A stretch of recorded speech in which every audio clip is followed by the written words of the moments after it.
My 22 female, sisters 27 female, husband 28 male, came into my bedroom last night and something strange happened. I'm still very confused right now, so I'm sorry if this post is all jumbled up. I've been staying at my sister's house lately. She lives 4 hours away, and I've been staying with her these last few nights. She lives with her husband of 4 years. I have a very good relationship with her, but her husband and I are not close at all. He is always very standoffish, and we never talk to each other. I've probably exchanged 5 words with him in the last 4 years. We tend to stay out of each other's way. This is especially bad considering the fact that we see each other a lot. We are a tight-knit family, so my sister/parents and I are always around each other. At first I thought that this was simply his character, and so I didn't take it personally, but then I realized that he's actually quite warm and welcoming towards other people. He's all smiles and jokes when it comes to others, but he's never been nice to me. It's clear that he just doesn't like me. I don't know what I did to him to deserve this, but I've accepted it and I honestly don't care. He was good to me on one occasion though. One day I was swimming at the beach and I scraped my arm against some sharp rocks. The wound wasn't terribly painful, but he used a first aid kit to treat it and I felt a lot better. But this still didn't change our relationship. Anyway, my sister is well aware of the fact that her husband and I are practically strangers to each other. Whenever I bring this up, mostly in a light-hearted way, she gets very irritated though. Now that I got that out of the way, I'll explain the issue. Last night, I fell asleep at around 2 a.m. A short while later, I was awoken by the feeling of somebody being on top of me. I opened my eyes, and it was him. The room was very dark, but I could see him thanks to the moonlight. I was very sleepy and confused, and asked him what he was doing. He was staring at me and looked very sad and teary-eyed. He looked so sad that I thought someone had died, and it freaked me out. He started touching my face and then put his hands on my throat. At this point, I tried to get him off me, but I couldn't. He lightly slapped my face to make me stop and then started choking me slightly. It wasn't a strong choke, but definitely enough for me to feel some pressure. After a few seconds, his grip tightened and he leaned over like he was about to kiss me. He didn't though, and instead looked at me with a sad expression for an uncomfortably long time. I literally told him, "Get the fuck off me or I'm gonna scream." He sighed and got off me. I locked my door and fell asleep soon after. I was feeling more confused and shocked than scared. He seemed very emotional, and I'm struggling to understand what that was about. This morning, my sister was out jogging and I found him in the kitchen. I asked him about last night, and he claims that he doesn't remember a thing because he was drunk. Maybe he was drunk, but I know that he remembers what happened. I told him that he was lying and he got angry. When I brought up the fact that he choked me, he said that I shouldn't make up stories like that and make my sister jealous because that's her favorite. Ew, TMI. I told him to never touch me again, and my sister came back just as I was leaving. A few minutes later, I heard them arguing, and I could tell that it was about me. My sister hasn't spoken to me since, and I have this nagging feeling that she will tell me to leave. I'm wondering now, what should I do? Should I go ahead and tell my sister? Should I tell my parents? I've never been in a situation like this, and I have no idea how to handle it. It's all just very weird to me. I hope my post is clear enough, but I can answer some questions if you have any. In the comments, Think Sideways says, absolutely tell your sister and your parents. Do not be silent about what this creepy asshole did to you. If you have any bruises or redness, take pictures and document. OP says, I have no visible marks and it didn't hurt, but I would definitely take pics if there was redness. Get out ASAP. Is there anyone else you can stay with? OP says, not in this city, no.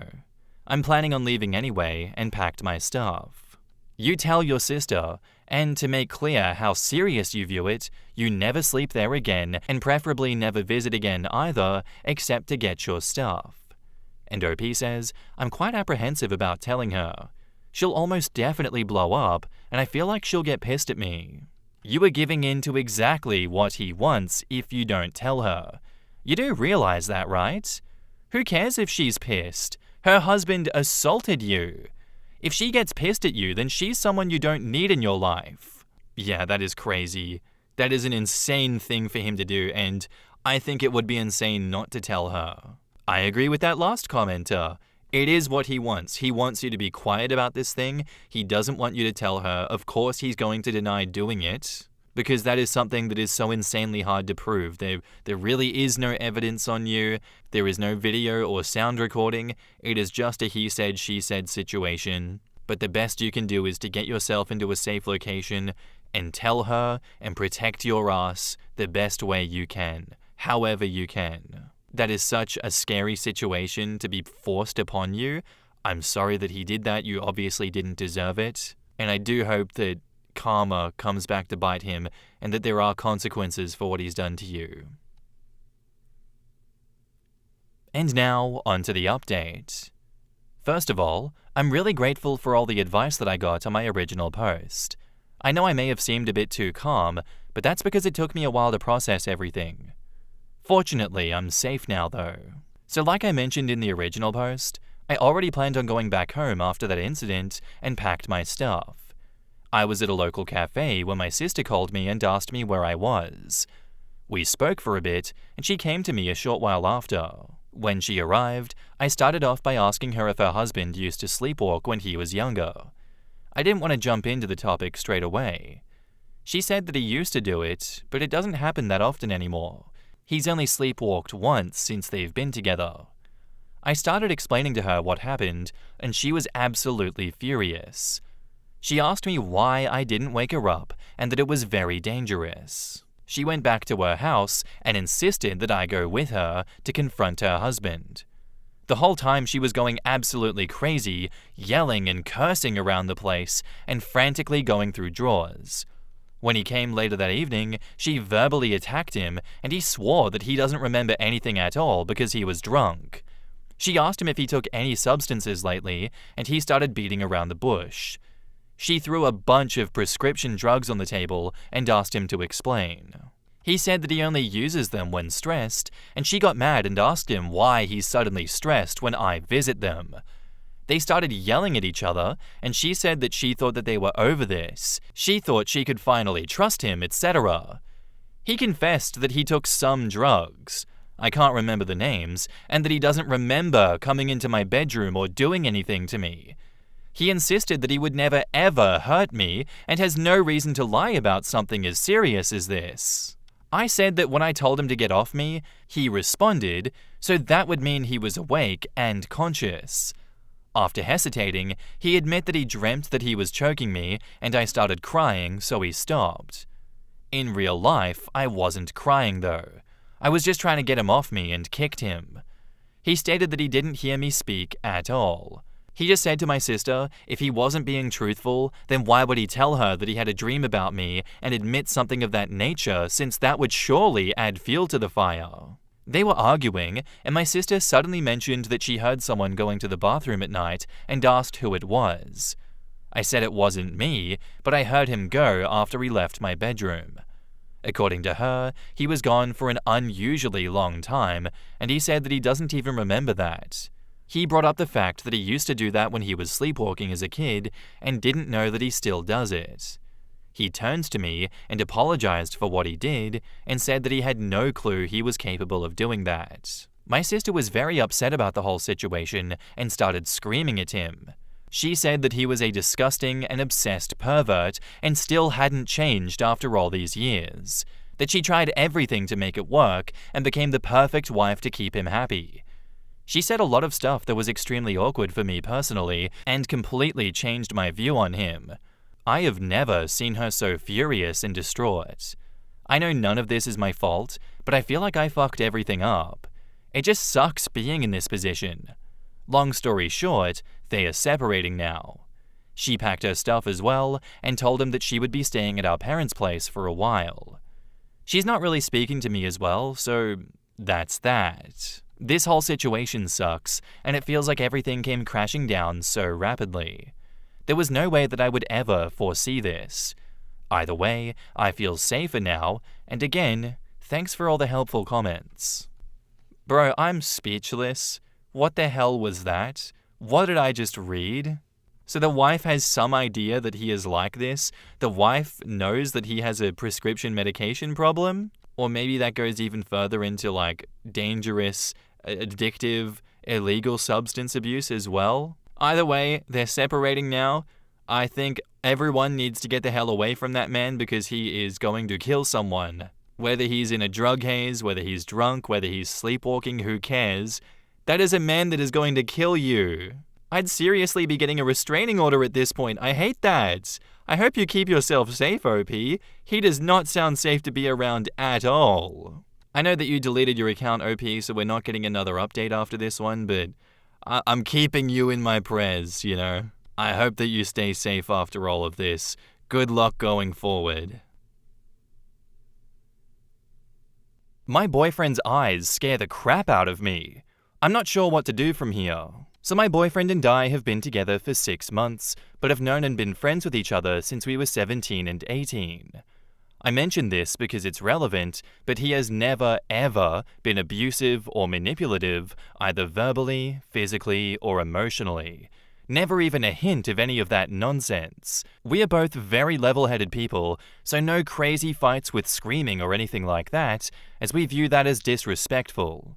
There are some disagreements and stresses we have, as we are long distance and pursuing different paths in life at the moment, but we have a very healthy relationship. Now, here is the main issue, and it's kind of insane sounding, but I don't know. A couple of months ago, we were having a civil disagreement about something, and he was glancing at me from the corner of his eye and speaking to me. And the look in his eyes genuinely scared the shit out of me. And it's not about the eye color or anything like that, it's the look. You know how you hear about the soulless eyes that serial killers have? Like, no joke, that was 100% there. And I haven't ever gotten that something is wrong, you need to run feeling before with anyone else's. It obviously wasn't anything intentional on his part, and he was speaking very calmly, but I immediately stopped disagreeing and just accepted whatever he was saying because I was so unnerved. Oh my god, I'm gonna try and do that look. I didn't mention anything to him, and I just ignored it. But the next time we disagreed about something, the look was back, and again, I got so genuinely frightened, I just agreed with whatever he was saying. This doesn't happen every time we disagree or argue, but it happens enough to make me question whether I'm safe with him. I know a lot of people say this on this app, but he's actually an amazing partner to me, and I'm so very happy with him. Say the line, Bart. Say the line. He's perfect in every way except for the serial killer stare that he gives me every now and then. I love my man. He doesn't freak me out. I'm just looking for advice on what to do next, and how seriously I should consider this feeling. In the comments, Snoo Chipmunk says, "This is your primitive brain recognizing a threat. It can be wrong, but you definitely should not just dismiss it. Yes, people can pretend and can be very good at it, but the mask always slips somewhere.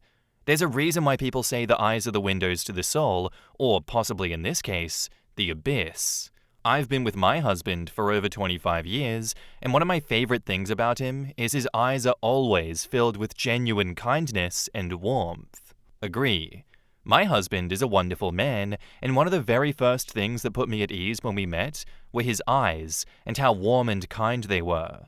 Even when we disagree, his eyes still radiate love. OP, trust your gut. Listen to your body. It's telling you something." The only time I ever felt this with a guy, I almost immediately stopped arguing, played dumb, and got out of there. It was a first date. I found out that a couple of years later, he almost killed his girlfriend. She was in the hospital for months and lost their baby. I'm so glad I listened to that voice. There is a Netflix movie directed and acted by Anna Kendrick called Woman of the Hour. Spoilers, so skip ahead if you want to watch it and you don't want me to spoil it for you. Based on the real story of a woman in a dating show from the 70s. She won a date with a guy, but he gave her the ick after a conversation with him backstage, during which she thought he was creepy. So she refused to go to the date. The guy was a serial killer of women. This is a really long comment, so skip ahead if you don't want to. Listen to their story and just get to the update. That's cool. But I like what they have to say. If the comments sound dramatic or seemingly catastrophizing of the situation, and you feel overwhelmed at all the feedback, and maybe it makes you want to wait and sit on the idea for a while, I just want you to at least remember my story. I will do my best to keep it short. When I was 23, I am almost 33 now, I got with someone during an I'm going to better myself stage of life, and he and I bonded over those reasons. I felt he and I were very much on the same page. He gave me that you need to run feeling about 4 months in.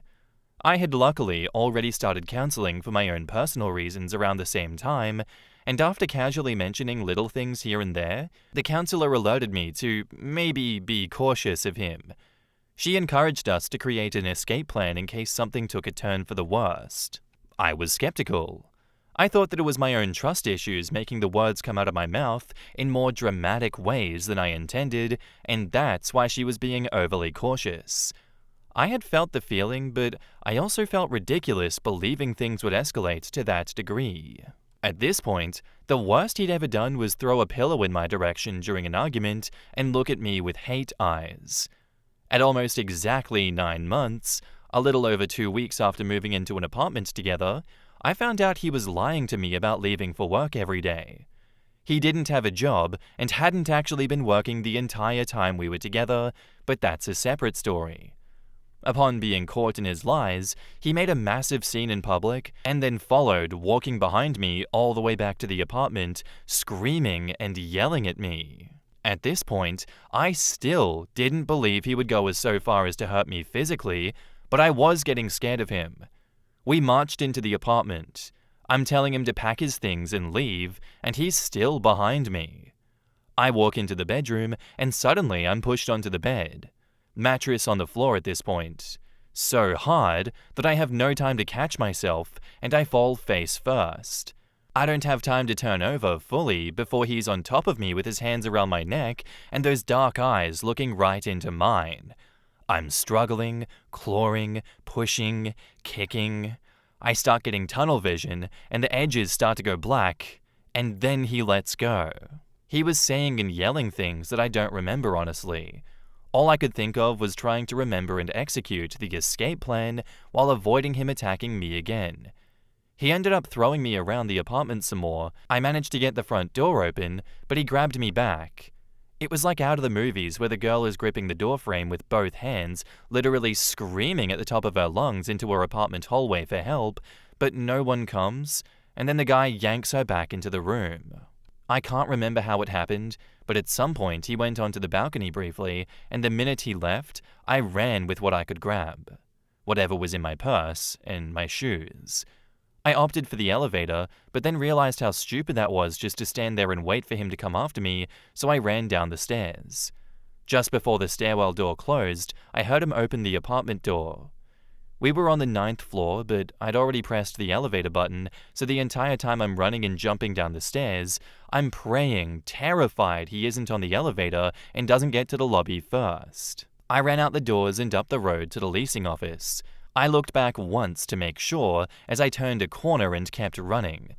I burst into the leasing office and barely managed to blurt out amidst the hyperventilating that my boyfriend had just attacked me, and it was only when I spoke those words out loud that I broke down crying in the beginning stages of realizing that I just became a statistic and that had actually just happened to me. The next day was spent visiting the hospital and police station to take pictures of the marks he left. He went to jail for 36 days only.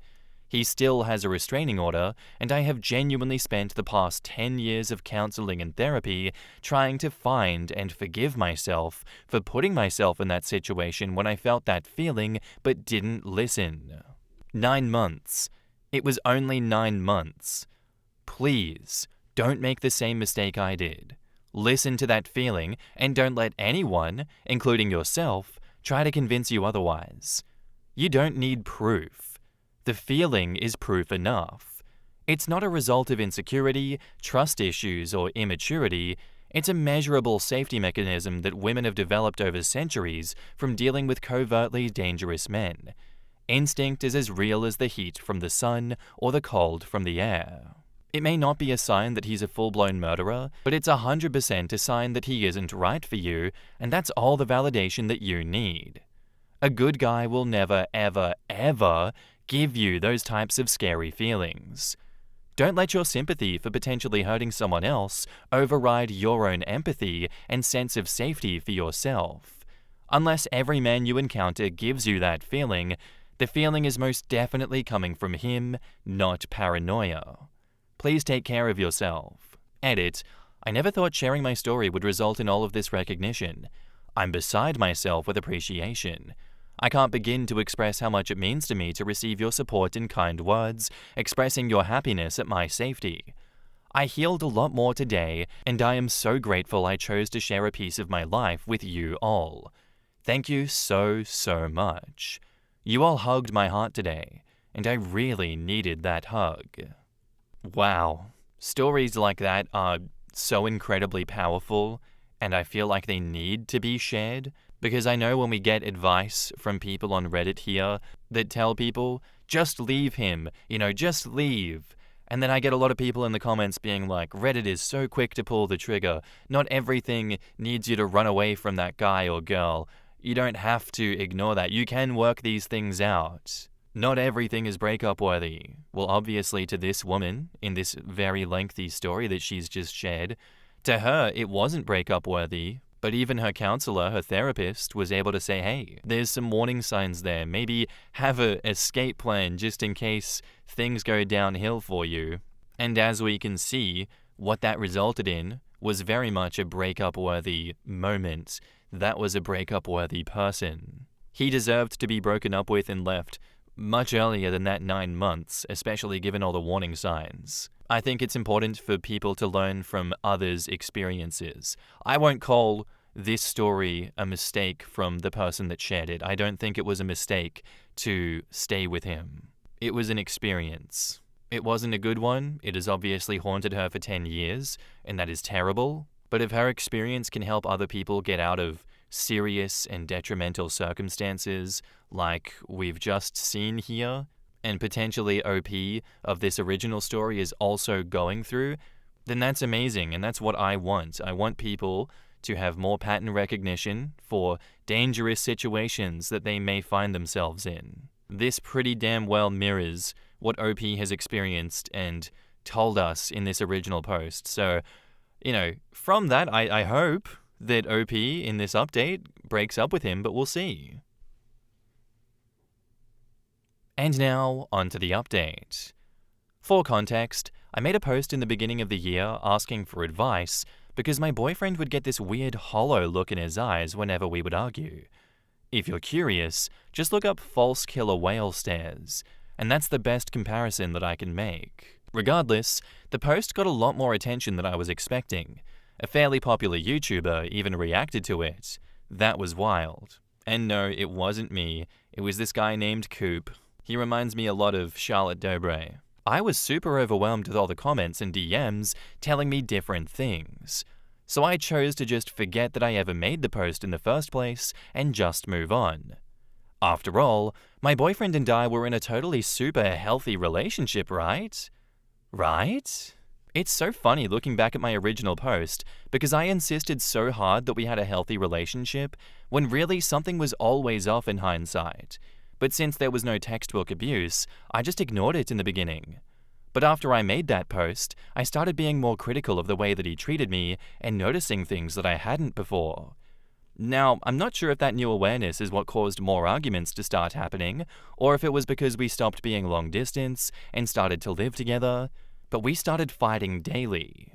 Turns out, he was pretty controlling from the beginning, discreetly making me feel bad about hanging out with friends and family instead of him, insisting that I not go out for safety reasons. After a while, this turned into him getting angry if I gave literally anyone else attention, even my brothers. He would get mad if I didn't approve plans, either with friends or family, with him ahead of time, but I wouldn't have to approve his plans. Always checking my phone, but he'd get mad and snatch his phone if I ever looked through his. You get the picture? All the while, he was free to have his own social life and do whatever he wanted, and if I ever complained about any of it, he would call me dramatic. There were so many other rules that I had to live by, or else I'd get ghosted. I was a pretty calm person before getting into this relationship, but I would often find myself exploding out of frustration, of being isolated, not heard, and humiliated. For example, once I was crying because we were arguing for so long and I just wanted to go to sleep, but he wouldn't let me, and he started laughing and imitating my crying face. I genuinely exploded and started yelling, and he didn't apologize, but rather said that he was just trying to lighten the mood. I don't know why I believed it, but I felt so bad for yelling that I spent the next 2 days pacifying him so that he could forgive me. You might be asking, OP, he was an immature control freak. Why didn't you dump him? Good question. 1. For the longest time, I genuinely felt like the bad guy in our arguments because he would never yell, but I would. And I'm not saying that I'm perfect. There were definitely mistakes I made, and I should have handled myself better, but in our arguments, they would last hours because he would drag them on by connecting every mistake to something bigger. If I let my phone die while on call with him, that meant that I didn't love, respect, or care about him. I would get overwhelmed and ask for a break or to go to sleep, and he would refuse and continue on, and drop in hurtful comments and jokes until finally I would snap. And the second I snapped and yelled, I became the villain in my mind, and I would feel terrible. 2. There were many moments I wanted to leave, but I felt like I couldn't leave because of the mental games he would play. He had this thing where he would love to punish me and give me consequences for my bad behavior. These consequences could be 3 days without speaking, it could be me having to cancel a hangout that I was looking forward to, etc., but after any consequence, he would follow it up with a stubborn showering of what felt like genuine affection, love, and comfort. I would be angry, and I would push him away, and he'd persist until I wasn't angry anymore. The way he'd act after I'd been isolated made me feel like nobody has ever loved or will love me like that. He admitted to me once that he'd do similar things to his dog when he was a kid. He would beat/pinch his pets growing up just so that when they would cry for help, he could hug and kiss them. Before we started dating, he told me he liked to comfort people. I didn't think that meant he would take it upon himself to provide both the suffering and then the subsequent comfort. Is that not insane? I can't make this shit up. The dude was a nut. And what's even more mind-boggling is that everyone thinks he's the sweetest, most respectful guy out there. Hell, I was good friends with him before we dated, and I thought he was the best thing since sliced bread. Whenever I finally had the balls to break up with him, our mutual friends were shocked to find out that I ended it because he was just the nicest guy. And OP, he was husband material. Sorry for the rambling. Even though we broke up 2 months ago now, it's honestly still pretty confusing to get my mind around. Anyway, we're done now, and I'm never planning on speaking to him again. I definitely wasted a lot of time with him, but oh well. Better than wasting a lifetime, I guess. The moral of the story is listen to your gut, or at least some type of common sense. In the comments, According Pears says, "Wow, very textbook cycle of abuse stuff. I'm so sorry that you experienced this. The loving stuff he did was what's called love bombing, and is a tactic abusers use to keep their victims dependent on them. The cycle is tension, incident, reconciliation, calm. And that just repeats over and over. You'd have the tension build-up of trying to follow his rules, but still want to live your life. The incident of a blow-up when things got to too much of a head, the reconciliation where he would love bomb you back to not being mad at him, and then the calm period before he would start to ramp things up to get back to the tension stage. Very proud of you for leaving this guy. It can be really hard to leave an abuser, and often takes people several tries before they end up going back before ever getting out for good." Edit to add, the needling until you blow up, and then he makes it look like you're the crazy one, is a super common abuse tactic too. Basically, they'll poke and prod and say increasingly horrible and enraging things, but since they're sociopathic, they don't feel things the same way. so they stay calm for all of it. Finally, the victim will lash out, and then suddenly it's all about how irrational and insane and emotional you are. It's how they manage to keep public opinion on their side too. Now he gets to say that you're the ex who was always screaming when he stayed calm. If things had ever gotten to the point of a police call, you would look like the unstable one, and him just the calm, perplexed, innocent boyfriend. Well, there you go, guys. There's some more wisdom if you didn't know what to look for in these patterns of abuse and manipulation. I'm very glad that OP did get out of there eventually and recognize her partner for the serial killer staring oddity that he is. She absolutely did the right thing here and got out before he started escalating his behavior, because look at that, much like that really long story that was shared, that behavior didn't really start escalating until they moved in together, which is what OP herself experienced. It pretty much was an exact mirror of that. And yeah, rules for thee, but not for me. No, I'm the one that has to approve all of your plans. I'm the one that makes you feel guilty for having a social life and leaving me in the house, but anything that I do to you, you cannot do to me. And I will escalate my behavior if you try to enforce the same standards that I impose upon you. Yeah, no, that is not being in a relationship. That is being a prisoner to someone else. No thank you. Ain't nobody got time for that. You did the right thing leaving his ass, OP. Thank you for doing that. Thank you for the story, and thank you for the update. I'd love to know what you guys think of this one in the comments down below. Our next post is by user Didn't Leave Before, and it's titled, Am I the asshole for refusing to leave my friend's baby shower just because my ex didn't want her boyfriend to see me? She's not technically an ex, since we were never in an actual relationship. I, 26 male, was back home for a few months almost 2 years ago. We hooked up for I'd say 4 months until I flew back out of state for work again. Her and I didn't see each other again until just recently at this baby shower. I guess they became friends through this mum group. My friend has one other kid, and they became good friends, so that's why she was also invited, and I was gonna say hi when I saw her there, but she ignored me.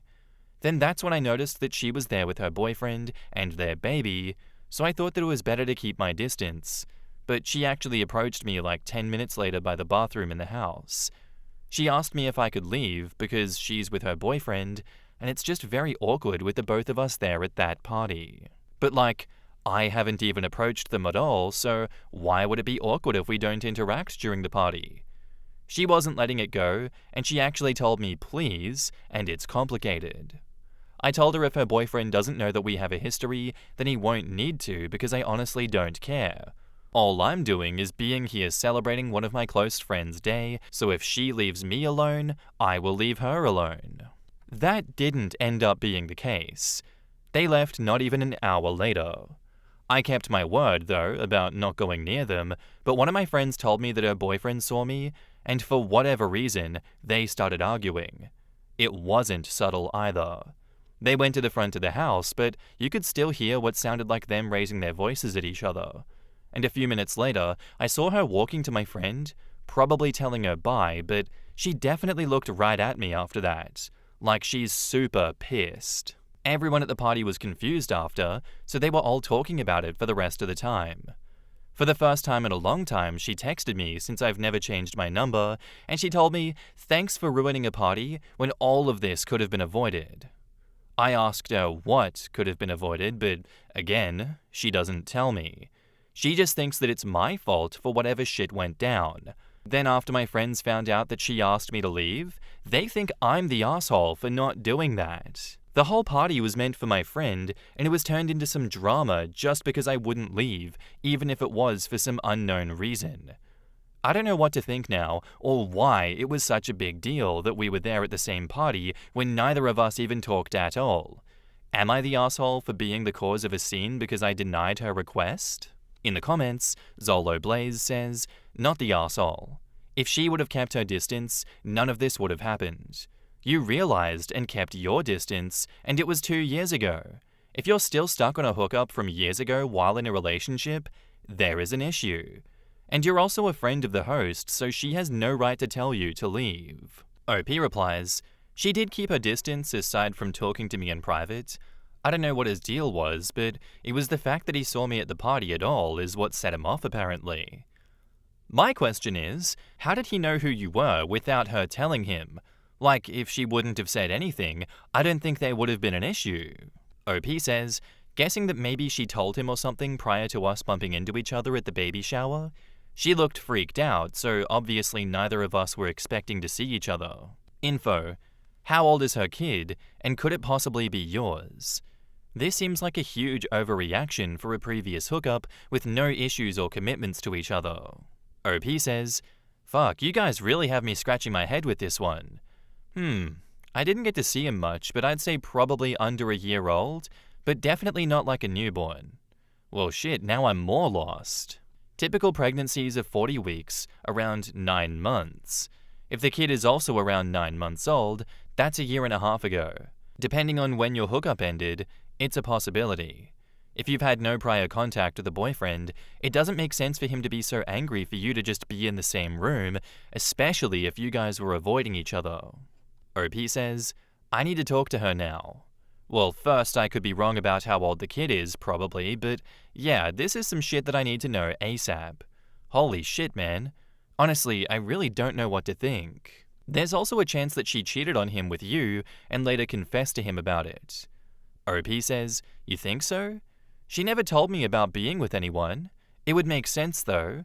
This is way too confusing. Impled replies, I think it's more likely than the kid being yours, and it's not like she'd advertise she was in a relationship if she was planning on cheating. The boyfriend could also just get super jealous, or maybe he just had some issues with you specifically. All I can do is speculate. Even if the kid was yours, she clearly doesn't want you in his life if she never told you about him, so you might just want to apologize to keep the peace and distance yourself from the both of them. Well, onto the judgment of the story. Am I the asshole for refusing to leave my friend's baby shower? No. I don't think you could have known in the moment what the problem was. All you had from her was extremely vague. Look, it's complicated, but I just don't really vibe with you right now, and you need to get the hell out of here, alright? Scram! Very odd incident, and I think that chain of comments there probably kind of hits the nail on the head here as to why it was that she had such a problem. You didn't have all of the information in the moment. You still don't have all the information. All the friends didn't either, but for them to all turn on you and be like, yeah, you should have left. Look what you caused, OP. What the hell are they going on about saying that? You guys don't have all the answers either. What the hell are you getting up OP for? It's not like he himself was like starting shit with her in the bathroom when that happened. I don't know, it does seem like there is some tension between you and the boyfriend there that she didn't want to talk about. I still don't think you're the asshole for refusing to leave. And now, on to the update. Damn, I don't know what to say, but everyone really wanted to know what happened. I'm going to start off first and say that I spoke to my friend whose baby shower it was to apologize for the drama. I had no idea that was going to happen. Just so she hears it from me first, like a commenter suggested I do. She had no idea that my ex and I had a past, but she told me that it was fine. The party was awkward after that, but that's on them, and she doesn't blame me. It was great to hear because this was meant for her to celebrate her baby, and as her friend, I wanted to be there celebrating with them. So I got all the confirmation from her, plus you guys, thumbs up, that I wasn't the asshole. Obviously, all of you want to know the answer to the main question, if this baby was my kid, or what was their deal after all. We did talk on the phone. She went first and beat me to that topic. Probably read my mind because she started off with telling me that she had something important to talk about after apologizing for blaming me about the party. To sum it up, we agreed to get a paternity test done ASAP because I couldn't handle this curiosity. It was already driving me crazy. He is definitely my kid. I've looked at the results a million times since they got back. But she already knew that my son was mine. She found out she was pregnant after I left. She didn't want to tell me because when I went back for work, she wasn't told until after I'd already flew back. And that hurt her. Since it seemed like I didn't care much, she was scared that I wouldn't be willing to go back and help take care of our kid. That was hard for me to hear. I was actually crying when we talked about it in person. I'm still in shock learning this, but she let me come meet him a day ago, and it was emotional AF. Holding him really got me. He's so damn big already. That whole day, I spent it with my son when we stayed up late, talking about how we're gonna do this then. This is new to me, so we're gonna go with the flow, but holy fuck, I have a son. That's so crazy, right? As far as her boyfriend, it seems like it wasn't cheating. At least from what she tells me and the little bit of information I got from him, which he was pissed about. They weren't exclusive either, but after she got pregnant, he was only willing to be around as long as I wasn't. And obviously, seeing me pissed him off because he thought that I was still living out of state. It's a mess right now, but he doesn't want to be around if I am, but my son is my kid. She told me not to worry about their relationship because the only thing she wanted was to make sure that my son had a dad in his life. Even if I've got no idea what I'm doing right now, being his dad is what I want to be for him. We already missed out on all this time. I'm excited to see him again tomorrow. In the comments, OK Conversation says, "Wow, all that shit went down really, really fast, in the span of a week." And OP says, "The party was longer than a week ago, but taking the test and finding out I have a kid, yeah, my brain's been on overload with all these sudden changes." What paternity test did you use to get the results in under a week? OP says, "The lab we did the paternity test at made it available in 2 days. It cost more, but it was worth it to find out as soon as possible." Good on you for being present now that you are aware. Hopefully her boyfriend can realize that you're not an enemy. Having more parents is not a bad thing for the kid as long as everyone can put his well-being before any petty drama and territorial disputes. Fingers crossed that things continue to improve. OP says, "Well, he kept to his word and they broke up. It's too bad he couldn't see it that way, but at least he left in a time where my son won't have memories of him. As awful as it is that you found out this way, I'm so glad you now have the opportunity to build a relationship with your son. All the best to you." And OP says, "It sucks because I would have loved to be there while he was a newborn. I never got to hear his heartbeat for the first time, or witness his birth, or be there for the newborn milestones. At least he's still a baby right now and he can grow up knowing that I'm his dad. He's not walking yet, so I will do everything to be there seeing his first steps." Entire Kangaroo says, "Guys, use a rubber, good lord." As someone who came of age in the 90s, when sex ed was like, yeah, teenage pregnancy is a drag and all, but unprotected sex can kill you, not using a condom when you're not exclusive is just wild to me. Immediately no. X was still definitely in the wrong, but the update does make her more understandable. She really had no right to tell OP to leave his close friend's party, but if I was in a situation where my boyfriend threatened to leave me and my kid just for my ex being in the same room, I probably would have taken the risk and asked him to leave too. I agree with that. I think that's the most unreasonable thing to have demanded her to do in this situation. I don't even know how that would have worked out long term because there is no way they wouldn't have run into that guy eventually, especially considering they went to the baby shower of the close friend of OP. That really means there is not too many degrees of separation between these people, and OP would have popped up every now and then. The breakup was going to happen at some point. Unless she intended to never tell OP about the child, and never reached out to OP, and never gave any reason for OP to be in their life at all. I just don't see how her current boyfriend / ex now ever thought that that agreement would hold up. It's just so unlikely. And it would be wrong for the kid as well, because you're just gonna hide his dad from him his whole life? Him breaking up with her was the only good outcome here. I really do think you'd damage the child if he was to stick around. If he has so much resentment for OP, I can only imagine he takes that resentment out on the son down the line. That's not a healthy starting point. Regardless, I'm glad that it all worked out. It is not how I thought this update would go, but very happy for you, OP. Congratulations on the child. Couldn't be me. Thanks for the post, thanks for the update, and I'd love to know what you guys think of this one down in the comments below. Am I overreacting for rethinking my engagement after my partner punched a hole in our door? So I, 23 female, have been engaged to my fiancé, 28 male, for a little over a year. We got into a fight the other night that honestly scared me more than I ever thought it would. We were arguing about something small that escalated way too quickly. He ended up backing me into the hallway near our bedroom and started yelling inches from my face. I told him this wasn't okay, that I needed some space, and I said that I was going to stay at my sister's place for the night. As soon as I tried to walk past him, he punched straight through the closet door, hard enough to leave a massive hole. He said that I was giving up on us and that running away wouldn't fix anything. I still left because I didn't feel safe. The next morning I came back and he tried to downplay it by saying, "At least I didn't hit you." But honestly, that doesn't make me feel better. I've never seen him this angry before, and now I can't shake the feeling that this was a huge red flag. I keep thinking, if this is how he reacts to one heated argument, what happens the next time that we fight about something more serious? I've always believed in working through problems, but violence, even if it's just against a door, makes me feel like I don't know who I'm with anymore.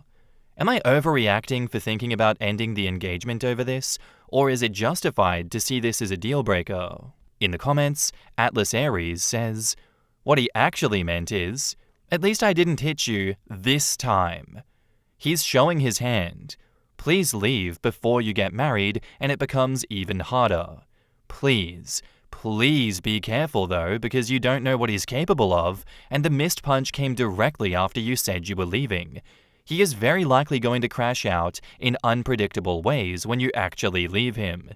If you don't have the support or the resources to leave quickly, start plotting now. Start saving in a separate account or hide cash really well. If you have friends and family you trust, you need to tell them, for support and also to keep you accountable from going back. If you can leave quickly and have someplace to stay, do not tell him until you are leaving, or at the very least, do not be alone in your place with him at all until you move after you tell him. It might even be easiest to pack and leave one day while he's out of the house. You do not owe him explanations or kindness. You need to keep yourself safe. RoboFrog says 100% this. This man is not safe to be around, and don't let him guilt you with, "You're giving up on us." He should have thought about that before he got violent with you. Damn straight you're giving up on him because you don't need to end up in the hospital someday because of him. Do not tell him until you have already left. Don't give him an opportunity to turn on you. You're most at risk when you're trying to leave. This exactly. Leave without telling him. Cut all contact. Run and never look back. You're saving lots of trouble from your future. These people never change. This time it was the door, next time it'll be you. So run before the next time. Well done for removing yourself out of the situation. You're not overreacting. Punching a hole in the wall/door during an argument is a classic escalation of anger and intimidation. It's not, "At least he didn't hit you," it's, "He showed you how close he is to crossing that line." You told him you needed space, and he trapped you, and then used violence right next to you. That's not just losing his temper, it's threatening behavior. You'd be right to treat this as a massive red flag and a deal breaker. People who do this often minimize it after the fact, but the reality is that it's scary because it is scary. You deserve to feel safe with your partner, and if he can't control himself in a fight without resorting to violence, it's only a matter of time before it escalates. Trust your gut. It's telling you the truth. At least I didn't bruise you. At least I didn't break your skin. Well, at least it didn't need the hospital. Well, at least it didn't need stitches. Well, at least you didn't die. This shit escalates quickly. Your life is not worth hanging around with someone who has that attitude to find out what his next at least moment is. Pack up, move on, and focus on your happiness and well-being. Every argument you have or disagreement from here on, you'll always remember this one and wonder when it'll get worse. It's not an if, it's a when. I hope you're okay and can make a good decision, even if it's the hard one. All of that and more. I think we need 10,000 pieces of advice to keep hammering this point home. You should rethink your engagement with your fiancé, OP. That is never going to be acceptable behavior. You are not overreacting. In fact, you're underreacting if all you're thinking of is ending the engagement. I don't even know if you can overreact in this instance. The proper reaction is what everyone is telling you to do and getting the hell out of there fast before it escalates. That would be the proper reaction here. I'm actually now trying to think of what an overreaction in this situation might be. Maybe murdering him? That's probably an overreaction. This is obviously a joke. I'm not saying this for real. It's an unethical life pro tip. But yeah, one-upping him and murdering him would probably be the overreaction in this situation. So don't do that, and instead get the hell out of there. And now, onto the update. Hi everyone. I wanted to give an update since my last post got way more responses than I expected. I really appreciate all the advice and different perspectives. It honestly gave me the clarity that I needed. After reading through the comments, I realized how many of you pointed out that this was violence, even if it wasn't directed at me physically. That really stuck with me. I had been trying to convince myself that it wasn't that bad because he didn't hit me, but the truth is that I didn't feel safe, and that should have been enough. I sat down with him a couple of times and tried to talk calmly about what happened, and he just kept saying things like, "I just lost control. It'll never happen again."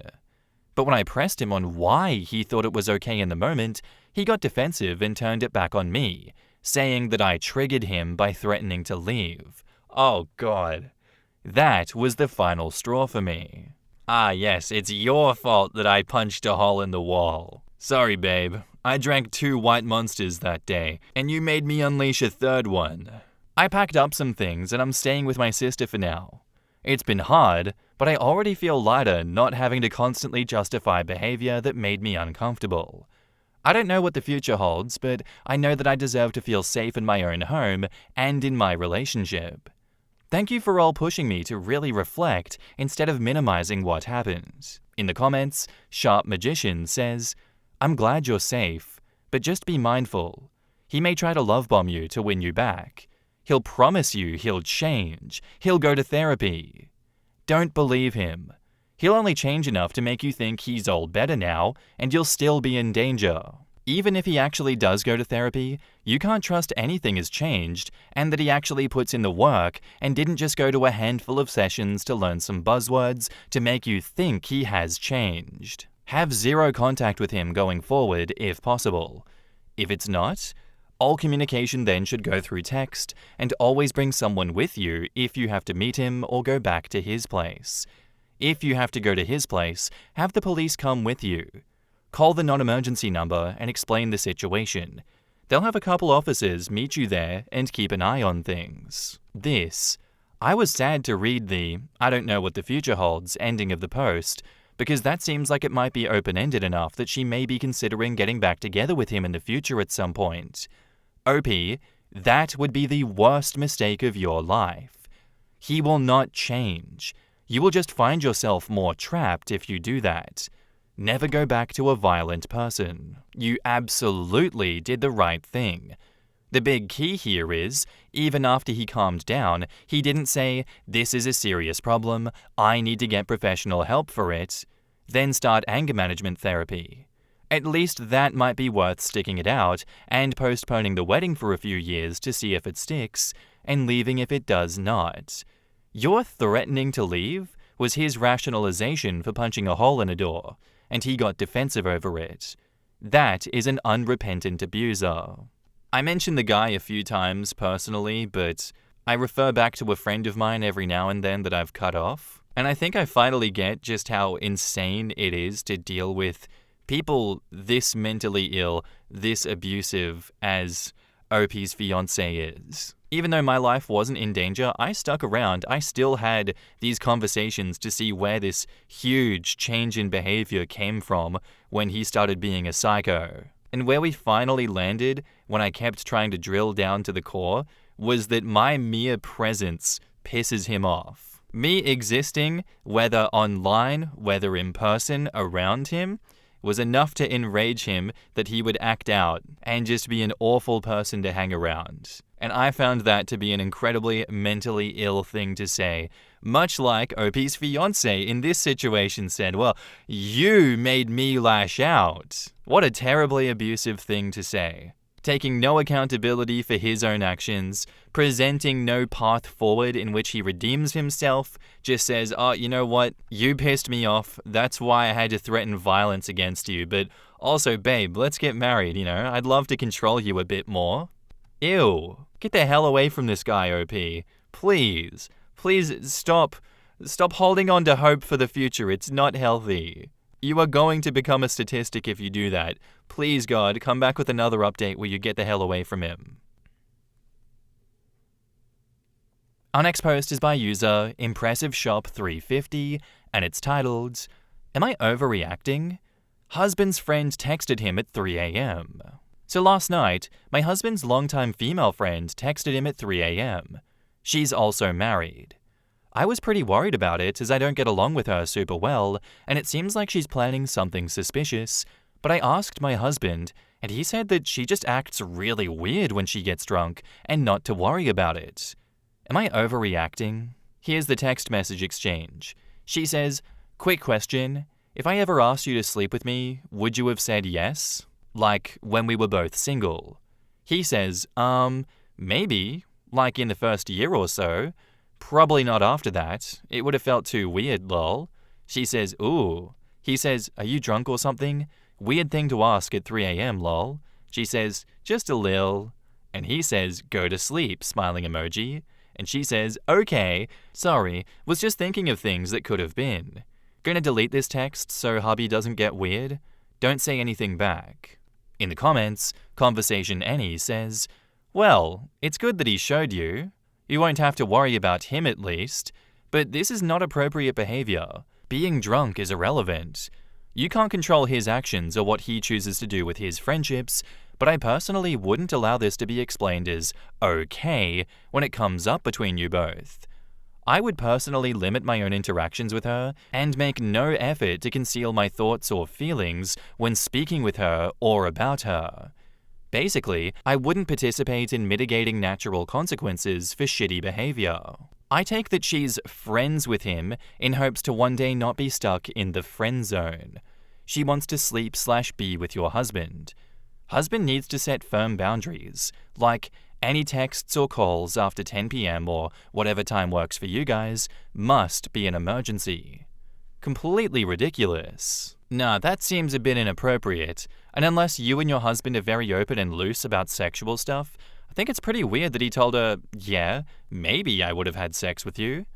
Not to project my insecurities onto you, but I would really dislike it if my wife responded to a guy friend like that. I feel like the correct answer would be, why the hell are you asking me that, especially at 3 a.m.? That kind of stands out to me as well. Why would you answer that question in any other way than being like, no, I'm married. What the hell is wrong with you? It's 3 a.m. Go to sleep. Weird. Very weird answer for him to give her. Though he did come to you straight away, I'm guessing. You didn't have to go through his phone to find this text message exchange between them. So that's a good sign. It means that he is completely open and transparent about this, and he can be trusted. But yeah, I think going forward, you got to cut this woman out of your life completely. I wouldn't feel comfortable about her existing at all within like 2 to 3 degrees of separation of you guys. Call that insecure, say I'm overreacting all you want, but hey, what she did was incredibly weird. I'd even go so far as emotional cheating on her partner, especially given that she's like, I'm gonna delete these texts, don't tell him about it. I'd just go ahead and send that screenshot to the husband and see what he has to say about it. And now, onto the update. I confronted my husband's friend. I thought about it for a while, and told my husband this morning that I still feel weird about it. He told me to tell her my feelings myself, so here is how that convo went. Honestly, I'm not sure how to feel, and it seems like she isn't really interested, but she's also just giving me a weird vibe in general. This is the text exchange. OP says, hey blank. Hey, what's up? Just wondering, I never did anything bad to you, did I? It seems like you don't really like me sometimes, and I'm wondering why that is. Nah, girl, you're trippin'. I have no issue with you. I know blank loves you, and that's good enough for me. Okay, good to hear. So, you respect our relationship completely, right? No shit. Is this about that stupid 3 a.m. text? To be honest, kinda. It doesn't sit well with me. I tried to let it go, but I can't. Sorry to hear you're insecure. You mean to say you never think about your 20s ever? Blame a girl for wondering, ha ha ha. Not wanting your husband to see though? Well, he wouldn't get it. But also, I don't care. I just prefer to avoid an argument when I can. Alright, ... If you want some advice, you seem a little controlling. I get that vibe. And you don't want to go down that road. It ruins marriages. Okay? I'm just looking out for you, that's all. In the comments, Primary Falcon says, the irony in her thinking that her hiding messages from her husband is perfectly alright, but you thinking the text is weird is going to ruin your marriage. Are you and or your husband close with her husband? I would honestly mention it to him if I was. I would feel bad that he's in the dark about her texting another man like this and deleting it. It's so gross that she's up at 3 a.m. while he's presumably asleep next to her, texting another married man about would he have slept with her if given the chance, and then specifically deleting it so he wouldn't see? Yuck. I would want to know if my partner was doing that behind my back. I'd just frame it like, hey ex, your wife texted something really strange the other night and had a weird reaction when I asked her about it. Is everything okay with her? Frame it as concern and let him decide if he's okay with her behaviors. Also, have you shown your husband these texts? What was his reaction? If he thinks her reaction to you is normal and okay, then I think you need to have a serious discussion with him. He should be severely limiting contact with her at a minimum. This isn't appropriate behavior from her considering they are both married. All of this, OP, that friend is extremely dismissive and manipulative and does not give a shit about OP's marriage. I guarantee that had OP's husband responded in a positive way to this friend's message, she would have totally propositioned the husband. She's obviously thirsty for OP's husband, but hasn't had the nerve to act on it before now. Not only would I show both my husband and her husband these screenshots, I would also insist that hubby go no contact with this friend. I have a feeling that OP won't have much of a problem getting her husband to cut this friend out of his life, given his responses to the advances. He seemed uncomfortable about the texts, and he showed OP right after the exchange happened. Husband is also dismissive. Let's not forget that he brushed off her texts as if they were nothing, told OP that she gets weird when she's drunk, and to not worry about it. Plus, left OP to confront the friend instead of placing boundaries himself. I'm sorry, but the only answer to "do you never think about your 20s?" was no. I've never sat drunk at 3 a.m. and texted my married friend asking if he would have banged me 15 years ago, or whatever the time frame was. Why are you allowing her to gaslight you here? She's a tragic loser, and your husband is worse for serving you up on a plate for her to verbally and emotionally batter. I would be forwarding all of these screenshots to her husband and saying, I'm sorry your wife is so insecure that she's seeking validation from my husband behind both our backs. Can I give her some advice? Maybe she could benefit from therapy, and blocking everyone. Then I'd be telling your husband that this is not okay, it is her or me. You could maybe move past the drunk 3 a.m. texts if her attitude when confronted was not totally hostile. Fuck her. This shouldn't have even got this far. I'm on board with that one. Screw that friend, OP. Let's set this whole situation on fire. Come back and tell us that you did exactly what these comments said. I want to see some retribution. I want to see you burning that relationship to the ground for this weird question that woman sent your husband. Please God, that'd be so funny. I really want you to do that. Otherwise, I find it very weird that you were the one that had to confront her about it when, yeah, it should have just been your husband from the get-go setting boundaries and none of this having to have happened. But it did, and it's some good drama, so that's something. Thanks for the story. Thanks for the update. Good luck going forward. I'm sure it's going to be easy and it's not going to be a problem that's going to cause a fight. No, definitely not. Our next post is by user Zealous Ideal Ear, and it's titled, Am I the asshole for filing a police report on a good friend who was caught on video stealing my boyfriend's camera at a dinner? She's refused to help me either replace it in full or contribute to the cost of replacing it. For some context, we were out to dinner one night at an expensive hotel. My boyfriend let me borrow his Canon G7X camera to take pictures with my friends. At the conclusion of dinner, I went up to the room and realized the camera was gone. I went back right down to the table and no one had seen it. I immediately got with hotel security and she's on video, clear as day, swiping the camera when my back was turned and shoving it in her purse. I covered for her initially with my friend and contacted her to find a resolution. She had taken the camera with her and my other friends to a club after dinner, which I did not attend, and lost it there. For some background, this is my good college friend who I know well, the camera thief. She's been taken on free trips to Coachella and St. Barth's on my dime, and I'm not kidding about that, as well as many other things. We've done a lot together and are good friends, so I expected her to feel sorry. Initially, she lied, saying she did not have it. When I told her that we had video, she confessed and then said yes, she took it, but lost it at the next bar that she went to with my other friends. It is now gone. I asked her to replace it by going in on me with the cost. She has refused all measures or resolutions, and now I feel that I have nothing left to do but file a police report and let them handle it. It's impacting my relationship, and I'm furious that my friend is not helping at all. Why should I be on the hook for something she stole? I've given her 3 weeks to help me resolve this, but she insists that she's going to do nothing. I'm being pressed by my boyfriend to either replace the camera or help him file a report with her info and the footage. I even asked her to just throw in half or less than half of the cost to help, but she still refuses. I do not want her to get in trouble, but I'm at a point where I feel like she really does not care. In the comments, Pleasant Tack says, "You're the asshole. Is there a reason that you're choosing your thieving friend over your boyfriend? She's made it clear she's not your friend and that she's not going to make this right. The police report should have been filed the moment she said she wasn't going to pay for it.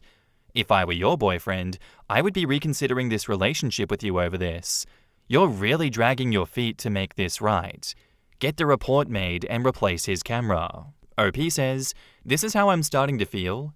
You were right, and thank you for your honest words. Why did you let this drag on for so long already? I would have told her that she needs to replace the camera immediately, or I'm filing a police report. That would have been the first conversation I had with her. She was literally caught on video stealing from you.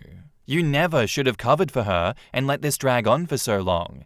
You've been an asshole to your boyfriend this entire time. Someone who steals from you is not a friend. Think about why you're okay with letting your friend steal from you and your boyfriend. You even offered to cover half of the cost of the camera. You are responsible for the camera, but I don't understand why you're trying to negotiate with a thief. Lastly, your boyfriend shouldn't have to beg you to do the right thing here.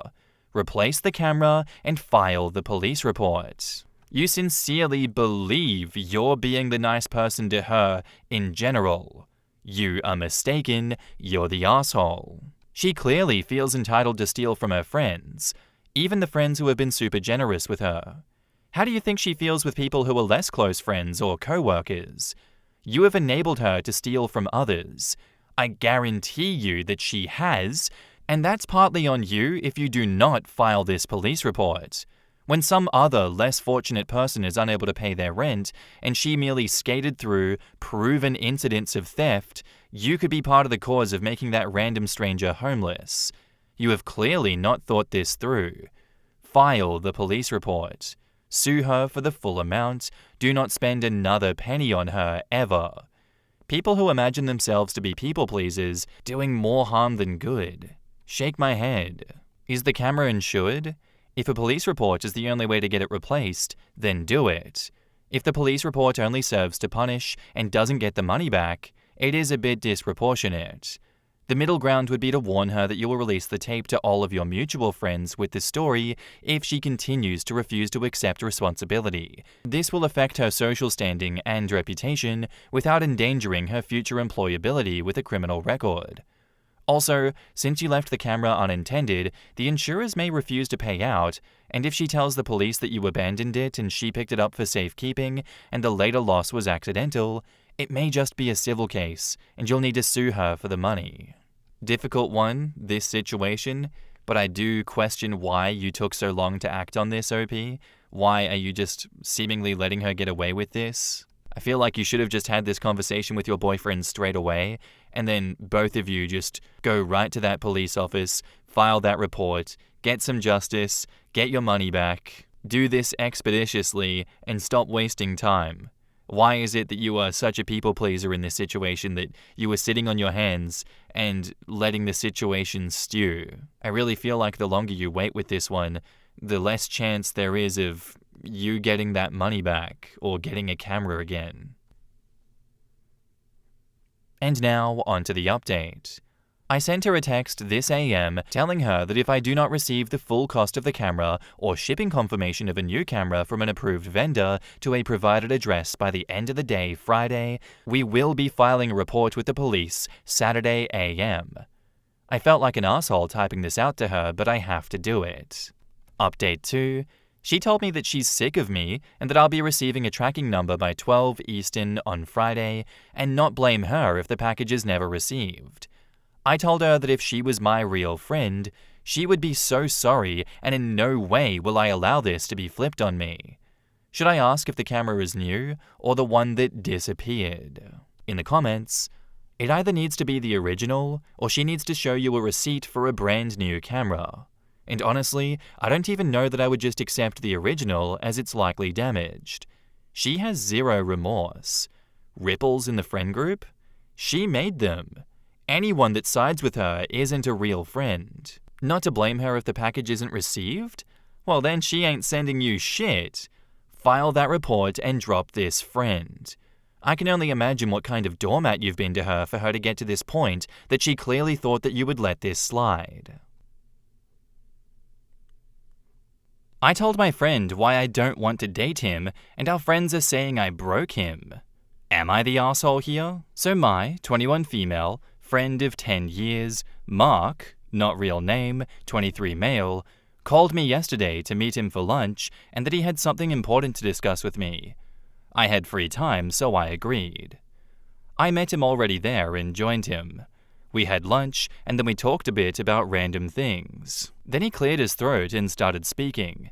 He first told me that he didn't understand why I was dating my now boyfriend when he's a better match for me. I asked him to explain, and he basically went on about how he liked me first, and he met me first. He's more good-looking, knows me better, he's taller than my boyfriend and more successful, which is not true, by the way. My boyfriend works aside from growing up in wealth, while Mark's entire life is funded by his parents' money. He told me he doesn't understand how I can be with him when he's always been around waiting for me. I was out of words and asked him if he wanted me to be honest, to which he said yes. I told him that I'd never want to date him given how I've seen the way he treated his past girlfriends. He ghosts them when he feels like it and just expects them to be there waiting. I told him that he's too immature and irresponsible for me and that dating him would be exhausting. I also explained that the reasons I mentioned were why, over time, I started putting a distance between us. Because I didn't like the way he treated the women in his life. When I was done, he was just quiet. He excused himself and left. I went home and went about my day. Later in the evening, our other friends started asking what I did to Mark and that he's been a wreck since he met me for lunch. He's drinking and not telling anyone what happened. I explained to them what happened, and they're saying I was harsh and that I broke him, blah blah blah. But I think someone had to tell him the truth. So Reddit fam, am I the asshole? In the comments, Catherine Sede says, not the asshole. Even if you had kinda liked him. I feel like declaring his feelings by being rude about your current partner is such a turn-off. He doesn't say anything meaningful or romantic about you, just that he thinks he's better than your actual boyfriend, so you should date him instead. That is so entitled, right? Like it's a competition with another guy and he forgot the end goal. Maybe compliment the woman that you're after instead of complimenting yourself via her boyfriend. So tone deaf and zero self-awareness. This dude sounds like such a douche. It's the "I met you first" comment for me. So does that mean that my mum's OBGYN had dibs on me? Get out of here with that bullshit. Not the asshole. He literally talked about you and treated you like a piece of property. That alone would be enough to say not interested. The fact that this is how he treats all his prior girlfriends shows you who he is. Anyone who claims telling him the truth broke him and that you were too harsh is not someone that you want in your life either. I would stop being friends with all of them. You are the company that you keep. You didn't break him. His ego is just bruised. Rejection is a part of life, and it's on him to learn from it, not the arsehole. P.S. He did ask you to be honest, and you gave him exactly that. Exactly. Honestly, sometimes people think that the world owes them a romance just because they've been waiting. And nope, life doesn't work that way. She was just being real, and honestly, he needed that reality check. I've been waiting for years for Tom Hardy to notice me and to realize what he's been missing all these years. Yeah, I don't know, it's kind of pathetic that he did all that. I feel like anyone that has any relationship experience will know that what he did came across as sad and desperate and delusional, that no normal human being operates that way. It makes me question how much experience this guy has, or if he's experiencing delusions of grandeur. He's just been like hyping himself up so much in private that he's like, of course I'm a catch, anyone would want me. So because I view myself so highly, of course when I bring this information to OP, she's gonna have no choice but to break up with her boyfriend because I'm the bigger catch here. Why wouldn't she want to date me? And obviously he didn't want the truth, he just wanted to be lied to. You can see it by how fragile he is. That one rejection sent him into a spiral and he went and drank his sorrows away. Lil bro is not ready for the real world, Jesus Christ. Back up to the post, there's an edit/update. I know everyone says this, but whoa. I didn't think this post would blow up so much. I'm trying to get through the comments and answer some questions that are there. I was sort of occupied the whole day, so I just opened Reddit. Thank you for all the comments, honestly. I'm overwhelmed by them in a good way. Most are really funny, and I've been laughing so much I woke my sister's baby. I've sent my post to my friend that's not associated with Mark, and our group chat is blowing up with more laughter. But in all seriousness, I'm thankful for the great comments and people giving advice on my safety. I'll definitely be more aware of my surroundings going forward. I don't know Mark as a violent person, but then again, this incident has proved that I may not know him like I think I do. Mark is currently blocked from everything. Our mutual friends who were supporting him and calling me out are also blocked. And this is a learning lesson to me, to distance myself a lot more quicker next time I see red flags in future friendships. Thank you again, Reddit. If anything happens, I'll update you all. Our next post is by user SamXBlue, and it's titled, "Am I the arsehole here for what I said to my stepsister after she read my private journals?" So, my mum died 5 years ago when I was 12. My dad remarried about 3 years ago. His new wife Stacy came with a daughter who is now 12, I'm 17. Stacy looks like she tried to be a model in a small town catalog once and never got over it. She's loud, but honestly, I just stay out of her way. I don't have a close relationship with her daughter either, because she's basically her mini-me. As for my dad, he's always been a keep the peace kind of guy, even when my mum was alive. He just hates any kind of confrontation, so he let people walk all over him, which means he let Stacy and her daughter do whatever the fuck they wanted, so yeah, we don't feel like family at all. Anyway, after my mum died, I started journaling. It's the one thing that helped me. At first, I was just writing letters to her, telling her about school and how much I missed her. Now, it's just where I put everything. How much I can't stand Stacy, dumb shit happening at school, the fact I have a massive crush on this girl in my chem class. They are literally my brain on paper, and I keep them in my desk drawer, never out in the open. So I got home around 3 days ago, and I hear laughing coming from my room. I open the door, and my stepsister and her friend are on my floor with my journals spread out around them. She was reading them out loud in a stupid, mocking voice. She was reading a part about how I was having a bad day and just wanted to talk to my mum. They were laughing their asses off, and then she flipped to a part about my crush and was like, "Ew, she likes girls." I really don't even remember what I said, because I just started screaming at them to get the fuck out of my room. My dad and Stacy ran in because her friend started screaming. Literally, she was too loud, acting as if I was gonna kill them or something, and my stepsister immediately started crying, saying they were just joking and that I was being crazy. My dad just tells me I'm overreacting and that she's just a kid and she didn't mean any harm, that I'm basically an adult and stuff. Literally, before I could even explain myself, he already took her side. He then told me that I shouldn't have left my journals where she could find them. I was so pissed, I looked at him and said something like, "Of course you'd say that. You haven't given a shit about me or mum since they moved in." Then I turned to my stepsister and said, "Don't ever talk to me again, you're so fucking weird and disgusting." Stacy gasped and dragged her sobbing daughter out of the room. My dad just looked at me with this disappointed face and walked out. It's been dead silent in the house ever since. They're all acting like I'm this huge monster who needs to apologize and kinda giving me the cold shoulder. I know what I said was mean, but I feel like she crossed a line that you can't come back from. Am I the asshole here? In the comments, Losticus says, "Not the asshole. Your dad is your only parent left, and he's not going to stick up for you. You don't have any choice but to do it for yourself. Is what you said a little mean? Yeah.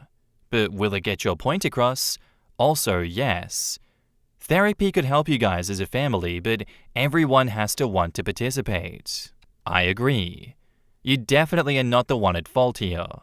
Having your private thoughts read out loud and mocked is a huge breach of trust, and it's natural to react strongly.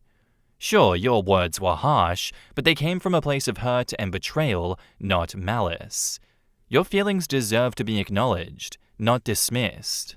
I'm sorry that you had to experience that. Not the asshole in my book. Stepsister had no business reading your journals or sharing them with a stranger. Your family has no apparent understanding of privacy or respect for boundaries. Tell your father that you want family counseling and respect for your personal boundaries. If he doesn't agree, perhaps you can talk to a school counselor. You have less than a year before you're an adult and can legally move out. So start collecting important documents like birth certificate, social security card, and any other documents to take with you that might help you with school or employment.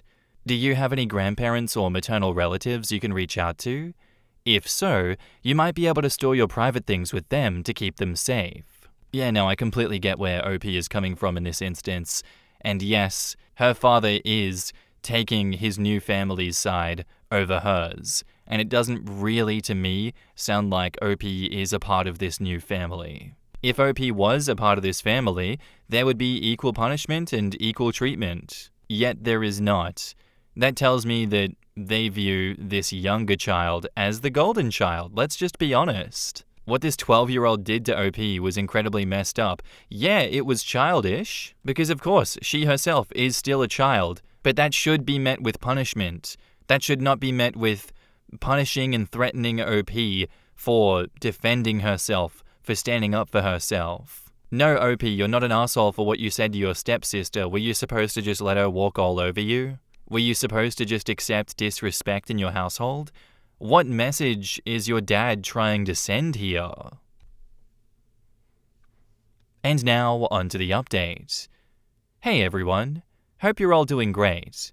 I want to start by saying that I'm genuinely sorry for not responding to everyone individually, but I read all of the comments, and to everyone who reached out in my DMs, you guys are great. Seriously. Not a whole lot has happened, but a few of you asked for an update, so here it is. First, to answer the questions I kept seeing, yes, I have a part-time job, and I'm saving up. The plan is to move out the second I turn 18, and no, my dad isn't homophobic. He was actually really supportive when I came out a few years ago. Stacy isn't either, surprisingly. Honestly, I think her dad just did it because she wanted her friend to think that she was cool for making fun of the girl kisser. Anyway, after reading all of your comments and making sure I wasn't actually a monster, I just decided to stop trying. I'm not going to be rude, but I'm not going to go out of my way to pretend that we're a happy family anymore. I just act the way that they deserve. Like 2 days after I posted, my dad came into my room and was like, "Hey, we ordered pizza from your favorite place if you want some." I just said no thanks. He looked genuinely disappointed and said that he'd leave some for me in the fridge. I felt kinda bad for like a second, but then I remembered that he's the one who let this happen, so I don't care. He has been trying to start conversations with me since then, but I just give 1 or 2 word answers and he eventually gives up. Stacy made her daughter give me this super forced apology in the kitchen the other day. She was just staring at the floor and mumbled, "I'm sorry for reading your diary and being rude."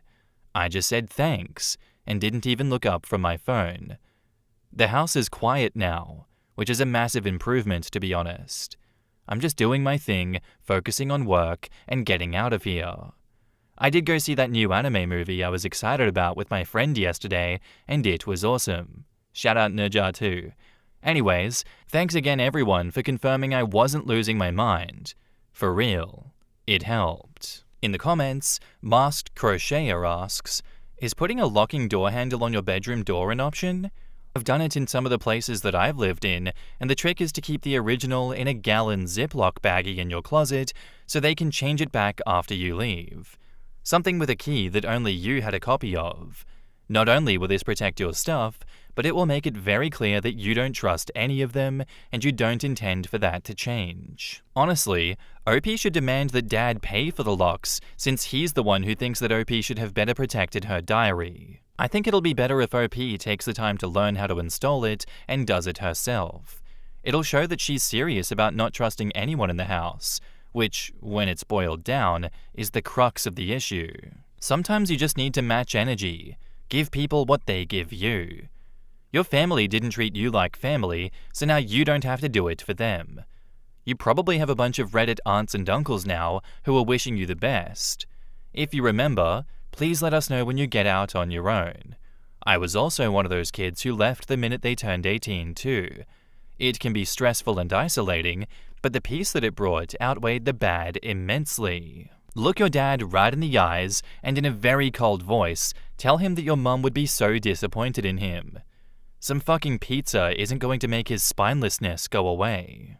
Man, part of me wants to say that your stepsister is just a kid and kids do stupid crap, but the logical part of my brain tells me you're a kid too, who had her trust massively broken by the only parent that you have left, and the little brat responsible is clearly not sorry for what she did. Nah, you were not the asshole in the previous post, bud, and you're not the asshole now. Definitely agree with other commenters though, save your money, keep your head down, and run as soon as possible. You're gonna be okay, kid. Couldn't agree with that more. It sucks that nothing really came of this situation, that it seems to me like the parents are doubling down and refusing to bridge the gap that they have created between themselves with, the dad with a daughter, this new woman with now her stepdaughter. Logically, this situation should not happen. They should snap out of their senses and treat OP better and make things right in the household, but for some reason they just refuse to. That is so incredibly sad. He's choosing to alienate himself for his daughter to kowtow to his new woman? Why? What for? What does he gain from that? She could just up and leave him one day, and when that happens, he has no one. Does he not have the foresight to see how much he stands to lose by doing what he's doing here? It's just so sad. I really do hope OP moves out as soon as she's 18 and learns to support herself and stay away from that asshole. I think he's just such a spineless and heartless individual, that dad. Our next post is by user Let Jealous, and it's titled, "Am I the asshole for kicking my sister-in-law out of my house? Sorry for any mistakes, English is not my first language. Here's some backstory. I, 29 female, have been married to my husband, 30 male, for 1 year. We dated for 2 years and were engaged for 1 year, so a total of 4 years. It's important to mention that I'm a black woman, hubby is a Korean American. So I grew up in Europe, moved to the States for work after uni, met my now husband, but at first we were just friends. One of the girls in my office introduced me to her friend group when I moved here since I didn't know anyone.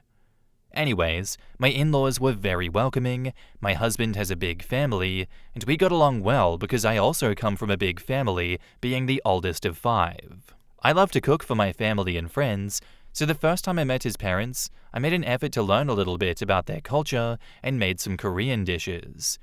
My husband wanted to host his family, so I agreed and asked him if I could cook. He told me that we could just order some takeout, and I told him absolutely not. My mother would disown me if she heard the first time I met my in-laws, I served them takeout. Come the dinner, present were my parents-in-law and my husband's brothers and their partners. My husband is the middle child. His older brother is married to a white woman, which is important to make note, and his younger brother came with his girlfriend. Dinner coming to an end, my mother-in-law told me she's happy that her son found someone and she loved my cooking. I was happy until my sister-in-law, older brother's wife, started making really nasty comments like, "I mean, it's just fried chicken. Her kind makes it all the time. She's," referring to me, "probably not gonna last, so why make an effort to be nice?" Yikes. Why she gotta post cringe on men like that? Everyone heard the comments, but kept on trying to distract me. My father-in-law made a joke about my sister-in-law's cooking skills in Korean, and I sneered. He noticed and asked me if I could speak Korean, and I said yes, explained how I always loved to learn new languages, and I lived in Korea for 3 years when I was younger, when my dad was assigned to work at our country's embassy in Korea. The racist comments kept on going for a long time until I reached my point and almost called off my wedding. It was affecting my mental health, and before you guys ask why not just go no contact, my husband's family has a tradition to have family lunch every Saturday. Everyone's presence is mandatory. Baby brother-in-law is getting married. Yes, the same girl from when we met. I love them both like they are my own siblings. Since my baby sister-in-law doesn't have any family in the country and we actually became like sisters, she asked me to be her maid of honor and I said yes. My mother-in-law, to keep the peace, asked if sister-in-law, the devil's spawn, could be in the wedding party. She told baby sister-in-law she understood if she wanted to decline, but that the girl is such an angel and a better person than me because I would be hell to the no. But anyways, fast forward to yesterday, bachelorette party, we decided to have dinner and pre-drinks at my house. We're all having fun and having drinks, and I notice Devil Spawn's sister-in-law is missing. I go look for her and find her in my closet and asked her what she was doing, and she said nothing and left. I came back downstairs and rejoined the party. The girls asked me when I was planning on having kids, and when I'm about to answer, Devil Spawn's sister-in-law goes, "Can you imagine a monkey with pulled eyes? She's probably just waiting for her green card to be able to divorce X, my husband." With the alcohol and all of the rage that I've been keeping inside, I exploded and told her nobody likes her. We all tolerate her because we adore her husband.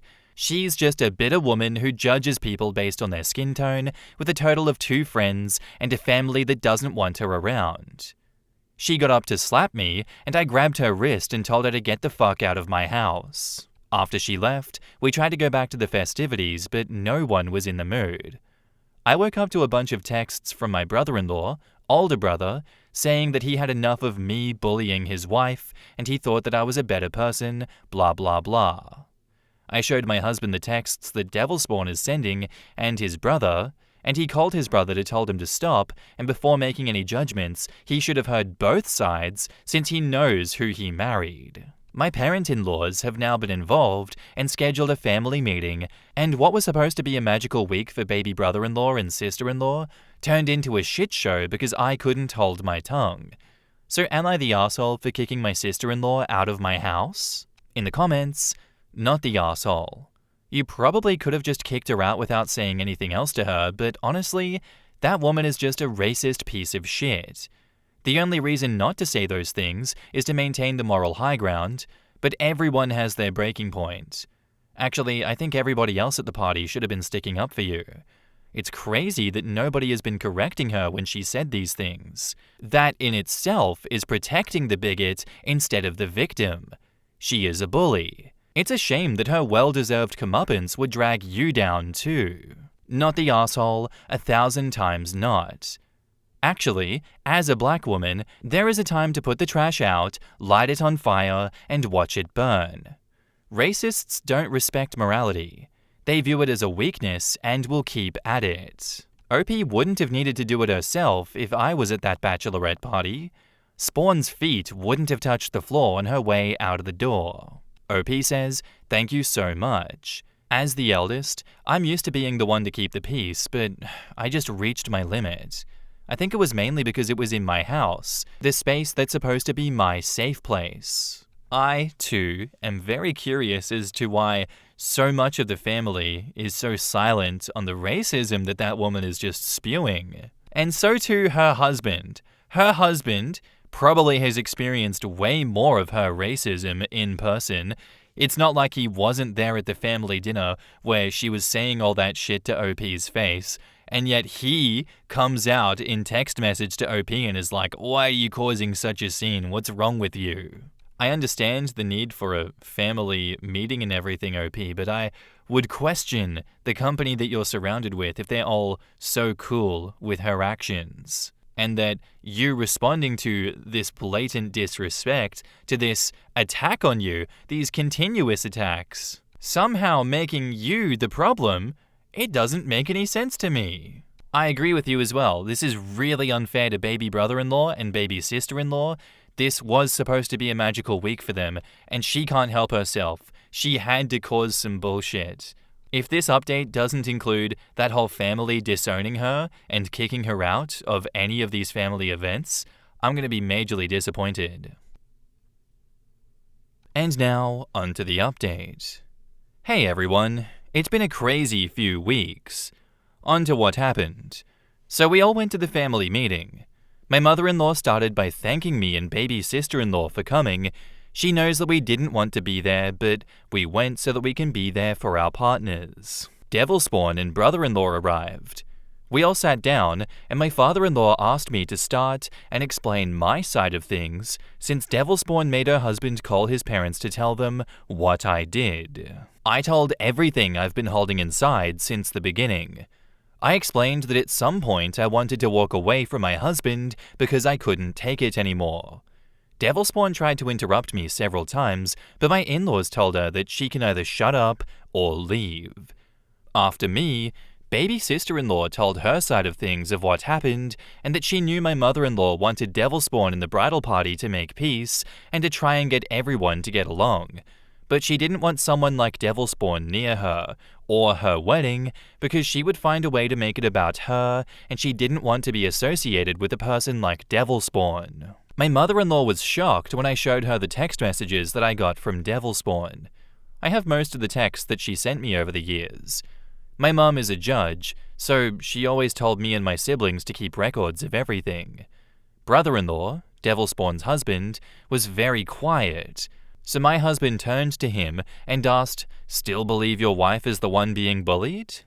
He asked to be excused and just left Devil Spawn to run after him. Well, baby sister-in-law and brother-in-law's wedding happened, and it was amazing. We had a great time. Since they're only starting their lives now, they could only afford a honeymoon in the country, so me and hubby decided to surprise them on their wedding day. We pulled them aside and offered them an all-expenses-paid trip for them to Italy that baby sister-in-law always wanted to visit. On to the drama. Last week, brother-in-law, Devil Spawn's soon-to-be ex-husband, called me and asked if he could come over to talk to me and my husband, and I said yes. He came over and explained that he's getting a divorce. We found out that Devil Spawn had bullied someone in college to the point the person had tried to take their own life. Her parents cut her off when she would make comments like that to the kids they fostered. Brother-in-law told us a lot more, but yeah, you guys get the picture.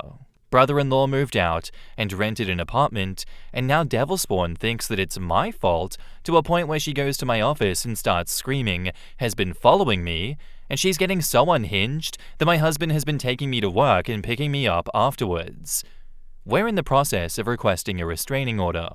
Edit, just to clarify a few things. 1. My parents-in-law tried to stay out of it even though they did see a few things. They never said anything because they didn't want to pick sides. They never thought that it was this bad.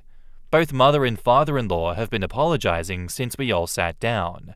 I told them I understand, in a way, why they never said anything, but I did wish that they could have said something sooner. But then again, I hate confrontations, and I let it go on for longer than it should have. 2. For what Devil Spawn was doing in my closet, nothing is missing, so I believe she was looking for my maid of honor dress, which was at baby sister-in-law's apartment, thankfully. 3. My husband wanted to cut his family off for my sake, but I never allowed it. I also come from a big family, and not everyone gets along all the time, and I never wanted him to have to choose between them or me, but he is always on my side and spoke up. And 4, for those saying this post is all lies and things because we paid for their honeymoon, both me and my husband make good money. We normally take a trip out of the country every year in October to go see my family, and because it's around my great-grandma's birthday. We won't go this year because we choose to use that money for baby sister-in-law and baby brother-in-law. In the comments, Fire or Water Kai says, "This is so far from over. Please protect yourself and don't go anywhere alone for a while. I'm glad she's got some consequences, but eek." This is one of the first ones in the sub where the parents actually came through. Usually the parents will enable the shit behavior, but these held a proper intervention. OP says, "They're amazing. They always try and stay neutral, but they actually came through." This is so lovely to hear. Most of the time, staying neutral just means enabling the bad behavior. But your in-laws actually listened and held her accountable. It's surely a relief to finally have their support in this. Stay strong and do not engage with her. This is the kind of person that needs to be the victim. She feeds on it and will let everyone know what she has been through as an excuse to do and say whatever she wants.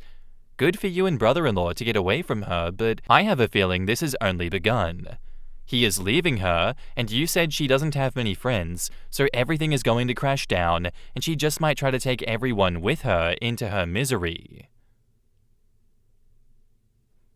Am I the asshole here for not apologizing for withholding financial support until my son passed his paternity test? I, 55 male, have 3 children, 2 girls and a boy. My son is my oldest, and up until recently, I thought he was a decent man. Unfortunately, my daughter-in-law Tessa, 32 female, fake name, showed me that I was wrong and revealed to me that the reason she was divorcing my son was because he cheated on her multiple times and gave her an STD. She made a social media post with pictures of text messages and showed video recordings of messages he left proving her side.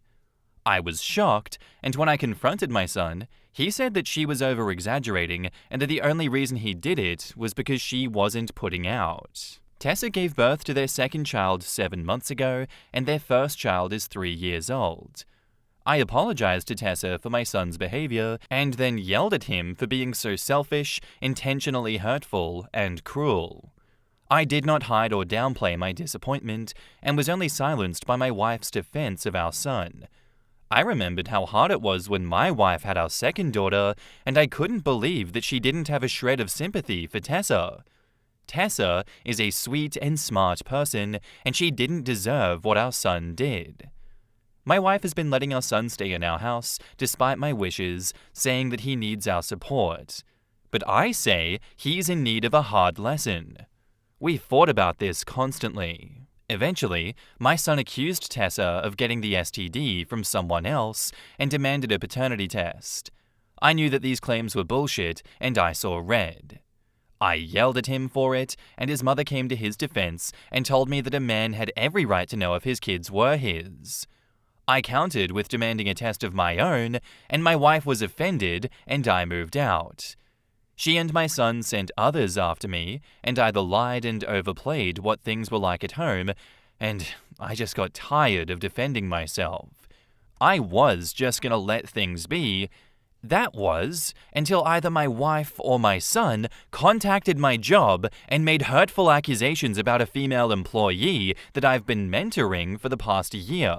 And that is when I snapped. I'm filing for divorce. The house is paid off, so I'm willing to let her have it, but until a judge says so, I've stopped putting money into any of the accounts that she has access to, and I only make payments to the credit card with the $4,000 limit so that she has money to buy groceries, get gas, and pay for her other expenses. I've also changed my main beneficiaries to my daughters and told my son that if he wanted a single cent of my money, he would have to take a DNA test. He later did, and he passed. And I responded with an email acknowledgement that he was my son, as well as a copy of a re-updated will where he will receive 10% of my assets. My wife and son are demanding a public apology, but I don't feel like they deserve it. Am I wrong? Edit to add, just to be clear, since people seem to be skipping over it, but my wife called my job and accused one of my mentees, or mentorees, I don't know how you'd say that, of getting special treatment in exchange for special favors from me and other men in the company. She made such a big public stink that HR is investigating, and my mentee is considering leaving due to the harassment and stress, not to mention the damage to my own professional relationship. In the comments, Careless Image says, "Not the arsehole, but get your half of the house. Get a really good divorce lawyer. Document, document, document. Either that, or get half the house's value in assets. Now that he's proven that he's your son, leave the money to his children. This, leave his share of the inheritance straight to his children. Skip him in the line. Just make sure that your other kids and grandkids understand you aren't giving his kids special treatment, you're just bypassing him in a way that you don't have to do with your own daughters." That's what my wife's grandma did. She had one piece of shit son who had 2 kids, that we know of, with random women and refused to claim them. Family only found out when they were teenagers and sought him out, and even then he refused to acknowledge them. But the rest of the family welcomed them with open arms. He did a ton of other shit as well, and is just a nasty, unpleasant person. Grandma left everything split evenly between her kids with an expectation to share with the grandkids. Except for Uncle Asshole, where she specifically included all of his kids as beneficiaries, including the 2 that he refuses to claim, and only gave him 10% of his portion. Be Environmental says, "OP didn't make social media posts. The daughter-in-law did because her husband was cheating on her and gave her an STD. OP didn't make things public. His wife and son did when they told other people lies about him and contacted his employer. I think asking for a paternity test was a bit over the top, but the wife and son sound like 2 awful peas in a pod. I don't blame you for divorcing her. They are both assholes. Hopefully you can maintain a good relationship with your daughter-in-law and your grandchildren. OP didn't make things public. His wife and son did when they told other people lies about him and contacted his employer." Sounds like slander, doesn't it? Time to contact a good divorce lawyer, and by that, I mean an evil one. The absolutely rotten cojones on those guys to demand that OP publicly apologize after all of that shit? I saw it in the comments of yesterday's video, and I agree, we need to bring shame and fear back into the hearts of society. If they are so delusional that they believe they can force a public apology out of OP after everything that they have done, the evils that they have brought upon him, they surely have surgically removed the parts of their brain that have fear and consequences biologically encoded into it, because there is no way to explain that reaction at the end of all of this. That's craziness. If I were a close friend of OP's, I would absolutely be pressuring him to go for slander against them. How dare they escalate this so high as to slander him and say that he was sexually assaulting a coworker/mentee, as they put it? Try to destroy OP's professional reputation, image, public reputation and image, everything, over him taking a stance against his cheating son. What has the world come to? Absolutely not the arsehole, OP. Please go after those arseholes. And now, onto the update. In short, the young woman who I was mentoring talked to HR and is leaving the company and will be suing my wife for defamation. I am also being pushed to leave, despite HR clearing me of any wrongdoing. A lot of people in the office just give me dirty looks and/or keep their distance. I've also gotten a lawyer, and she feels confident that because the evidence of my wife's blatant attempt to sabotage my reputation at work, I can just give her a lump sum settlement instead of alimony. My lawyer also agrees to a lot of you in regards to not just giving my wife the house, but rather sell it and split the profits. I'm back in the house for now, per my lawyer's advice, and it's pretty miserable right now. Definitely drinking a lot more than I used to, just trying to hang on. I've also had some hard but honest conversations with my daughters, and I have to come to accept that there are certain aspects of fatherhood that I failed in. I did show up to school events and spend time with my children, but overall, I let my wife do the majority of the parenting, and she favored our son. I just never really paid much attention, and my daughters didn't feel as if they could talk until now. However, they are still willing to have a relationship with me and are on my side with the divorce. I haven't spoken to my daughter-in-law much, but she did send me a thank you text for standing up for her. Thanks for reading.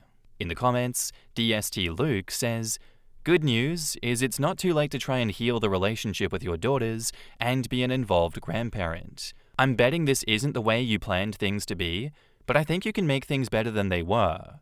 Talk to your daughters and daughter-in-law and ask them if there's anything that you can do to become a better parent/grandparent. I can't believe your wife rang your place of work and sabotaged you.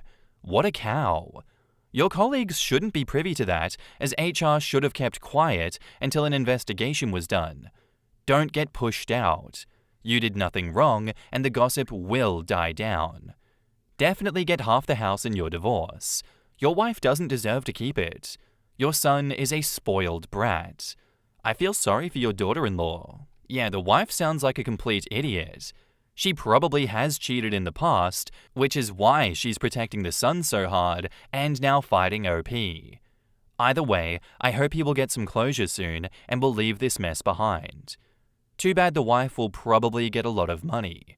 OP, perhaps you should divorce her and then sue her for defamation too to win a bunch of settlement money back, or so that she'll spend her money on lawyers. She doesn't deserve it. I am so sorry that your life got kind of burnt down because of these people, OP. You tried to get your wife on side against your cheating son, and yet she refused to see reason. And then she burnt your life down for having morals. What has the world come to?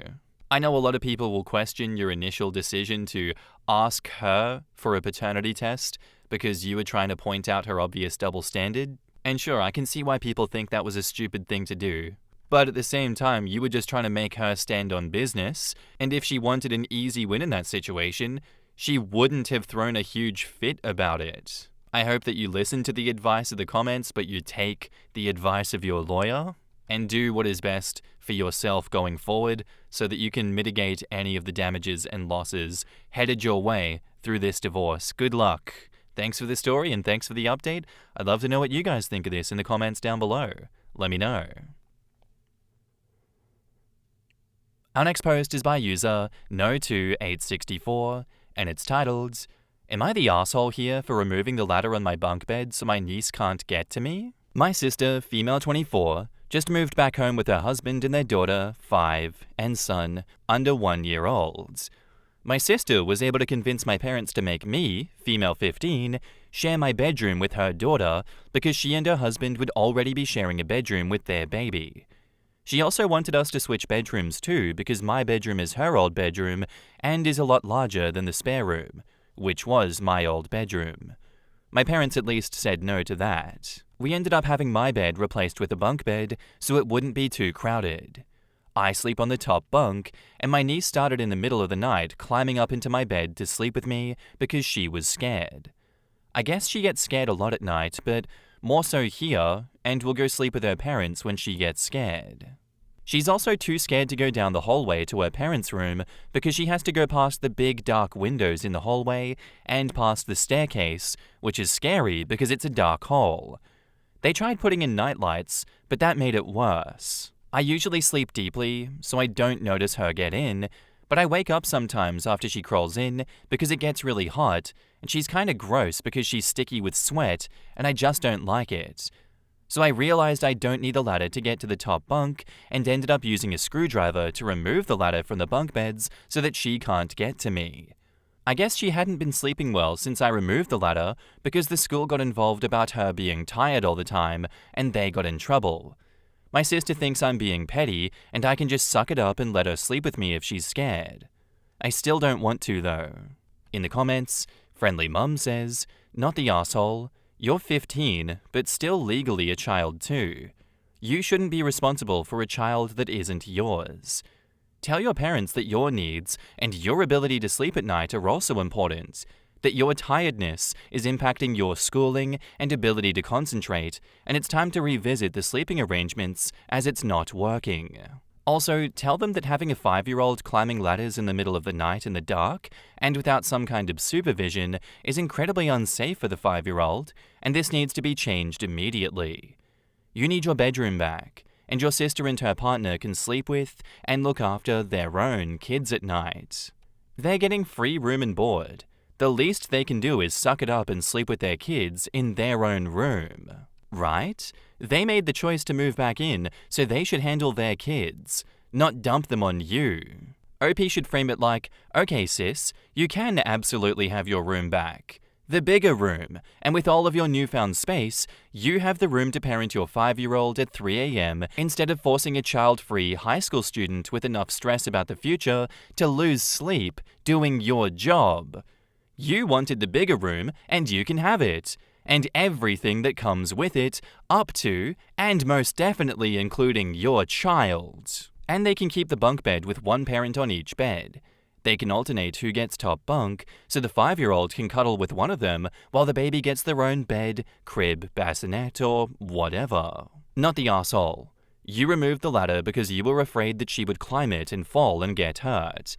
If she's having trouble sleeping, then her parents have to work that out, not you.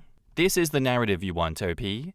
When you talk to your parents and sister about it, you point out how dangerous it is that she's climbing a ladder unsupervised in the middle of the night, and further that if she's up there with you, she risks falling out of the bed. You're doing what's best for the child's safety, since no one else seems to give a damn about that. The fact that it's also better for your situation is simply incidental. Niece could also get trapped between the rail and the bed or wall in the bed with the aunt. Not the asshole, but like, why didn't they put the bunk bed into the other room with them so they could fit all 4 of them? Why would you put a 5-year-old in a room with someone much older? Like, that seems so dumb. OP says, they wouldn't be able to fit the bunk beds in there. Well, you can buy bunk beds with a double underneath and a single up top, so they would be able to fit the whole family in their room. OP says, I'll tell them, but I don't think they'll get one like that. I'm interested to see what OP's parents have to say about this whole situation when OP starts bringing up these solutions and trying to get this 5-year-old out of her room. Because I don't think OP's the asshole here for removing the ladder. I myself have a perfectly optimized sleeping setup. It's like a goddamn cave. It's so quiet, it's perfect. I can't imagine being in OP's situation, having to have that dynamic messed up, and then having your niece come and disrupt your sleep every night. That is some goddamn sleep terrorism right there that you didn't sign up for. You're doing it as a favor to them, and it's become untenable. They are her parents. They can fix this situation. They are getting free room and board. I feel like it's the least they could do in this situation. Not the asshole here, OP. I'm sure there is a middle ground you can come to, though.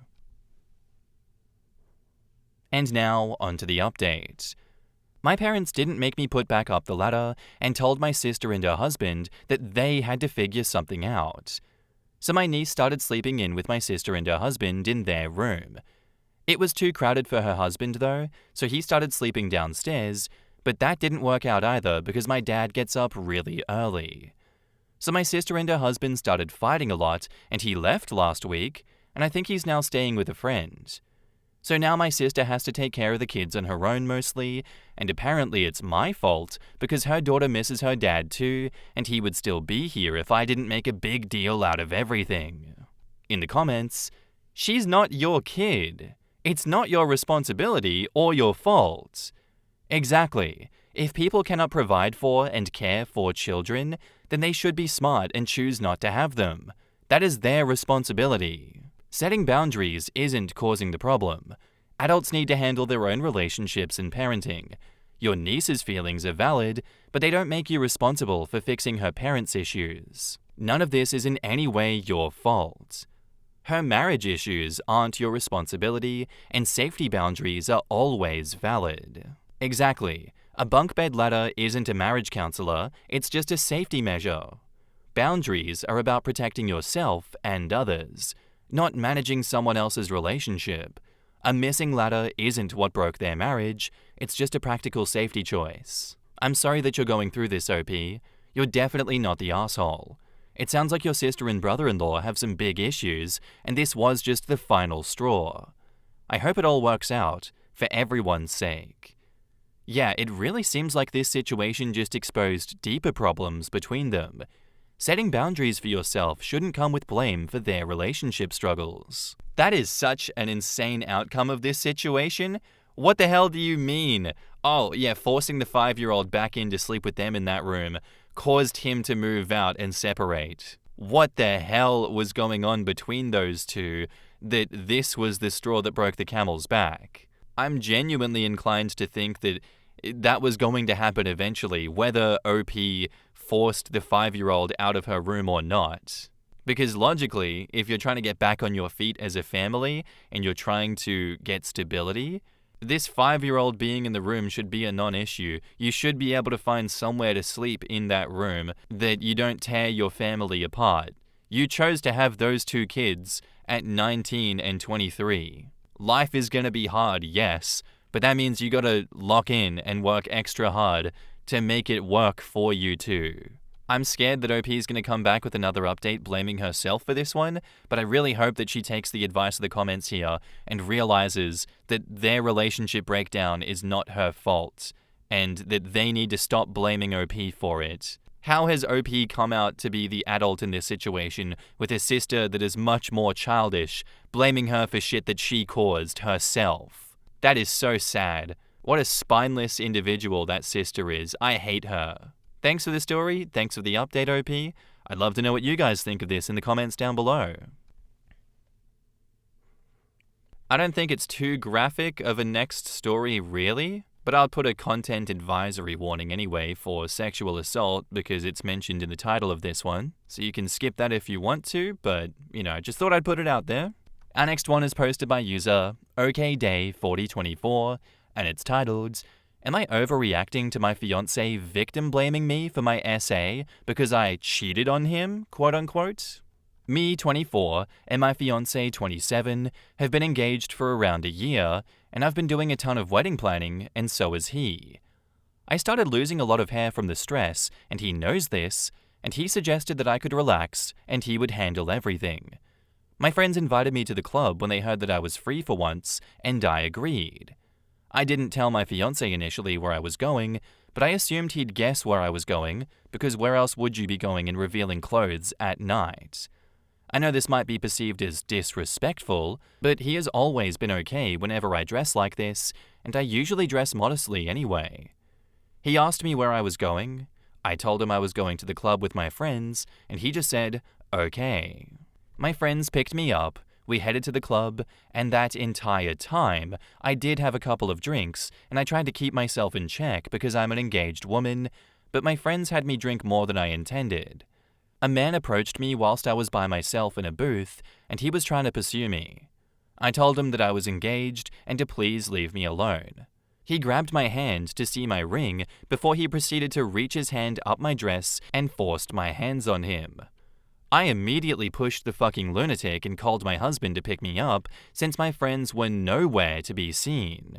He came to pick me up, and I was frantically explaining to him what happened, only for him to pull over and yell in an accusing tone, "What?"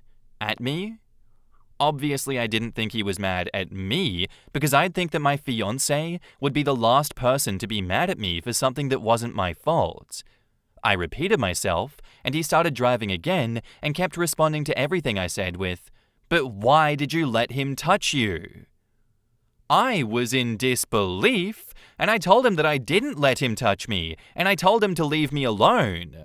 He tells me that I shouldn't have gone to the club wearing what I wore, and then started slut-shaming all of my friends who went with me and questioned why I didn't do more to protect myself. I cussed him out because what the hell?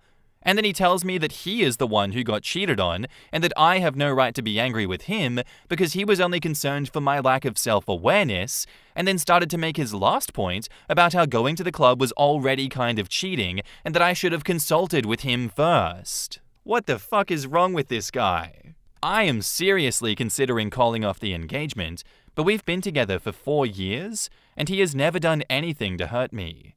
We rarely fight, and he's almost always very gentle with me. This is the first time he's reacted this way toward me.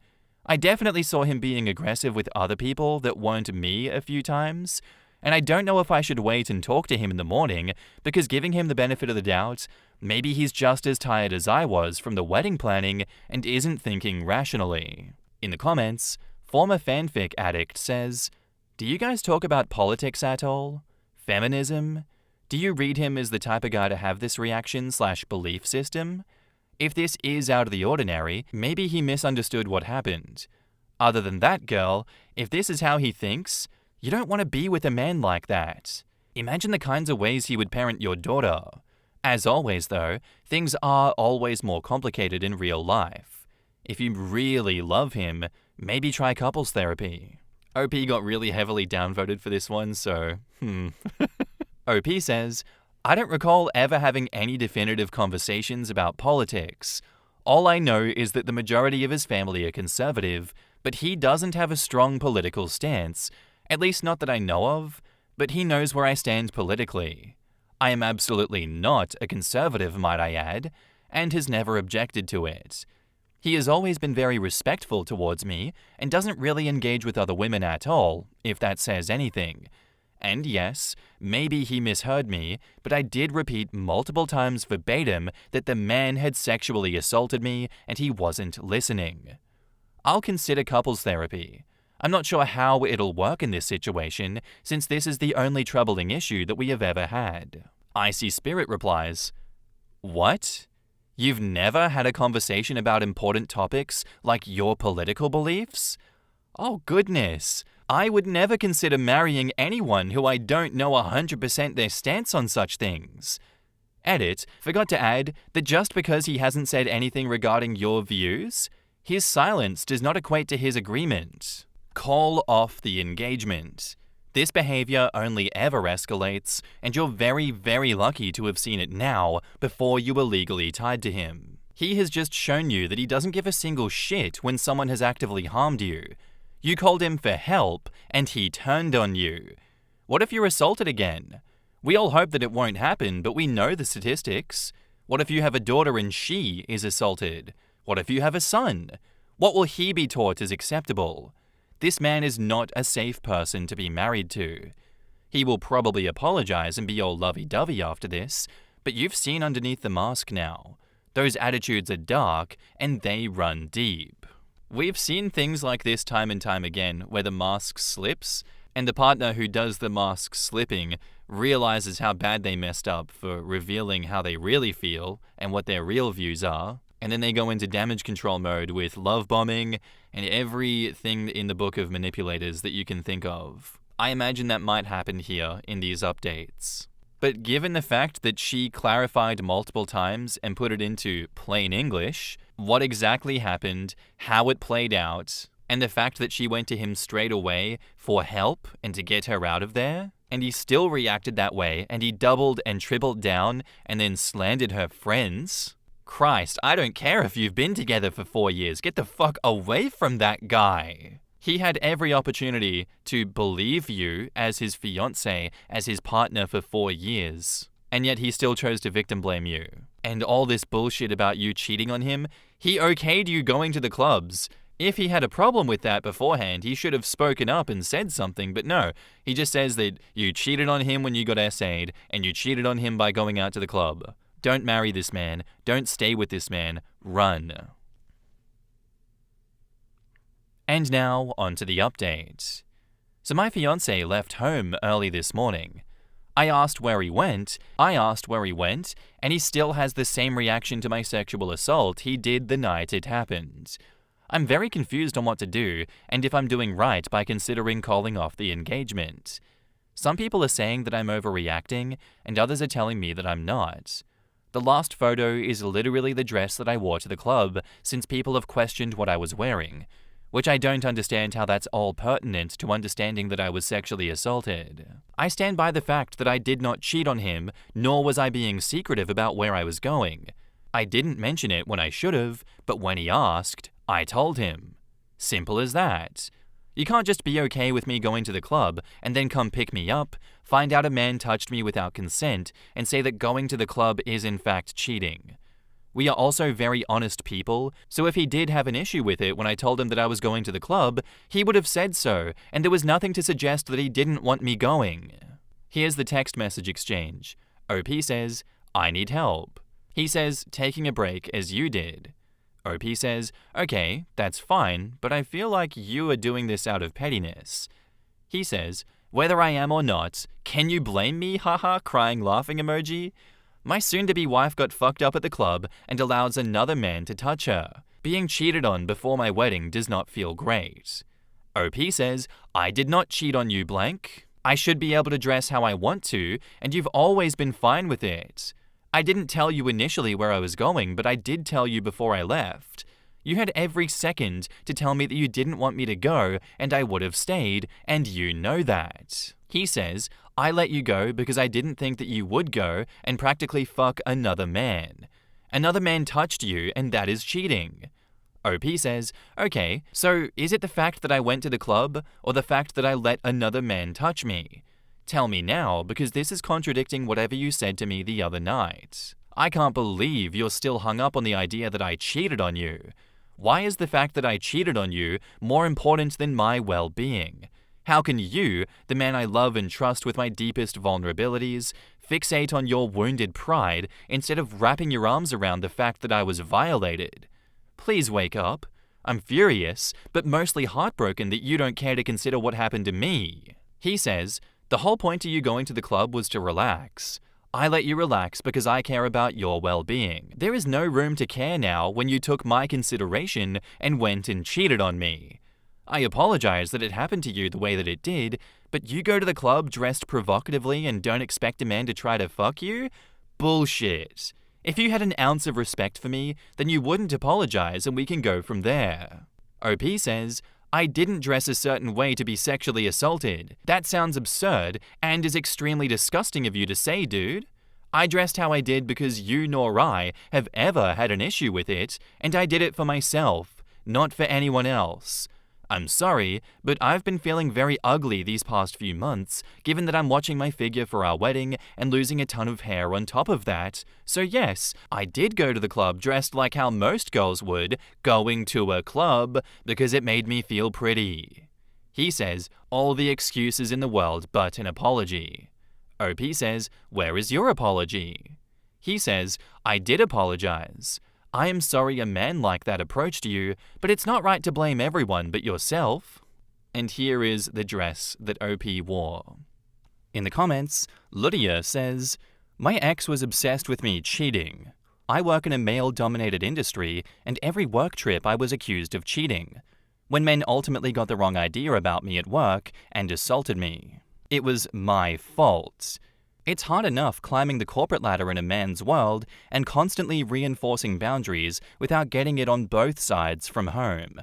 I eventually started hiding everything from him to avoid being called a slut anytime someone said or did something that made me uncomfortable. Ultimately, I left him because it was impacting my career and modeling possessive and toxic behavior towards women for my son. I was an executive at the company that we both worked at when I left, and he told everyone that I got my job by sleeping with my boss. Please, find someone who will support you during a crisis, not pile on. I am fully incapable of having a traditional relationship now because of it. It took me 2 decades of feeling like my life was over to get out. I'm happier now than I thought was possible. I'm begging you to put yourself first before you get trapped in an abusive relationship. OP, You will have a small, controlled life if you marry this man, and over time, it will grow smaller and smaller, and you will forget what independence, support, and confidence feel like. You will feel trapped, and it will be harder to leave. End it now. This is not a person that you want to spend your precious life with. You want someone who will help you grow and embrace experiences, not keep you isolated and insecure. Everything you said. Also, he literally does not see it as assault, FFS. Nothing more even needs to be said. I want to know how he would have responded if, God forbid, she was actually R-worded. This dude would have probably just broken up with her right then and there, saying that she slept with another man. He doesn't care about consent. He feels that she is made up of body parts that belong to him, and her being assaulted means that another man touched what was his, regardless of the means by which that happened being assault. He feels like he is the one that was violated? Like, get the hell out of here with that. That is a sick and dangerous person to even be around, let alone marry. I'm not going to even comment on the dress, because no one should be commenting on what she was wearing in the first place. OP, don't you dare apologize to him for being assaulted. You really gotta ditch this dude. Like you said, he doesn't really care about your well-being. You can't trust him with your safety. How would you feel if this is how he responded to something like this happening to a hypothetical daughter, or him teaching a son that this is not assault? Please, just go and do not look back. You are so young. You have plenty of time to find the one, but he is not it, girl. Update us again. OP comments, "Hi everyone. Thank you so much for the advice, and I think I will be following through with calling off the engagement, but before I do, I need advice on where to even begin. We've sunk about $12,000 so far into planning, out of an original $35,000 budget, with a rough split of 60% from us and 40% from our families, mostly non-refundable deposits that are killing me right now. Here's the breakdown of what we've paid. Venue, $4,500 deposit, 30% of $15K total, non-refundable after 6 months. Wedding dress, custom alterations already done, $2,800 total, with $1,200 paid up front. Photographer, $2,000 retainer. 50% of $4,000 package, non-refundable.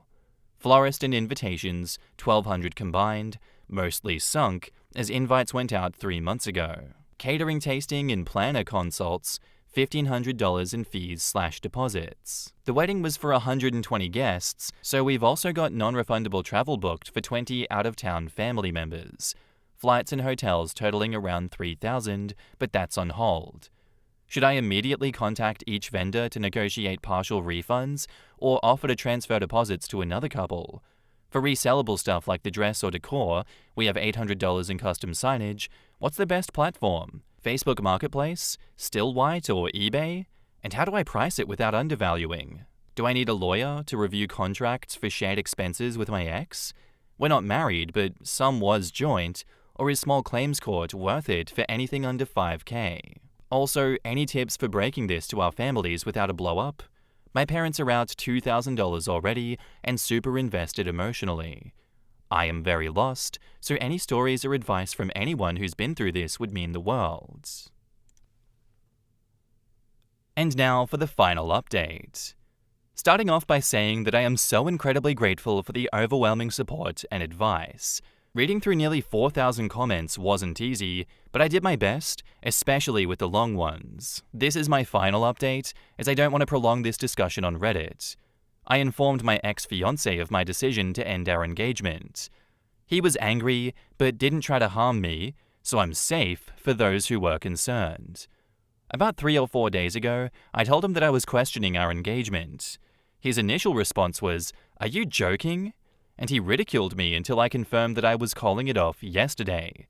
He brought up the money spent on the wedding and questioned how we were going to handle those who contributed and what we were going to tell them. I assured him that I would take care of it. He then ranted about throwing away 4 years, saying he didn't care who was the victim anymore and that he would never make such a decision because he loved me, ending with, "This is fucking crazy." I'll address some questions I was receiving, and yes, even those who asked with less than kind intentions, and provide more context. The sexual assault occurred 2 weeks ago on a Saturday. The first person I told was my sister the day after because I couldn't face my fiancé, nor could I bear it alone. I did not personally tell the rest of my family, but my sister passed it on to them for me. My mum called to discuss it and was supportive, though I do feel like there's still some disappointment from her and others. People were also accusing me of infidelity and saying I wasn't telling the full story because I didn't detail the assault and questioned whether I reported it or not. My focus was on my engagement, not the incident itself. No, I didn't report the assault. I was frantic and just wanted to get home. I repeatedly told the man to leave me alone before he touched me, but it happened very quickly. I froze and then pushed him off once I processed what was happening and left immediately. I didn't think to report it in the moment because I couldn't stand another second more in there. I will try to return to the club to request footage when I'm in a better headspace because I don't want this happening to other women, and I'm baffled people think that's what I want. Absolutely not. Here is the missing context I was hounded for. I didn't plan on going to the club. My friends, who were single women, suggested it after my ex-fiancé told me that I could go out and to relax, saying that he would handle all of the wedding planning for that day. I was alone at the booth because they wanted to dance, whilst I didn't. I haven't contacted vendors yet, but am surprised and grateful for the logistical advice and support offered. If you replied under that comment, I likely saw it and you didn't go unnoticed. Finally, this decision wasn't based solely on Reddit. I was thinking it before I came and told my story here, and Reddit only validated that I wasn't overreacting and encouraged me. I'm aware that strangers don't fully grasp my situation to make such a huge decision for me. I know that. To those in my DMs calling me stupid, or worse, who also seem to be mostly men, your disgusting misogynistic words won't change my mind. This is my decision. Thank you. In the comments, Holy Macaroli says, "Can you have someone close to you call the club about saving footage? A lot of businesses delete footage fairly often. You shouldn't have to deal with it yet if you don't want to, but hoping someone can ask them to hold on to it. I'm glad you left. Wish you all the best." OP says, "This is not something I thought of, so I will try finding out if someone can do this for me. Thank you." Getting someone else to handle it takes the weight off you while still keeping the option open. I'm so glad you're focusing on your safety and healing first. I'm very relieved to hear that you are well, both physically and mentally. There are certain posts that haunt me, and yours was one of them. I hope that you request the footage rather quickly from the club, as older systems record over older footage. You have made a sound decision, and sound strong in your process. Don't forget some individual therapy for the SA/trauma, but also for the end of the engagement. Learning a bit more about your former relationship may divulge clues for you to avoid going forward into new relationships. Best of luck to you, OP. I wish you happiness. And I wish you happiness too, OP. I won't lie, the first thought in my head when you mentioned the security footage was, oh shit, get onto that now. 2 weeks might be enough time that they have already recorded over it. And that is some evidence that you are going to need going forward if you want to get some justice against this guy. But yeah, like that last commenter said, I do hope you get some help, and I do hope you get some counseling going forward to help you process all of this. I can't imagine you're in a good headspace at all, but from what you've written throughout all these updates, to me it sounds like you have an incredibly tough and shiny spine. Don't let those DMs from people get you down. There's always going to be someone that has some shit to say. You know what's right, you know what you need to do, and that's all that matters. As everyone else has said, best of luck to you, OP. I also wish you happiness in your path forward from here. Thank you for the post, and thank you for all of the updates. I think my kid's school lied about calling CPS rather than calling my husband to pick her up. Our daughter 7 started school last month. I told the front office under no circumstance should they call me if something happens to her, especially Wednesday, Thursday, or Friday. I work, and I'm not allowed to have my phone on my person while working. They were told explicitly to call her father, who works overnight, but is home all day as a result. I get to my lunch break today, and what do I find but 16 missed calls from the school? I assume she's been hospitalized or there's been an active shooter. Something horrible that warrants 16 calls to the parent they were told not to call. I call the school frantically before even looking at my voicemail and find that they called me because she threw up. Threw up. Blood? Nope. Regular throw up. But because I didn't answer, this woman considered it abandonment and made a call to CPS. I asked if they had called my husband. Nope. Just me. And I didn't answer, which isn't allowed. I called him and he went to pick her up.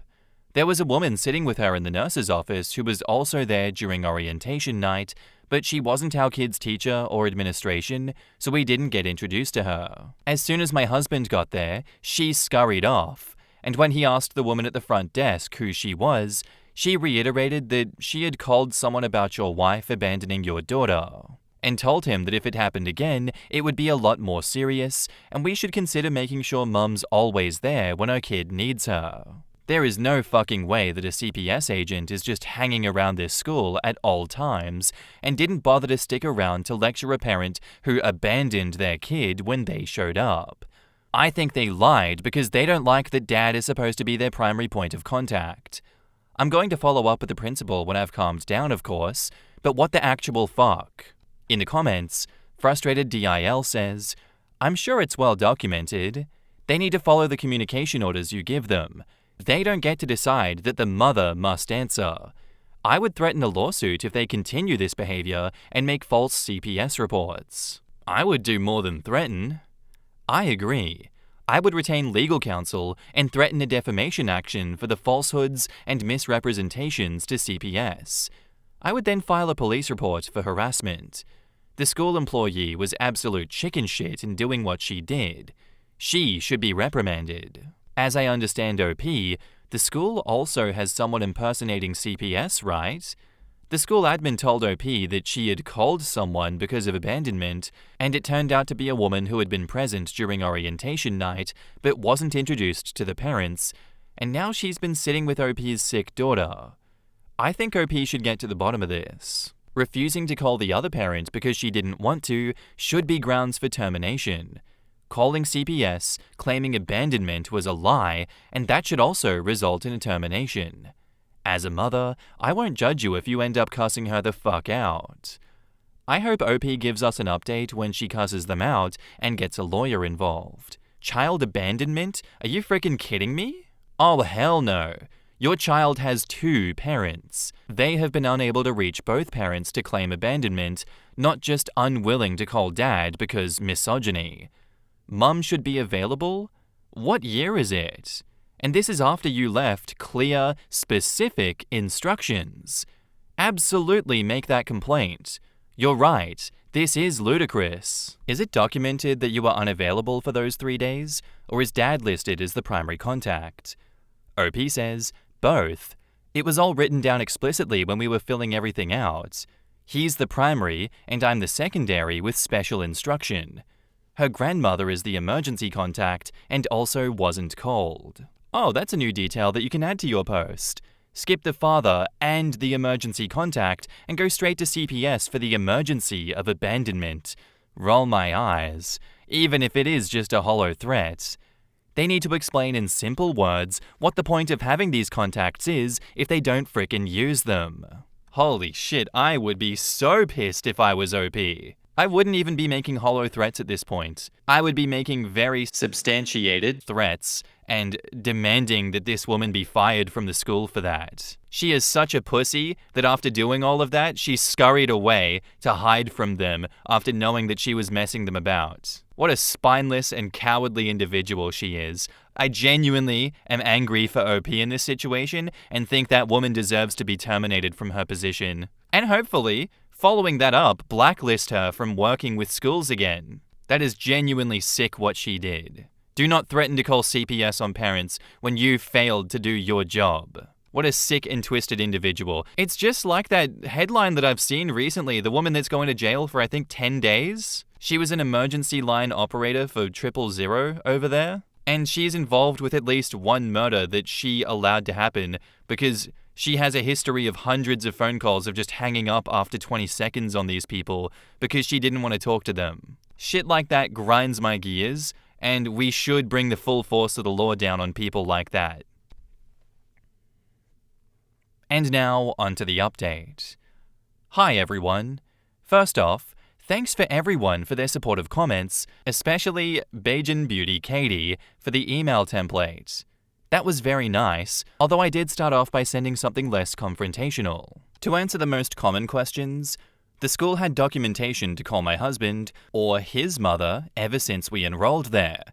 I double-checked our computer portal with the school website, and it's still listed that way, including that I can't be contacted for anything that might be time-sensitive. I cannot have my phone on my person while I'm working, period. My workplace has an automatic answering machine for public calls, so even if the school did call them, I wouldn't get the message for probably half an hour at the absolute best. And even then, I work about 30 to 40 minutes away if traffic is good. Yes, I am in a more traditional area, although it's never been too huge of a deal before besides having to commute to the city for work. This is not going to be the super dramatic update that I'm sure a lot of people are hoping for. Sorry? First off, I did not jump straight to getting an attorney to threaten them.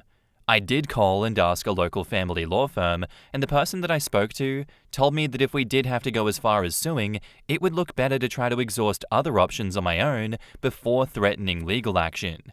But they would be happy to look over any communications between us, and we could CC them on any emails, and asked me to get any information on the potential neglect/abandonment case that I could while they looked into it as well. I started by sending a follow-up email to the principal and CC'd the superintendent and law person on it, asking for confirmation that they had checked our file for who to call, more details on who exactly was spoken to at CPS, any case numbers, and the name of the person who was sitting alone with my sick daughter and did not speak to my husband or identify themselves.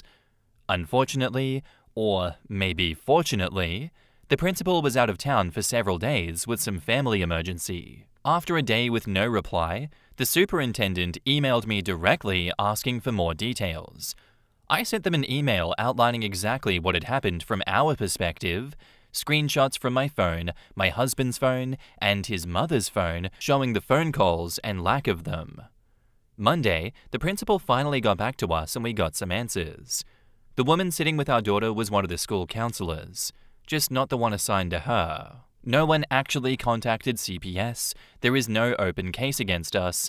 That was just a straight-up lie. The woman who told me that she had actually called the school's social worker, not CPS, who then sent the counselor to sit with her, instead of, telling her that that was ridiculous or going himself.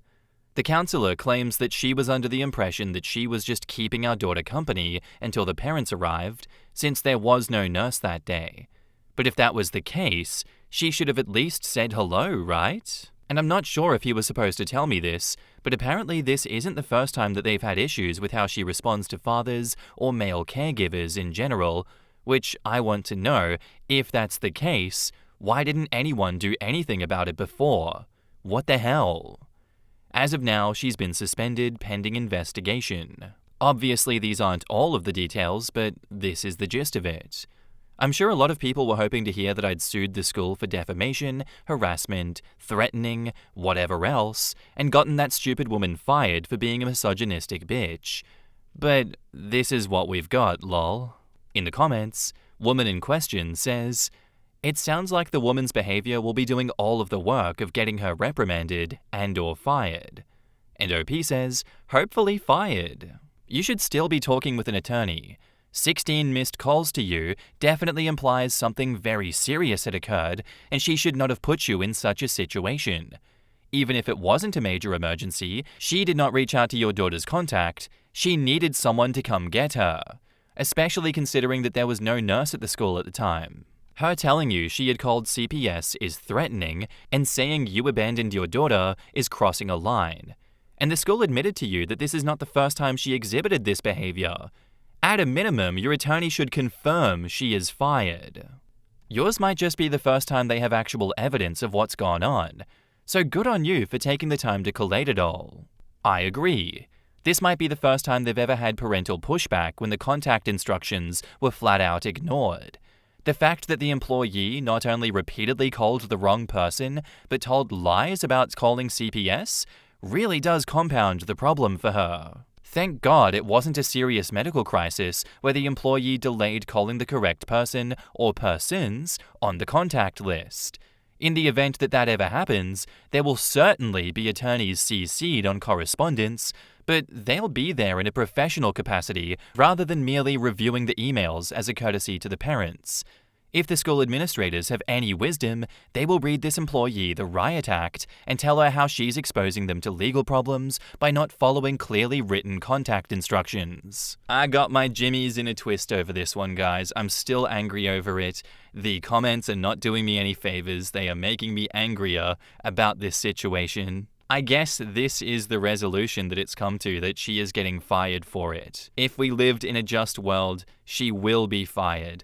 I am praying for her downfall. Because yes, like that commenter said, what if this was a serious medical emergency? What if she had delayed that child getting help because she wanted to be whatever she was being in that moment? This is a genuinely serious situation that I would be raising hell for if I was in OP's situation. And I'm glad to see that they did go get legal counsel and figured out how to go ahead with this. That was very smart of them to do that. Thank you for the story and thank you for the update, OP. Good luck with it all. Our next post is by user A Live Specialist, and it's titled, "Am I the asshole for hiding my ALS diagnosis from my grandpa?" A year ago, I, 25 male, was diagnosed with limb-onset ALS after a long struggle with experiencing foot drop and muscle weakness. For a few months, I hid my diagnosis from everyone until progression of the disease forced me to come clean. To be honest, I'm still coming to terms with this, and each day has been a living hell as I wake up not knowing what motor skills I will lose next. I have always been fiercely independent and the protector of the people I love, so it kills me knowing that everyone who loves me, my girlfriend especially, now has to bear the burden of my illness. The person who I haven't told is my grandpa, who raised me and my brother until we were teens, because my parents were at work all the time. He's the one who cared for me the most, who has literally watched me grow up. I have always promised to take care of and give him the best of everything, because he sacrificed so much to give me as much of a happy childhood as he could. Ever since I was diagnosed, the thought of having to tell my grandpa that his grandson has an incurable, degenerative disease has plagued me, and I don't think I can gather up the courage to tell him or to face the fact that I can't fulfill my promise. He is nearing 70, and I want him to live as happily as possible without worrying about me. The other day, we met for a family dinner. I don't see my grandpa very often now, so before the dinner, I was adamant that my grandpa would not find out. My brother and girlfriend agreed to cover for me using a wheelchair by saying that I'd been injured playing soccer. Grandpa accepted the excuse, and all seemed to be well until my cousin, who wasn't aware that my grandpa didn't know, brought it up. As I expected, he was devastated and couldn't stop asking why I didn't tell him. Later that night, the sudden emotional shock likely triggered his heart condition. He has a history of heart attacks. My grandpa is now in the hospital, and I haven't been able to stop crying. My brother is furious at my cousin for revealing my diagnosis, even more so for not being apologetic, since she's insisting that it's my fault because I should have just been more honest with my grandpa. She called me manipulative and a liar and said that it wasn't my place to decide whether grandpa could handle it or not. The guilt is eating me alive, but at the same time, the aftermath just tells me that I was right to hide it because the news absolutely crushed my grandpa. I don't know what to do anymore except pray that grandpa makes it through. Am I the asshole? In the comments, Anxious Reporter says, "No assholes here." Oh, love, I'm so sorry. That's such a heavy diagnosis. You are not an asshole, but at 69, your grandpa could live for another 20 years. You aren't going to be able to hide it forever, and he's a grown man. He doesn't need protecting from reality. He'll be devastated for sure. Who wouldn't be? His precious grandson facing such a hard prognosis? His heart will break, but that's part of life. And the earlier you know about something horrendous, the sooner you can start to process it, you know? Your cousin didn't realize you hadn't told him. She's not an asshole for bringing it up. It's a big thing, and your loved ones are going to want to talk about it. It's awful that your grandpa is in the hospital, But that's the best place for him to be, and I'm sure they're doing all they can for him. And it's not your fault or your cousin's fault. It's natural to want to grasp onto blame when bad things happen, but it really doesn't help. Give yourself and your cousin some grace. You've both had very human reactions to a shit situation. Rothwell says, maybe the cousin wasn't the asshole for bringing it up because they didn't know, but their reaction afterwards turned them into one. Calling a terminally ill person a manipulative liar for wanting to tell people on their own time isn't shitty behavior. Soft, you're the asshole. I think it's naive to think that the rest of the family will just never spill the secret, quote-unquote, because unless no one knows, it's not a secret. Family always talks. I also think your grandpa deserved to hear it from you. That said, I understand the fear you have. You're in a no-win situation and unable to do a damn thing about it. If you can, seek counseling, lean on your family. You don't have to be alone. Edit, I forgot something. Go to him and explain why you were scared. I'm sure he'll understand because he loves you. Grandpa is the only person being kept in the dark. Really shitty of the entire family, in my opinion. Would it be better to break the news when OP's condition has progressed to the point where he can't speak? I don't get how he thought that he could keep this secret from someone so important to him. It had to come out eventually. Back up to the post, there's an edit. Thank you all for your responses, and especially those who expressed things from my grandpa's perspective. I'm not sure how much this changes, but my cousin's husband saw this post, and now cousin is livid.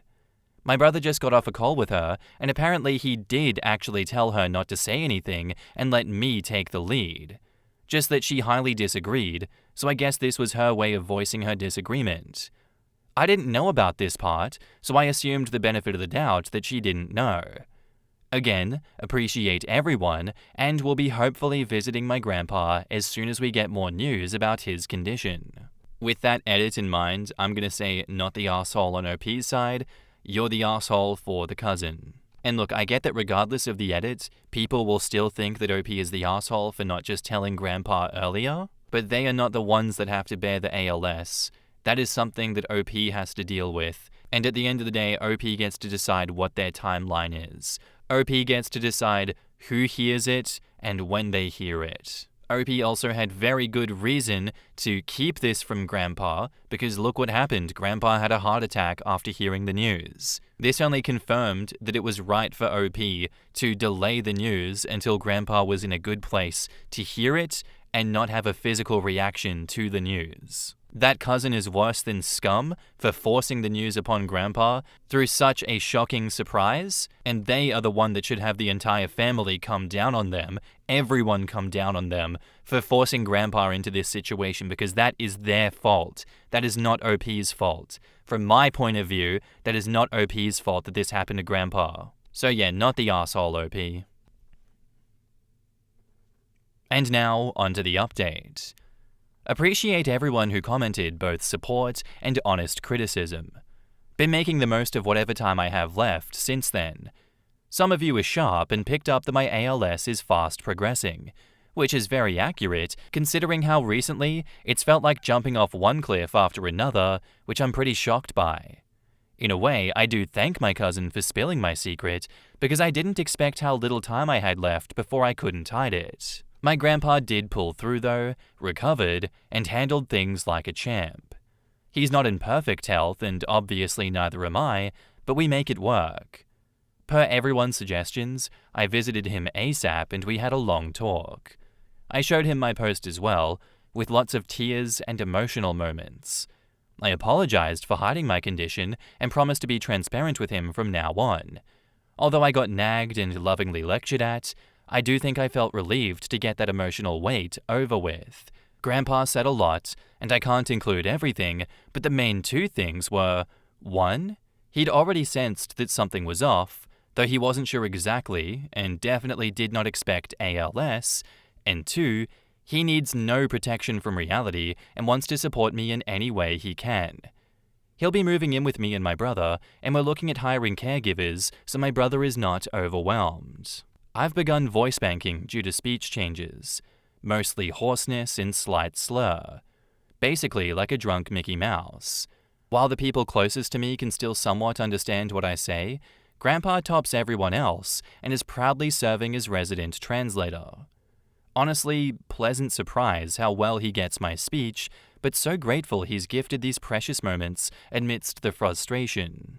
I've since gone low contact with my cousin for a variety of reasons, namely constantly disrespecting my wishes. The major one being that she came into my house knowingly with a cold, even while we had already warned people not to visit if they were sick in any form. ALS screws with my immune system, and at this stage, it's very easy for my respiratory system to become compromised, even with minor illness. Minimal breathing issues so far though. I've learned a lot about myself and life in general through this disease, and given the aggressive progression, am now mentally preparing to make some hard decisions. When I first learned about my diagnosis, I rejected tracheotomy/invasive ventilation and feeding tube, but recently I've begun to reconsider. I think the worst feeling is just being terrified of both living and dying. Trying to stay in a good place mentally and emotionally, and always grateful to have people that I love and people who love me by my side. I know this update isn't all sunshine, but I hope it gives some closure. Thanks everyone. In the comments, GSD Enthusiast says, I remember reading your original post when you first wrote it. I'm glad you're surrounded by the people you love, and I wish you all the best. Make your decisions for you and only you. Your choices are what matters. I'm so glad that you have your grandpa in your support system now. I'm wishing you the best on this journey. Steve Gleason is a former NFL player who was with the NO Saints. He's been living with ALS since 2011. There is a documentary about him and his family. His wife and children played a large part in his decision to go and remain on ventilation, which is okay. I've already had 2 people in my life diagnosed with ALS. Neither opted for ventilation, and that's okay too. This is such a tough disease, and the choices have to be made by you because you are the one who ultimately experiences the disease. It's great to see your grandfather, girlfriend, and brother are supportive, loving, and helping in the capacities they can. Having them in your life makes a difference. I read your previous post and this one. Your boundaries are important, and your people are very respectful of that. Whatever choices you make, they will be the right ones for you. I'm sorry this is happening to you. You seem like a wonderful human. Edit, your cousin can kick rocks. Someone who disrespects your wishes regarding your medical information and then disrespects your life by ignoring boundaries isn't a supportive human. I agree too. I'm still pissed off at that cousin. I'm not going to take back what I said about that. Yes, it was a blessing in disguise for OP, but at the end of the day, OP's choice was taken away from him. I wish OP nothing but the best going forward with this. Having it so rapidly progressing would be terrifying, and I can't imagine what they're going through right now. I'm so glad that Grandpa made it through. I'm so glad that he is there for you, supporting you as best he can, and I hope that you guys make the most of whatever time you have left together. The setup that you guys have and the time you have together is a blessing, and I hope that you make the most of it, and I know you will. I have full faith in you too. Thank you for the story, and thank you for the update, OP. Good luck. My husband wants biological children and is acting resentful towards our adopted daughter. How do I fix this? My husband and I adopted a little girl 3 years ago. She's now 6 years old and the brightest bowl of sunshine, genuinely sweet and lively. Lately though, my husband has completely changed in the way that he treats her and changed his views on what we initially agreed on. To explain, I've always wanted children, but it was always with adoption in mind. It's not due to infertility, it's just what I wanted to do due to different reasons. I have told my husband as much in the past, and although he didn't understand why at first, he came around to the idea and seemed pretty excited too. So we decided to adopt, and at first he seemed genuinely happy and was a loving father to her. For roughly the past year though, he started acting weird. It started with him making comments about how he would like to have biological children. It was never something big, just offhanded, but I still found it weird and I told him as much. He stopped doing it, but around the same time, he started acting more dismissive towards our daughter. He stopped spending as much time with her inside, and especially outside of the house, rarely taking her anywhere anymore. and it got so bad that he even dismissed her when she tried to get him to play or spend time with her. I talked to him about it, and he just said that he was stressed. It got better for a while, but then the same happened again, and this is how it's been going for the past couple months. So at one point, I decided to talk to him. Not asking him to do better, but just understand what was wrong. He told me that although he loved our daughter, as a man, he craved to have his own biological children, and that our daughter is old enough to have a younger sibling now, and that we should try for one. I told him the same thing. I said years ago, and several times after that I did not want that, and reminded him that back then he was okay with that too. He said that his bond with our daughter would get stronger if we had a biological child, and I was so incredibly angry and heartbroken. I don't know what to do. I don't want to have another child, and I hate how he treats our daughter now. I've thought about counseling, but I'm just wondering if anyone else has gone through the same. At the end of the day, I know that I'll put my daughter above all else, and seeing how sad she's been lately just breaks my heart. I feel like a complete failure as a mother, and would honestly appreciate any insight from people that have gone through anything like this. In the comments, Complaint Think says, I'm calling BS on having a biological child strengthening his bond with your daughter. Unfortunately, it sounds like you already know what you need to do for the sake of your child. And it's not getting pregnant with this dude. She needs to make headway, because he's going to leave her for a woman who will give him a biological child. Bullshit. He's treating her poorly to manipulate you into having his biological child, and that's incredibly fucked up. I could never have another child with someone who would treat his daughter this way. Exactly this. That logic makes zero sense, and sounds like emotional blackmail. A good father doesn't withhold love from one child to get another one. The fact that he's willing to hurt a 6-year-old to get what he wants tells you everything you need to know about his character. It's literally abuse. The cognitive dissonance a 6-year-old child is going to experience when a parent withdraws first their literal parenthood, their attention, and affection is exactly how you destroy a child's ability to feel secure in their world and their life. OP, this is a bait and switch, a classic manipulative abuse tactic. They drop the mask a million ways as the relationship progresses. This brings devaluing and dismissing rational reasons and arguments. It makes you question your reality. You told him your value about this before you married, and it was both made real and reinforced when you both adopted your wee girl. You fully understand and committed to your role as an adoptive parent, and he lied. And now he's withdrawing from being her parent and wants the better version, his own biological child, who, by nature of being biologically his, is and always will be superior in his dynamic. I would divorce before I would let someone do that to my child. If you plan on putting your daughter above all else, you'll be leaving this man yesterday. As an adopted kid who has had supportive parents, absolutely. My parents treat me as their own because I am their child. If my dad stopped treating me like his kid, I would pick up on it and never be the same again.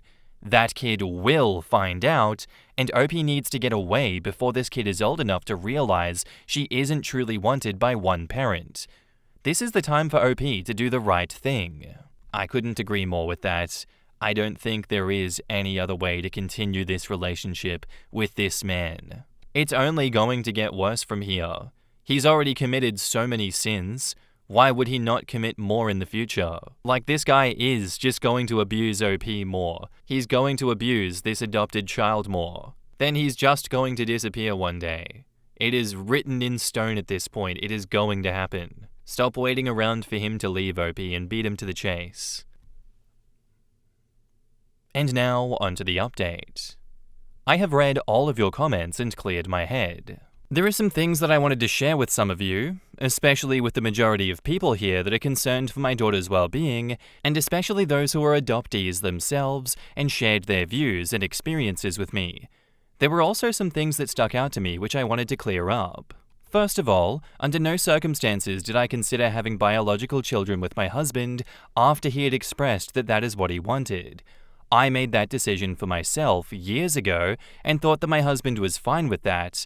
Although now I'm realizing just fine, despite the excitement he had shown back then, was not enough, and I should have noticed the signs earlier. I can't stop thinking that I could have prevented some of my daughter's hurt by thinking more with my head early on. As for what I'll do going forward, divorce had already been something I considered before posting on here, but due to me overthinking, circled back to possibly overreacting and wanted more opinions outside of my immediate friendship circle. Ultimately, as many of you have pointed out, I can't really imagine a future where he truly treats our daughter the way that she deserves. I've come to terms with that, and was stupidly blinded by what I had built up with my husband over the years. I know now that therapy won't change how he feels, but I will still consider it for my daughter, depending on how she deals with these upcoming months. Although I'm inclined to consider therapy no matter the outcome, since she's already shown to have noticed her father's neglect. In my post, I said I always put my daughter above all else, and I truly believed I had done so. But I've absolutely failed her for these last couple of months, dragging this situation on longer than needed, and with that, extending her hurt. That's why I want to get the divorce over with as soon as possible. I've already begun consultation with a lawyer, but am still keeping other options open. I won't tell my husband about this yet, but once I've gathered all of my thoughts, I will probably talk to him to express my concerns and disappointment, and especially the effect his treatment has had on our daughter one final time. Though he's already said that I've been avoidant lately, so I'll talk to him about everything sooner rather than later, but I really do want to keep a level head and say everything I want to say. I can't see him the same way that I did before, and I don't think anything he says will really change that. I don't know whether he'll still want to be in her life, but even if he does to some extent, I don't want him in it only half-heartedly, and I simply can't see him fully committing. So cutting him out of my daughter's life might be the best way. However, my husband's family really adores my daughter and always showers her with love and gifts. So I'm hoping that we can separate amicably, and I don't have to separate my daughter from any more people that love her unconditionally than needed. From now on, I really will put my daughter above all else, and I really want to thank everyone that has shown concern for my daughter, given me advice, and told me what I've been doing wrong. In the comments, Fjordgard says, "I'm glad that you came to this conclusion, but be on edge. He might push for custody to avoid paying child support. Please also make sure that your daughter is elsewhere when you talk to him, and just to be absolutely sure, you are safe as well, / someone knows what's going on in case things turn ugly. I know you might think that this is unneeded, but you never know how ugly someone can truly be. And you're now already learning that your husband doesn't mind upsetting a girl that he adopted as his own. I wouldn't trust this man, and thus do my best to ensure my safety. Opie, I think you made the right call. Your daughter deserves parents who love her unconditionally, and sadly, it appears your husband doesn't. I also just want to comment on, quote, I don't know whether he will still want to be in her life, but even if he does to some extent, I don't want him to be in it only half-heartedly. So cutting him out of my daughter's life might be the best way. I don't know if you did it intentionally or subconsciously, but in your original post, you referred to your daughter as our daughter. Throughout this post, it's always my daughter. It looks like you've already started mentally distancing yourself from him and accepting that he's no longer a loving and reliable father figure to your daughter. I honestly hope he doesn't come to her for child support for a child that he doesn't even want. He chose to marry her. He chose to adopt this girl. I know people do it, but I think it'd be incredibly damaging to this girl if he were to be pushing for child support so that she would still be in his life. I hope that OP contests that, and I hope that OP wins if and when that does happen. And yeah, like that commenter said, OP is already subconsciously or intentionally calling her my daughter. And I tend to agree with that as well. He's been anything but a father figure to her. I don't think he deserves that place in her life going forward, and I don't even think he can earn that back. I don't think you can trust him again. Good luck, OP. I hope it all goes well for you. It doesn't sound like it will from your description, but miracles can happen. Our next post is by user OptimalAd885, and it's titled, Would I be the asshole here if I aborted my baby without telling my husband? I, 29 female, found out I'm pregnant not too long ago. For context, I have 3 kids. I had them pretty close in age, they are all a year apart, and I know that's pretty irresponsible. When I told my husband, 38 male, that night that I'll be getting rid of it and then a tubal ligation, he freaked out and said children are a blessing and I want to ruin our family. He refused to get a vasectomy because he says what if he wants more kids later? He also refuses to let me get rid of it. No, I am not on birth control, mainly because of the bad side effects it has on me, and also my husband thinks it isn't good as it alters the things my body should do. I do not want to have the baby, mainly because I've had 3 C-sections, 1 planned and 2 emergency. So I know for a fact I am so done, and this would be a wiser option for me. I had went to book my appointment to the clinic yesterday, and the nurse gave me an attitude and asked me questions like, does the father of the baby even know? I told my mum about this and what my plan is, and she told me not to turn away from my responsibilities. She made statements like, he is the father and he has a right to know what you want to do to his kid. I know she's trying to be morally right, but I know he won't let me do this, so I have to hide it. To be honest, I regret telling him that night, and I still don't know why I told him. All our pregnancies I took the test while he waits outside, so it was the same here. I guess I thought he would see my point. I am so drained because I know it's the right thing for me to do, but when everyone around you makes you feel like you are a terrible person for it, I still have not told my husband. I'm scared that I'm going to regret doing it, but at the same time, I'm scared I'll regret having the baby or risking my life to have it. Would I be the asshole if I went behind his back and do it? In the comments, Old Student Chaplain says, this doesn't sound like a healthy marriage. Sounds very religious, especially if mum is on the same bandwagon as hubby. I'd point out, do you want me to turn out like that lady who had PPD and killed her 4 kids because they didn't do birth control or safe sex? It sounds like a freaking nightmare. I mean, OP and I are the same age.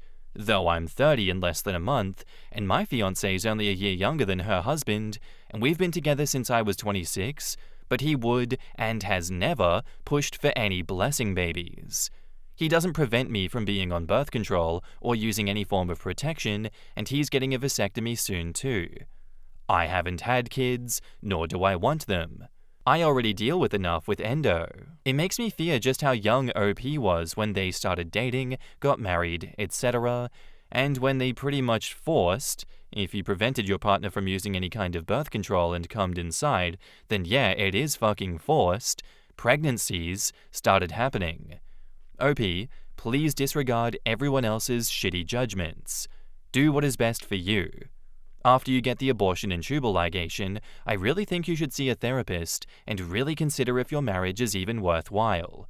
He sounds like a controlling asshole who sees you as his personal baby-making machine and nothing else. That worries me. 3 C-sections in 3 years?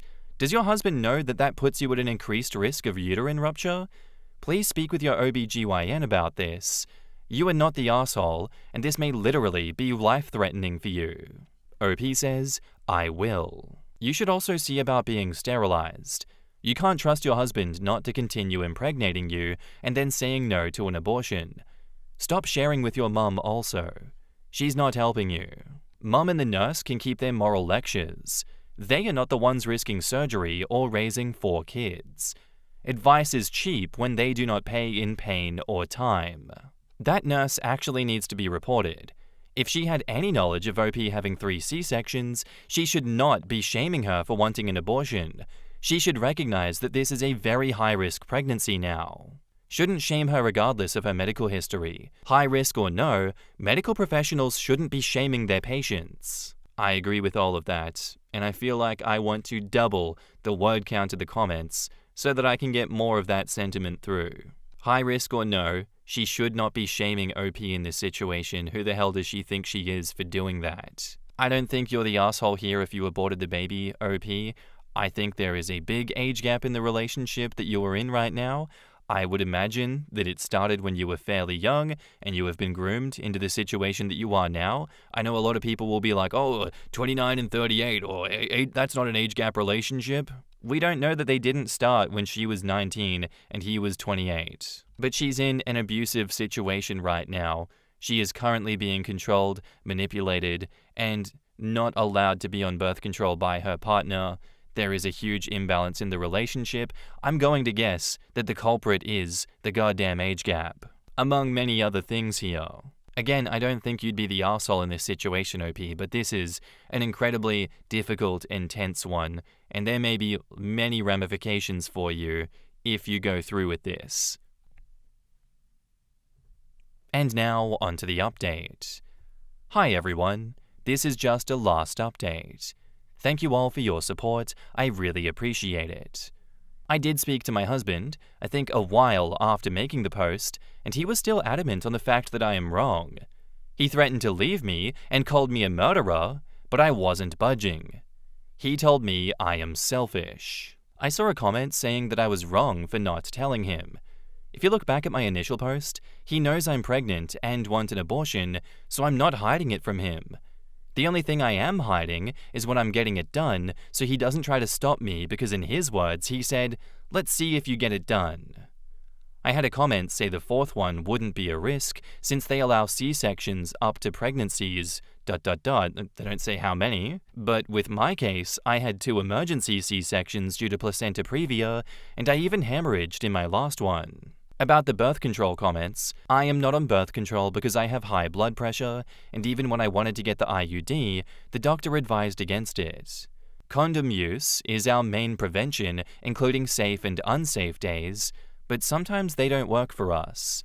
And the age question, we met when I was 22 and dated not more than a few months after that. Then we got married at 23. And to how did I get pregnant if I knew our prevention is not serious question. I was fully not active for I think a year after he refused to have a vasectomy while still wanting to be sexually active unprotected because he hates the feel of condoms. This pregnancy happened just because we went for a drink to talk about this and de-stress. I still don't know how it happened, but oh well. With all that being said, I will be getting the termination. It's been booked for Monday next week. I don't know on whether I'll come back to update what happens after the termination.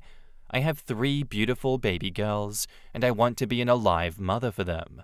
I will consider separation, but that's a big decision, so I will have to consider it further and look into it. And to everyone saying I should terminate and then say that it's a miscarriage, thank you for the idea. I can also leave for a few days and then come tell him that I did it. I'm nervous about the recovery process. I hear the pain is brutal. Thank you for all of your support and advice. In the comments, Snow Advice says, maybe a divorce would actually be better for you. Your husband doesn't seem to care if you live or die, and seems very selfish. This will end in divorce either way. The husband will certainly divorce her for having the abortion. Good. Let the trash take itself out. If condoms have failed this many times, I think they may not be failing, but tampered with.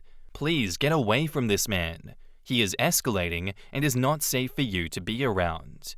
I wish you hadn't told him at all to keep yourself safe. I'm piggybacking off this comment in hopes that OP might see it. The recovery process after a surgical abortion isn't that bad. I've had one. I don't remember any pain, just some cramping and bleeding. The recovery process after actually birthing a baby is much harder, just as a comparison. You will be okay. Don't worry about that part. Please stay safe.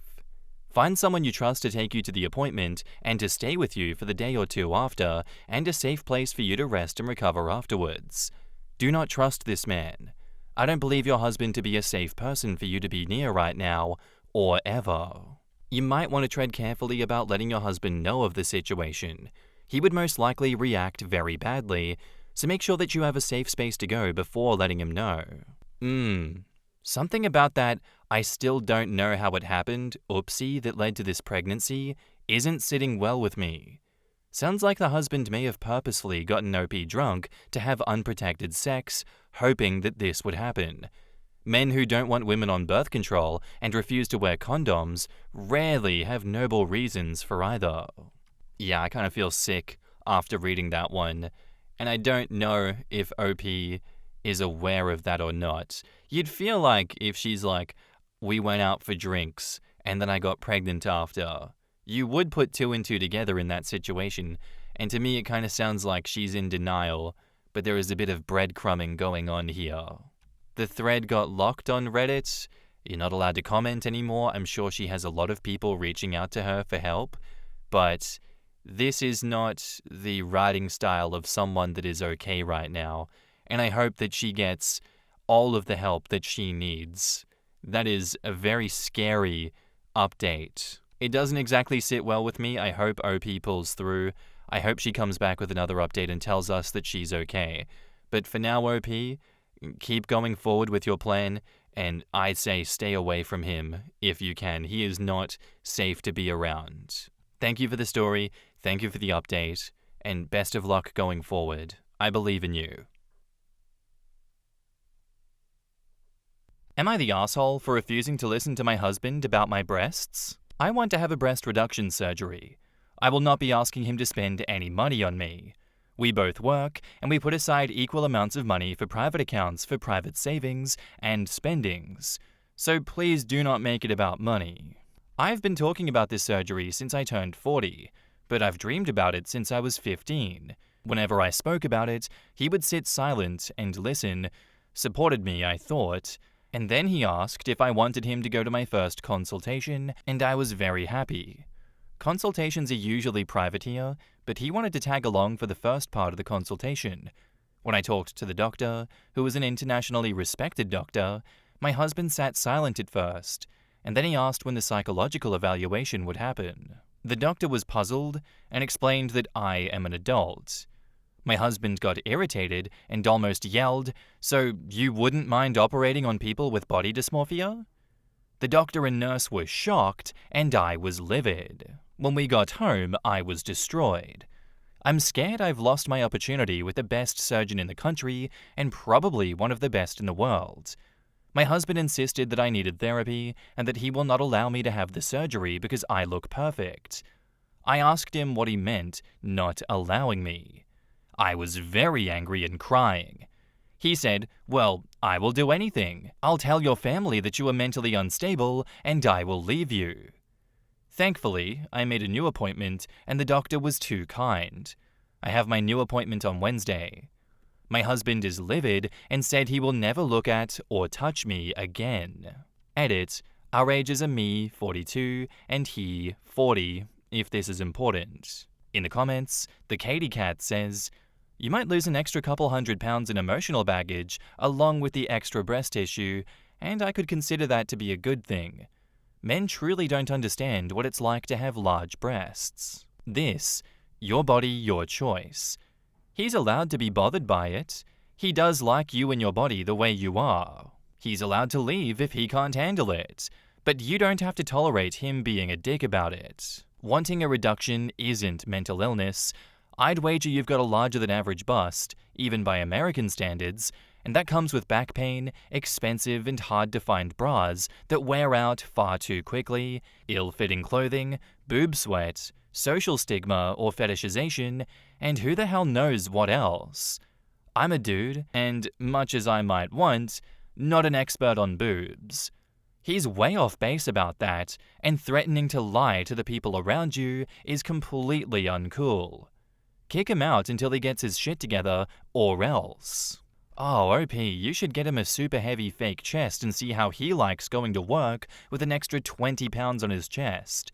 Ask him how his back feels after a few days. See how well he can sleep after a week. Right? Make him wear it for a solid month. He has to do everything on it. Work, sleep, run, bend over trying to pick things up, trying to find clothes that fit correctly. All of it. He wouldn't make it a week if he agreed to it. If your whole marriage is contingent on the size of your breasts, he's got to go. Personally, after he said that, I would have shown him the door. At 40-some years old, he can go and try to find the perfect body that he wants. Good luck, buddy. Unless he's got real money, he's going to be very lonely and deserves to be.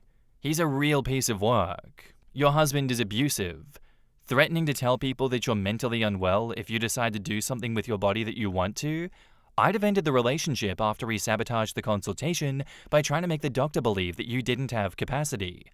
What a cruel person he is. I hope you are okay, as he really isn't a decent person. Yeah, the days when a man could put his wife in an insane asylum simply by declaring her hysterical are not nearly as far in our rear view as we'd like them to be. To me, even if he does not mean to carry out these threats, the fact that he's willing to voice them is not something you're going to be able to forget easily. He may apologize, say he was scared or confused about your bodily autonomy and his discomfort, and go to therapy, the whole nine, but you will never forget that he was capable of treating you this way, saying those things in front of others, and threatening to slander you publicly. Not the asshole. Yeah, and I feel like we see all too often OP in situations like this agreeing to therapy and allowing him to get away with the shit that he did. I get they've been married for a long time, I get that. But people can and do change over time. And if you try to change the status quo, and that partner that's been with you for 20, 25 years suddenly starts abusing you like no tomorrow, threatening you like he has in a situation like this, yeah, that person that you knew is gone. That person you used to know that you married is dead. They have been replaced with an abuser. This is someone that wants the worst for you, and no matter what they say or do from this point forward, I genuinely don't think you can believe them. And I hope OP doesn't believe him. I hope OP genuinely just breaks up with him after this. That is an insane thing for him to do. And now, onto the update. So yesterday, I was here complaining about my husband, and my gut feelings were right after seeing the reactions here that my husband is crossing boundaries by trying to control how my body looks. So this morning I told him this. He just sat silently and listened to me. Then he said he wasn't trying to control me or coerce me, but in the same breath, he said he loved my body, and if I'm not taking his opinions into consideration, then he knows that I don't care about his opinion. He would not look at me the same way or touch me. I said that I didn't want to be married to someone who doesn't want to touch me, and he said, we won't be married. But remember that I love you, and you are breaking up with a man who loves you because of superficial changes I want to do to my body. He would stay for the recovery, and then he moves out after Christmas. I said I was going ahead with my surgery, and he just shook his head, and then he cried later in the garden. Jesus, what a nutcase. I can't believe him. He sounds final, like he's been thinking about divorce for a while. I've been waiting for this surgery for 2.5 years because of how busy this doctor is, and my preliminary surgery is in November. I have consultations soon. I am going ahead with my plans, and he can go with his. According to him, if I am free to choose what I do with my body, he is free to leave when it doesn't suit him anymore. Then go. Leave. The door is there, mate. P.S. Many are asking about the surgery, and it is breast reduction. And no, I am not doing it for medical reasons, since I have no back or head pains. I am not that big to have these problems. It is purely cosmetic. This is the most important part of my beef with him. I know you mean well bringing up health benefits, but this is about my rights to control how I look. He would 100% have supported me if it was for medical reasons because he has in the past. Thanks. Doubt. In the comments, Upbeat Vanilla says, my guess is this is just one of many items between you two. Yeah, this post is not complete due to missing relevant info. Gotta be more going on than breast reduction. If he really loved you, the size of your tits would not be the determining factor of whether he stays with you. If he chooses to leave because he can only be with a woman who has breasts over a certain size, he's a sleazeball who never deserved you. Crazy he's trying to blame his choices in misogyny on you. I mean, yeah, he is 100% free to leave, like you're free to do your surgery. That's just how life is. The issue is that he's giving her this inappropriate ultimatum and then making it out to be that she is choosing her reduction over him.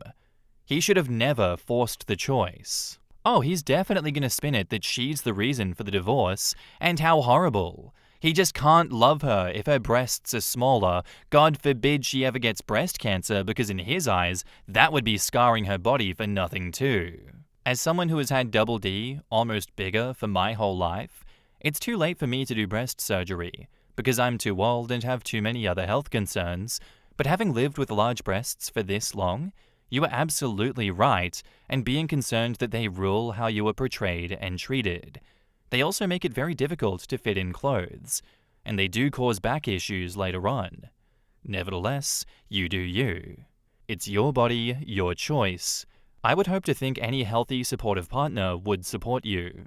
I would too. And I understand OP's PS at the end of the situation there, thinking that he would support her if it was medical. But I just see his reaction to this situation and find it very hard to believe that he would support her if it was medical. I still feel like he would put up a fuss, genuinely. But also, there has to be some missing reasons going on here. Surely something else is happening. This seems like a gigantic blow-up over something that should have been talked about for 2.5 years. They should have worked this problem out by now. What the hell has happened in this time since the initial consultation and this update that the marriage has, for all intents and purposes, imploded or exploded? Who knows? I do think something else is going on. I think OP is leaving out further details. Maybe it's incriminating to her, maybe it's more incriminating to him. But I do actually find it hard to believe the marriage has crumbled simply over this right now. We'll see. If they ever come back with other updates in the future, we will see. Our next post is by user Problems Mum Throwaway, and it's titled, "Am I overreacting?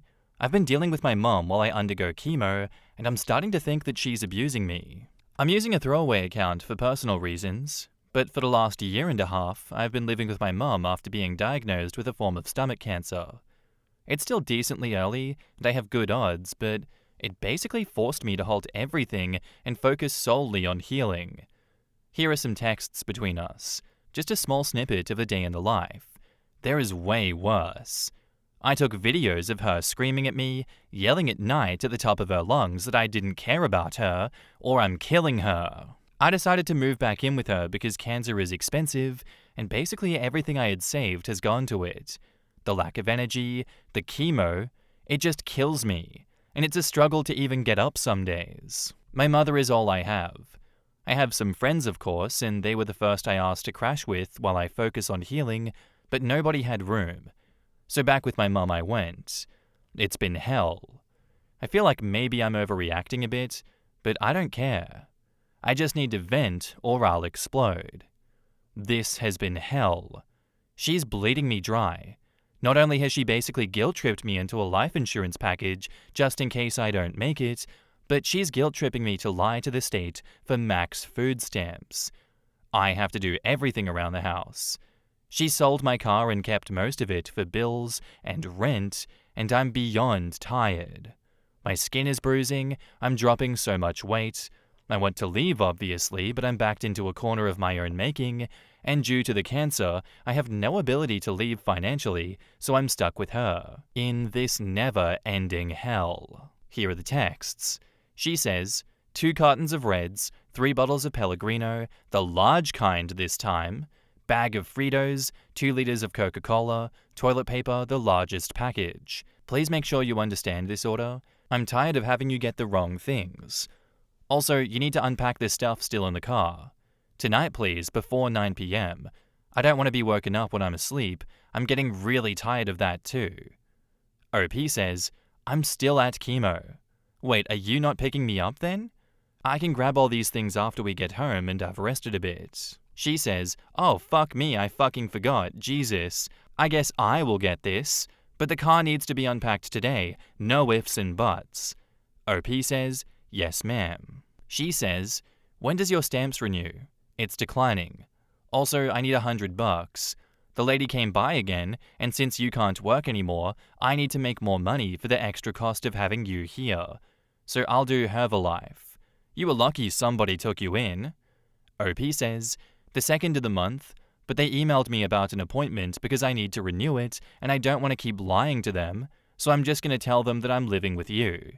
She says, the fuck you are, we need the max. Continue as usual. Just tell them you're homeless. You don't work, I need the money to feed myself, I'm old. And you're putting a lot of stress on me. OP says, but I don't want to get in trouble. I can get into trouble for this, and it's been really freaking me out. I can't lose the state insurance I have. It's barely covering my chemo and meds.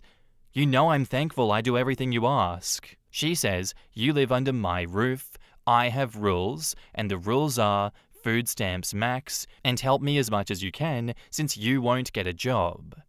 Our neighbor went through chemo and she still worked. God rest her soul.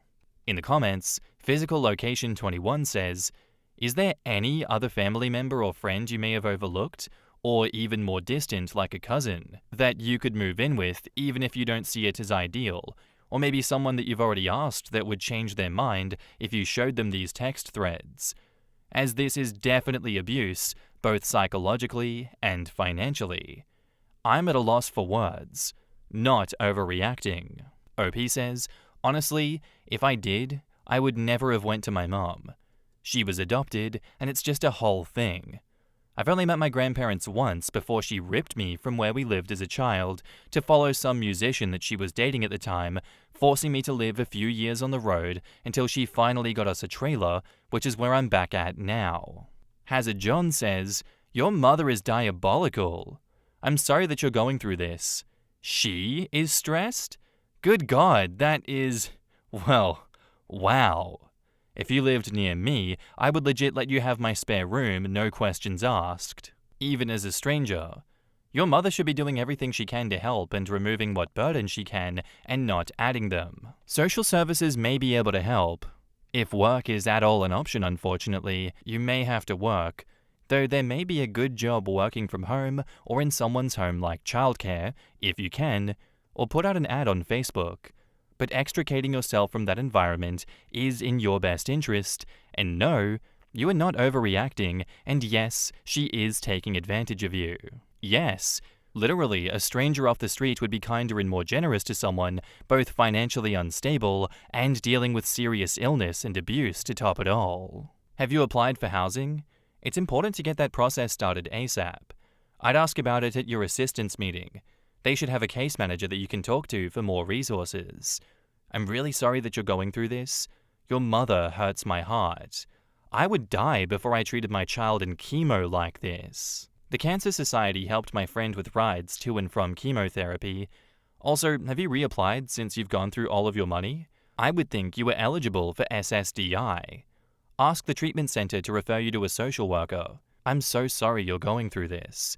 The stress can't be good for your health. My daughter had cystic fibrosis and as an adult was very sick. We live in Wisconsin and she was given free healthcare and disability income. She lived with us and still received these benefits. Godspeed. OP says, I have, also for money assistance. Was denied housing and they approved me for $30 a month, but the food stamps is like $280 a month. She uses most of it. Reading this made me sick to my stomach. I'm really sorry that you're going through this. 2 rounds of chemo patient here, telling you that you don't deserve this stress and it can do damage to your body. Please contact your treatment team and have them connect you to the social worker. One should actually be coming around when you're receiving treatment and asking if you need any assistance. They have resources for situations like yours. Please let them help you. They will. I promise you they will. Cancer sucks, chemo sucks even harder. No one should have to suffer through this. As a mum, my heart breaks for you. If you want to DM, PM, or whatever it's called, I'm more than willing to spend time researching resources in your area. I want to give you a big hug and tell you that you will be okay. Also, I forgot, the hospital/insurance, especially Medicaid and Medicare, have transportation to and from the doctors. Call your insurance provider. Also ask about the health benefits card as well, as this can pay for utilities and medication and healthy food items. Sorry to be rambling, but I'm mad and want to help you. As I've said in previous stories, I do want to put as much information out there that can help people in similar situations like this, because there are programs out there that can help people. I know this is mainly United States focused, but that is the bulk of the content that appears here. I don't have all the answers for situations like this one, unfortunately, and I don't think there's any world in which OP is overreacting to their mother abusing them. This is a genuinely heartbreaking situation, and I hope that OP takes all of the resources and all of the community help that she has been offered and escapes her mother. And now, onto the update. Starting with the text exchange, The mum obviously found the Reddit post and is taking her frustrations out on OP. So here we go. No, I won't fucking talk about it. You were petulant. You are embarrassing me in front of God knows how many people. What if someone in my church recognized a detail? Did you think about how this could affect me and how it could kill me? I could have a heart attack. I could have a stroke. I've been sweating profusely from this. I think I'm sick. Because you decided to share my text with you and make me look bad, I'm your fucking mother who is letting you live here. You think your cancer affects just you? You brought nothing, so of course I ask for help with food and errands. I can't even come home. I will stay at this hotel until I figure out what to do with you. These are texts from today since she decided to leave the trailer after a huge fight last night. Unfortunately, last night was foul. I've somewhat sort of suspected my mum went through my stuff when I would leave for chemo or to my cancer support group, but after I came home, huge fight. She obviously went through my tablet and read a ton of what went down. At this point, I don't care if she sees this too. All your suggestions, comments, literally tore my eyes open. Even though I'm sick with cancer and for the most part stuck here with her, I'm immediately cancelling my life insurance policy and coming clean with the food stamps about my living situation. I cannot let my moral guideposts stray any further because I'm afraid of her and her verbal and physical outbursts. No matter what, I need to focus on healing and ideally get the hell out of here. I've added a password to my tablet and opened up a new bank account that she can't access. Wish me luck, and thank you for all the suggestions, love, and support. A lot of you asked me to DM you for advice, but I literally can't send new DMs with this new account. I think it only lets me send one DM per day. I can only receive. Sorry. In the comments, Cherry Peach Baby says, "Good on you for locking your stuff down and cutting her access. Keep protecting yourself. You are not overreacting at all." And OP says, "Thank you. I will not let her break me further." Your mother is off her rocker. She says she thinks she's sick? Oh yeah, maybe, but I know I am, you rancid old bat. She says you embarrassed her. Nope. I told the truth about you. You're embarrassed because, on some level, you know that you're a walking disgrace with a personality of herpes and the social graces of an anal fistula. She says your cancer doesn't just affect you? Nope. As far as I'm aware, I'm the only one going through chemo. Meanwhile, you're coercing me to commit fraud, using my food stamps for yourself, expecting me to be your personal shopper, and basically acting like a rabid vulture. She asked what if someone recognized her. But why are you worried? Is it because I'm a meanie, or because you know that your behavior is disgusting? She says she's your mother who let you live with her. Yeah, any decent parent will happily allow their kid to stay with them whilst undergoing chemo. Hell, some parents will even be the ones buying things for their kids and running errands for them. But I can see why that concept confuses you, given you're a less decent parent and more a plague of locusts in a skin suit. Three Little Monkeys replies, "What kills me is the personal shopper bit, and the 'it needs to be done tonight' parts on the first post. My mum is dealing with cancer treatment. She did 6 rounds of chemo with biotherapy and then another 2 years of bi-monthly biotherapy.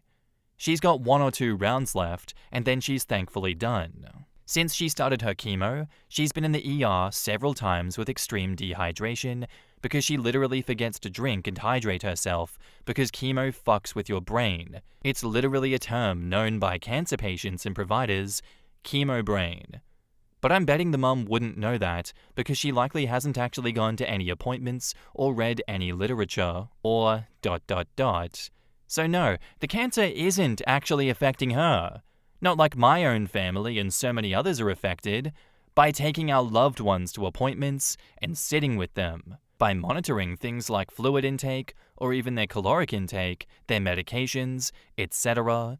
By talking to their providers, making sure the chemo brain doesn't make them miss important info that their providers should know or that their providers tell them. I used to bring a notebook with me, take notes of anything her doctor would tell us that seemed important in the slightest, and so much more. And one of the biggest? letting them rest after having medication that is literal poison pumped into their bodies to kill the cancer. These texts make me sick as fuck. One saving grace of this original post and update is that OP is having people reach out to her to support her, to offer support that the mum will not give her. I'm hopeful that because of her bravery and strength to reach out in the first place and then update us regardless of what happened with her mother, I'm confident we will get a good resolution to this one, and I hope she comes back telling us that she has escaped the grasp of her abusive, disgusting mother, because that is not a supporter, that is a user, that is someone that is making this situation worse and will not help OP in their road to recovery. If she were a good person, she would have nothing to be ashamed of with the texts being leaked. Yet, surprise, surprise, she needs to take them down. What if someone from church recognizes her? What, you think someone from church might judge you for your behavior? Why is that? Interesting. Anyway, thank you, OP, for the original, and thank you for the update. I hope you continue to recover. I hope that you pull through. Am I the asshole for revealing to my dad's wife the real reason why me and him were never close? So my dad practically gave me up to his sister from the moment that I, 27 male, was born. My mum died when she was giving birth to me, and my aunt told me that he never recovered from that because he blamed me for her dying. It hurt a lot as a kid that at family events he would ignore my existence. When I was a little older, he got more vocal about me killing her, and he can't stand to look at my face. You can imagine the amount of therapy that put me in. I used to go to church crying because I was scared about going to hell for doing that to my mum. That's how much his words fucked me up, but the shitty part was that I never stopped trying to be accepted by him. After my high school graduation, he told me to never bother him again since he legally has no obligation to me anymore, since he was sending my aunt money to take care of me. Around that time is when I finally started accepting that reality. So from there, we moved on with our lives. My aunt doesn't talk to me about him. Sometimes my grandparents do, and that's how I found out he got married. They were mad he didn't invite me to their wedding, but to me, it didn't matter because we're not close. But it was his wife who wanted to meet me. It's the first time ever that he wants to make contact, and it was pretty much to say that he wants me in their life. She doesn't know the real reason why we're estranged, and he asked me to please not say anything, and maybe this could be a way to reconcile after all. But he was only doing it for her. That much was clear when we talked. I never said I would, but he still insisted on us meeting at their place because she really wanted to meet me. All she thinks is that we were estranged for not getting along in my teenage years, going to college, and losing touch because of life stuff. It pissed me off that he played it off as us just not talking for petty reasons, meanwhile the actual reason damaged me for years. I told her the truth. Everything he said to me, that he was never a parent to me, that was all my aunt. It was definitely a shock for her. The outcome was a disaster. Everyone has heard about this now. My grandma in particular has told me that she understands my anger, but this was his chance at finding someone since losing my mum, and now it's been put in jeopardy. My dad is devastated. They think that this was too far to ruin his marriage that way when he was willing to include me in their lives, which could have been a start of our relationship. And they say not only did I ruin that, but also possibly wrecked his marriage. She just doesn't agree at all with what he did, and it could have been avoided if I didn't say anything. For me, it was hard not to tell the truth after the lies made it seem like it was nothing serious. I couldn't ignore what happened after what it did. I don't know if it was the right call, since it put their whole marriage at risk after all. In the comments, Unpopular Kryptonite says, "Dude, not the asshole. Your dad is a grade A double cheese asshole from hell with a special topping of asshole served with asshole sauce. He deserves every bit of what happened to his second marriage because he presented himself as a different person than he is. I'm sorry that you had to go through this. I wish you strength, and may you find more people who love you unconditionally." OP replies, "Thank you. And don't worry, I have. My aunt has been the best parent for me, and she always tried to shield me from his shit as much as possible. I don't know if I would have made it without her supporting me. Someone else replies, all I have to say about it is the comment a kind user told someone else in a post about his mother. You were made of everything that was best about her. Sweetheart, you have nothing to forgive yourself for. You did not take her from this world. You are how she remains in it. OP says, man, this one really got me here. Thank you, friend. This is one of those moments that you wish you had a time machine because younger you would have really needed to hear it. Outrageous Yogurt says, not the arsehole. She has the right to know the true man that she married. Also, I'm so sorry that you had to endure all of that. Your aunt sounds like an incredible person, and despite everything, I hope you're doing as well as you can be under the circumstances. OP replies, it took a long time, but I'm proud to say I'm doing well. This whole thing reopened some stuff, but I'll be talking it out in therapy. And it's thanks to my aunt that I always had mental and emotional support. Nikki Fox 13 says, I'm so happy that you're in therapy. It's life-changing. Your aunt sounds lovely and like a genuinely wonderful person. And OP says, she is. If it weren't for her, my life for sure would have fallen apart. My life is stable, I have a girlfriend I love, and a baby boy on the way. My aunt is the reason for that. Someone else says, not the arsehole. Did your dad not consider the fact that you might rain on his little party? The new wife, red flag. She never met you before they got married, red flag. She kept insisting to meet you. I hope she dumps him. OP says, he knows that I've always wanted a relationship with him. Even if he was only doing this for her, I think he believed this would be my chance to have something with him and would do anything. I see the logic in why he would do that, thinking that OP would just roll over like a good little dog and do everything that Dad wanted, while Dad didn't really want to have a relationship with OP.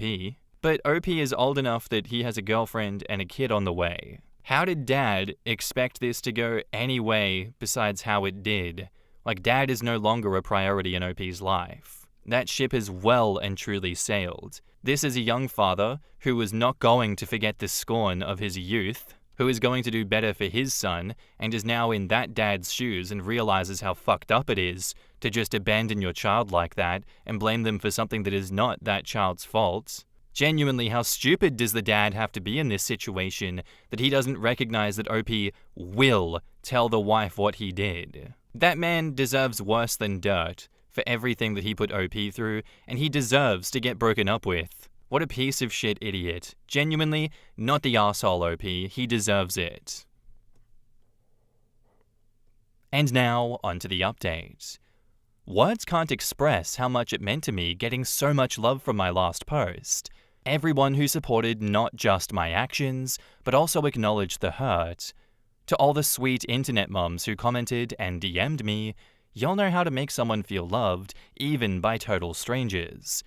Since so many people wanted an update, here it is. It's a little heavy, and for a couple of days I needed some time to process it and do some crying. They are splitting up. Heard it first from my grandma, then from his wife, or I guess ex.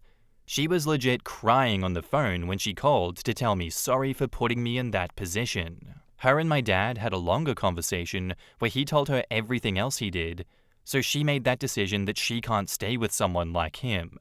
And she wanted me to know how disgusted she is, and also to tell me thanks, which is something I really needed to hear. My dad is who he is, like, yeah, but regardless, two people splitting their marriage because of what you said is a hard thing not to feel guilty about. OP, please don't feel guilty for that, genuinely. This lady is heartbroken going through divorce just a few months after getting married, and she wanted to make sure to reassure someone else that they made the right choice. Unexpectedly, though, my dad wanted us to talk again yesterday, too. My girlfriend, again, didn't want me to. Trust me, I get her point. She's the one who didn't want me having dinner with them in the first place. For one thing, we didn't know what he wanted to talk about and what that would do to my mental health. It was probably a bad risk to take, but I met with him. And yeah, I should listen to my girlfriend more when it comes to this stuff. The first time in my life I think we had a conversation about my mum. how much he loved her, them being happy and excited about having a family, but then she died, and he told me even if it's wrong, he can't ever not blame me, because simply if I hadn't been born, she would still be here. He's only sorry for not completely staying away from me and saying horrible things growing up. While he wasn't saying this to be malicious, since he seemed sincere, it was still an ouch for me. In the end, we decided having a relationship with each other was never gonna happen and said goodbye. He at least apologized for trying to put me in that position. First good thing he ever did was tell me what happened with his wife wasn't my fault. Then I just went home and cried. I had my day to process, a short therapy session and support from both my aunt and girlfriend to get me through. The rest of my family is leaving me alone at least, so I'm glad that in the end it was resolved. Not a total happy ending, but I know in the end it's better this way. In the comments, Sinfulop says, his late wife would be ashamed of him. I thought the same thing. If his late wife had known about him, she would have rejected him outright long before OP came into the picture. He threw away the only piece of his late wife that he had left. What a pathetic man. OP, I'm sorry that you were given such a spiteful man as your dad. His grief may have started how he treated you. His spitefulness and overall anger has clouded his judgment. You were not responsible for his marriage dissolution. Only his actions are the culprit. The one thing you can see as the light at the end of the tunnel is that you now know that he knows that he is responsible. His acknowledgement and respect is no longer warranted, as why would you associate with him outside of being your sperm donor? Find your own family that you chose.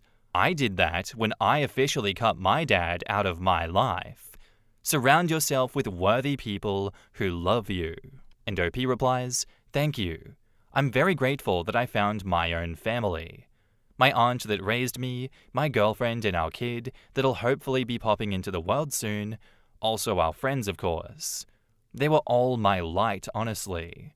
My aunt did so much to help me, even when she had to be the bad guy in my eyes as a kid or teen, because how dare she try to keep me from my dad, when the reality was she was trying to shield me from his cruelty.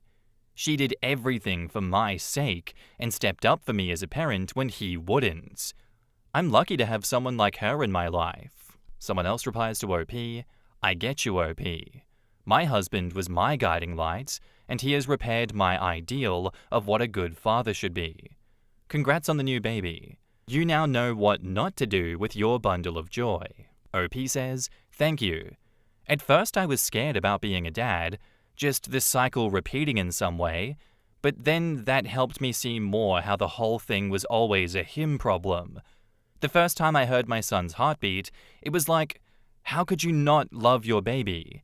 And that cemented the thought for me even more. Everything was on him. I'm glad you found someone who helped guide you too.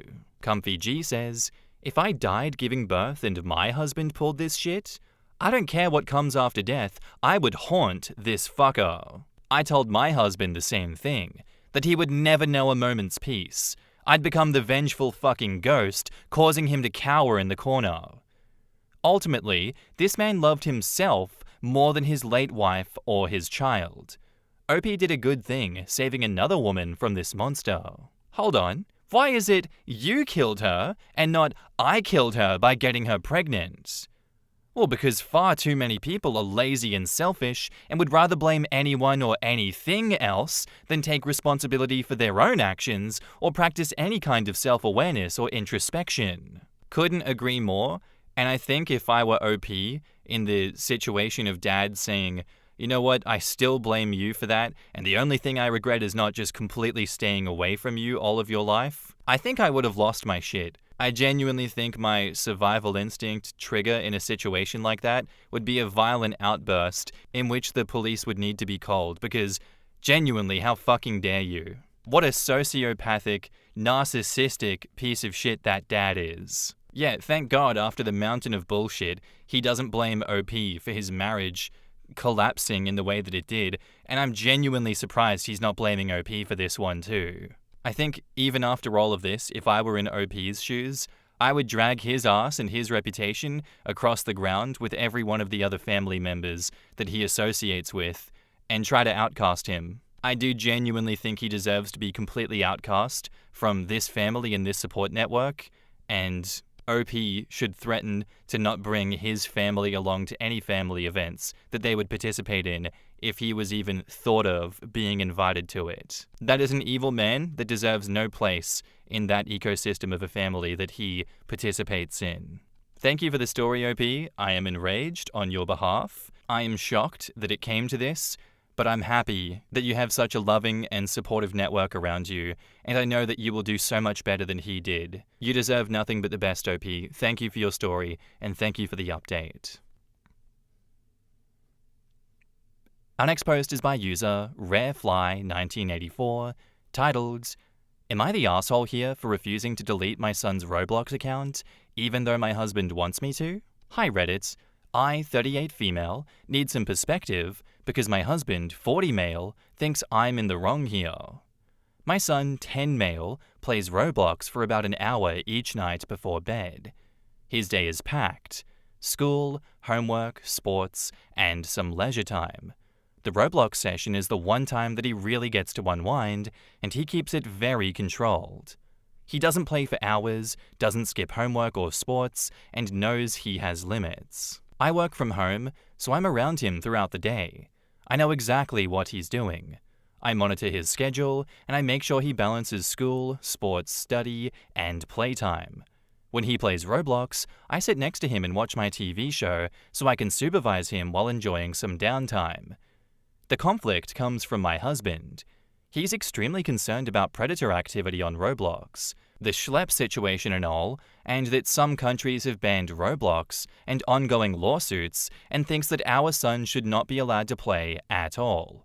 He argues that even with parental controls, the risks are too high. Dad would have never survived the desolate wasteland that was Habbo Hotel that I grew up in. He thinks Roblox is bad? Try being on IMVU for 10 minutes. I refuse to delete the account because parental controls are enabled. I've restricted chat, friend requests, and purchases, making his account very safe.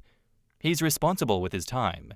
It's only 1 hour, and it doesn't interfere with his school or activities. Supervised play. I sit right next to him while he plays and I monitor everything. And it's a way for him to relax. After a busy day, this is his only downtime.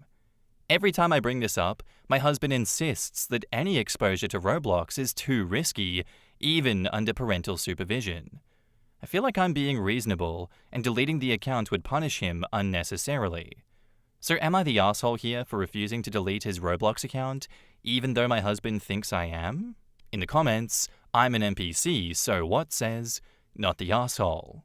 Removing something your child loves, that you have basically bubble wrapped already to ensure his safety, would be cruel. Sounds like he doesn't get to be a kid very much, and this is his only time to act his age. If your hubby is that concerned, ask him to research other games, maybe console games with no chat function, or that aren't even online that he could introduce to your son as an alternative. He'll naturally move away from Roblox if something better comes along, but taking it away from him cold turkey might make him more likely to sneak around both of your backs in the future. Strict parents make kids that are not only good at hiding things, but that won't come to their parents for advice or help when they really need it. Normally, I'd be with your husband, because predators are definitely a concern there, but nothing of what you said gave me the impression that he's in any kind of danger. The opposite, honestly. I don't see how you could do it any better. Your husband needs to relax a bit here.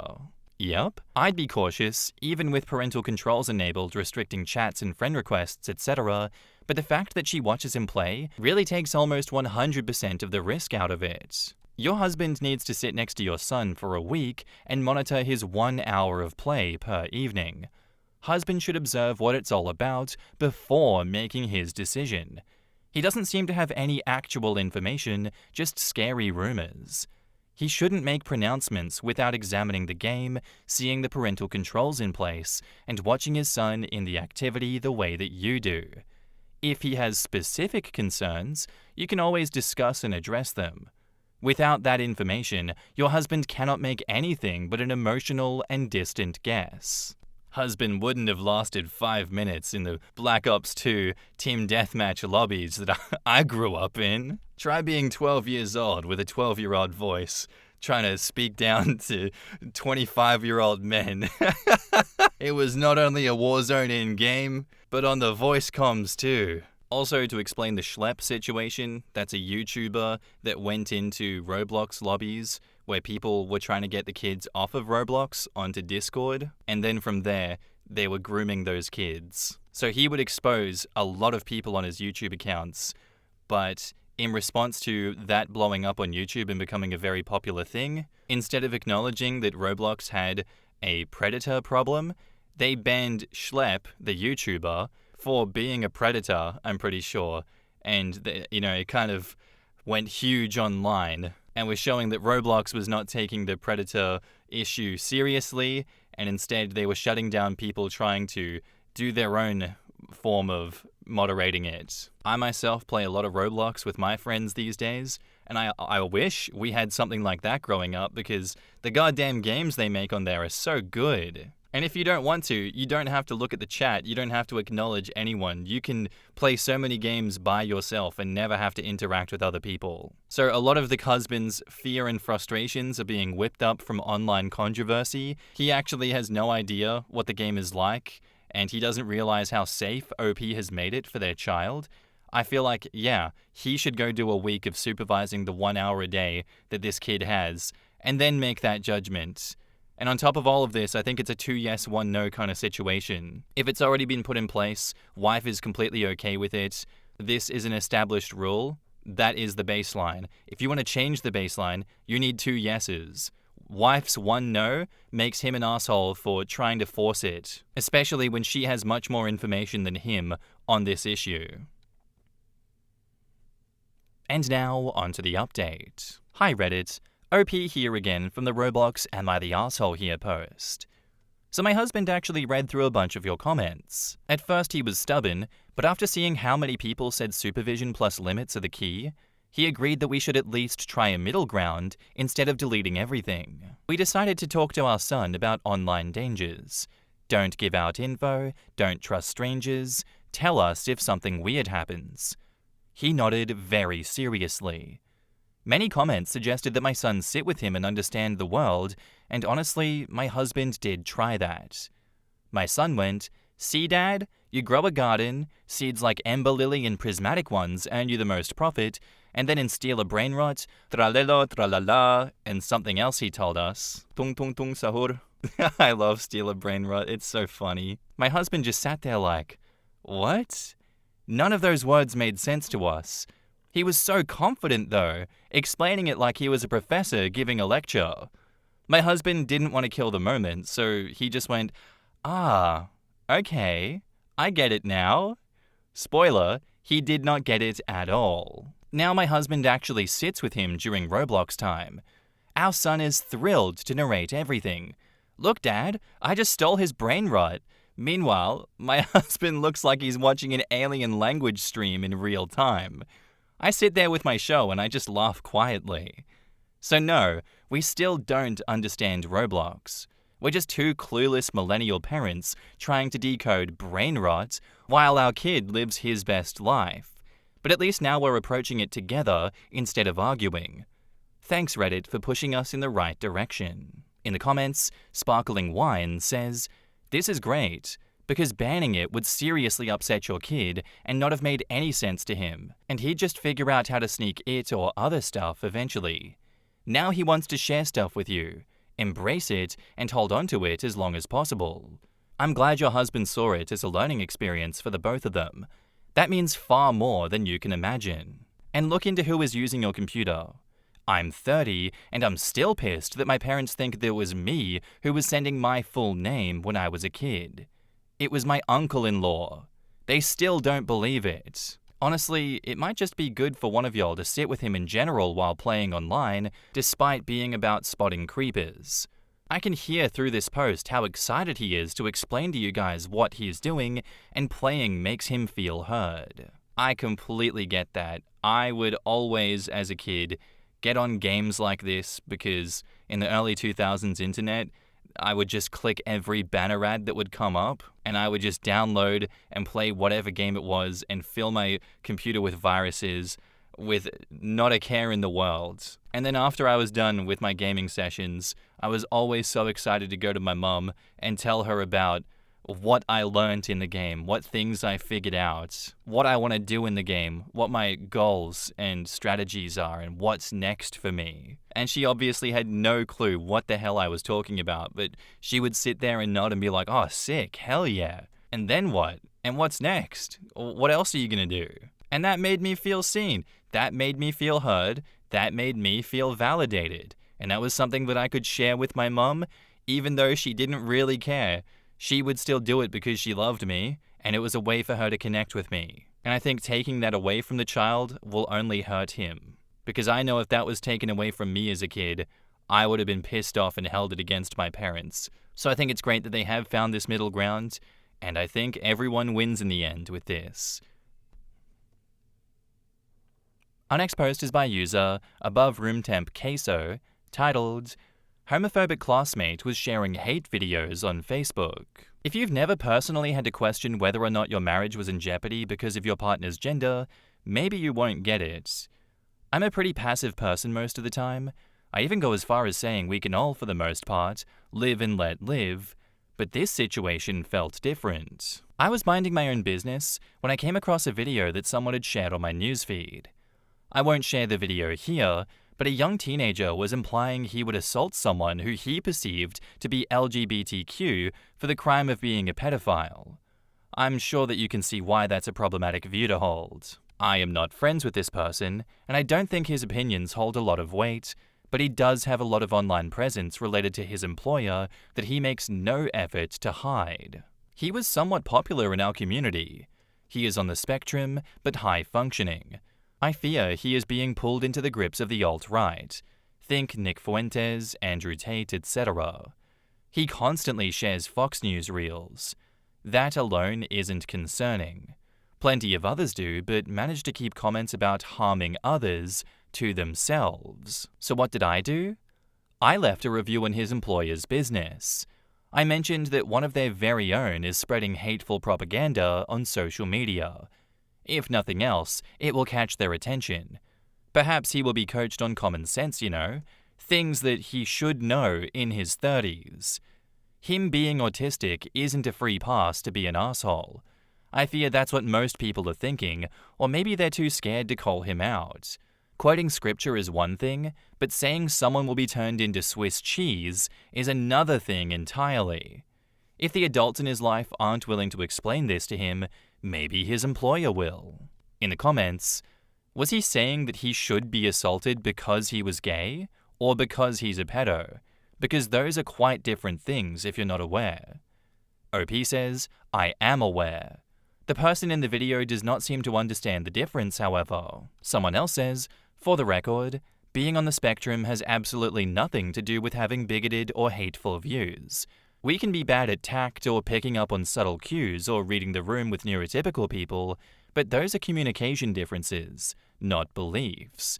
The only way being on the spectrum might relate to a bigoted belief is that it might make us worse at avoiding saying the quiet part out loud if we do have a bigoted belief. Bigoted beliefs come solely from nurture, not nature, from culture, and from people around us. Being on the spectrum can make us blunt, but it does not make us hateful. OP says, fair enough. I think after reading a few of his posts, I associated his interest in right-wing culture to an autistic person's tendency to hyperfixate on subjects of interest.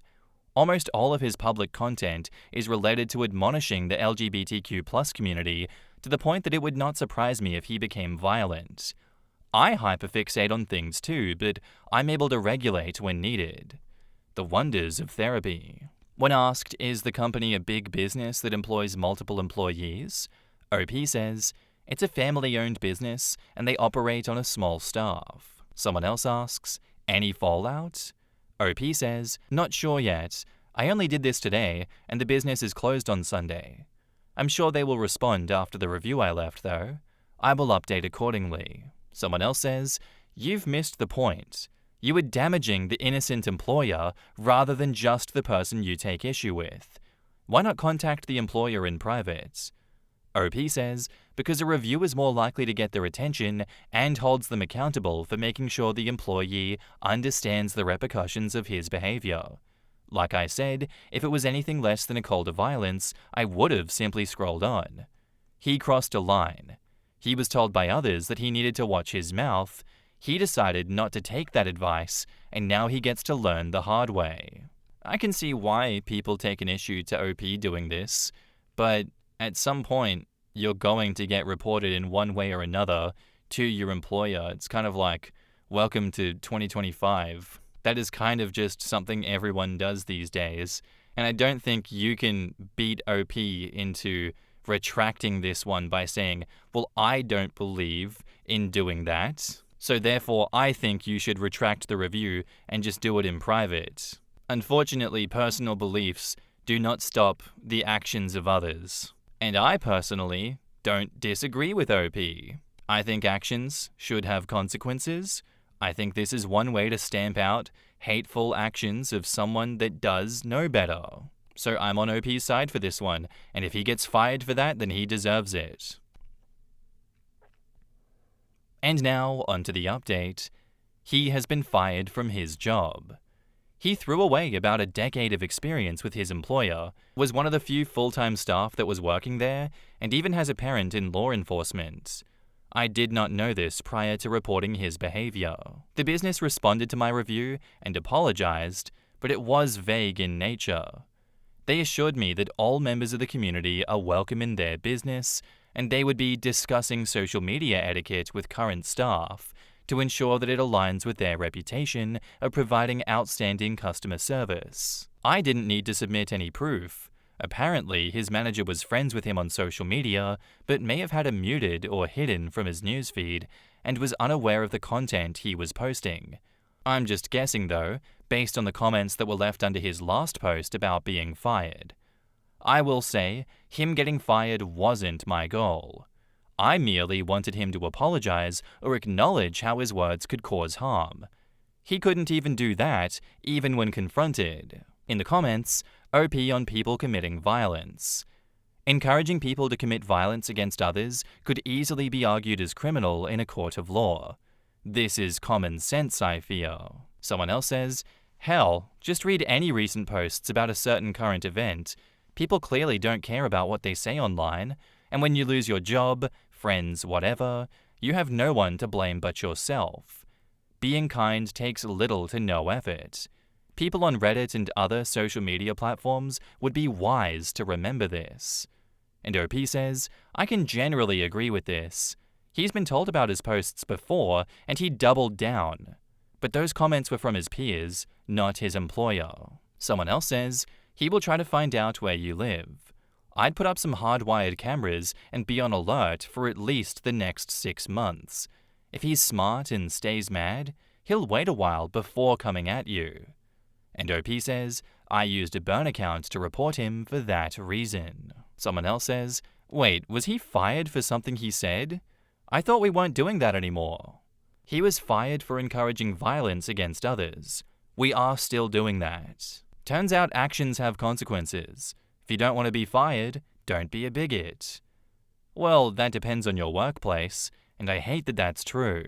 So, someone on the spectrum was fired from their long-time job where they were one of the few full-time employees over their online behavior? A person who was equating being a pedo with being a member of the LGBTQIA+ community and then advocating for violence as a result? Someone who had apparently been warned before by their peers that this wasn't acceptable?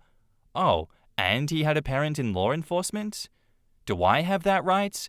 Because it kind of sounds like they've been warned and chose to proceed with being an asshole anyways.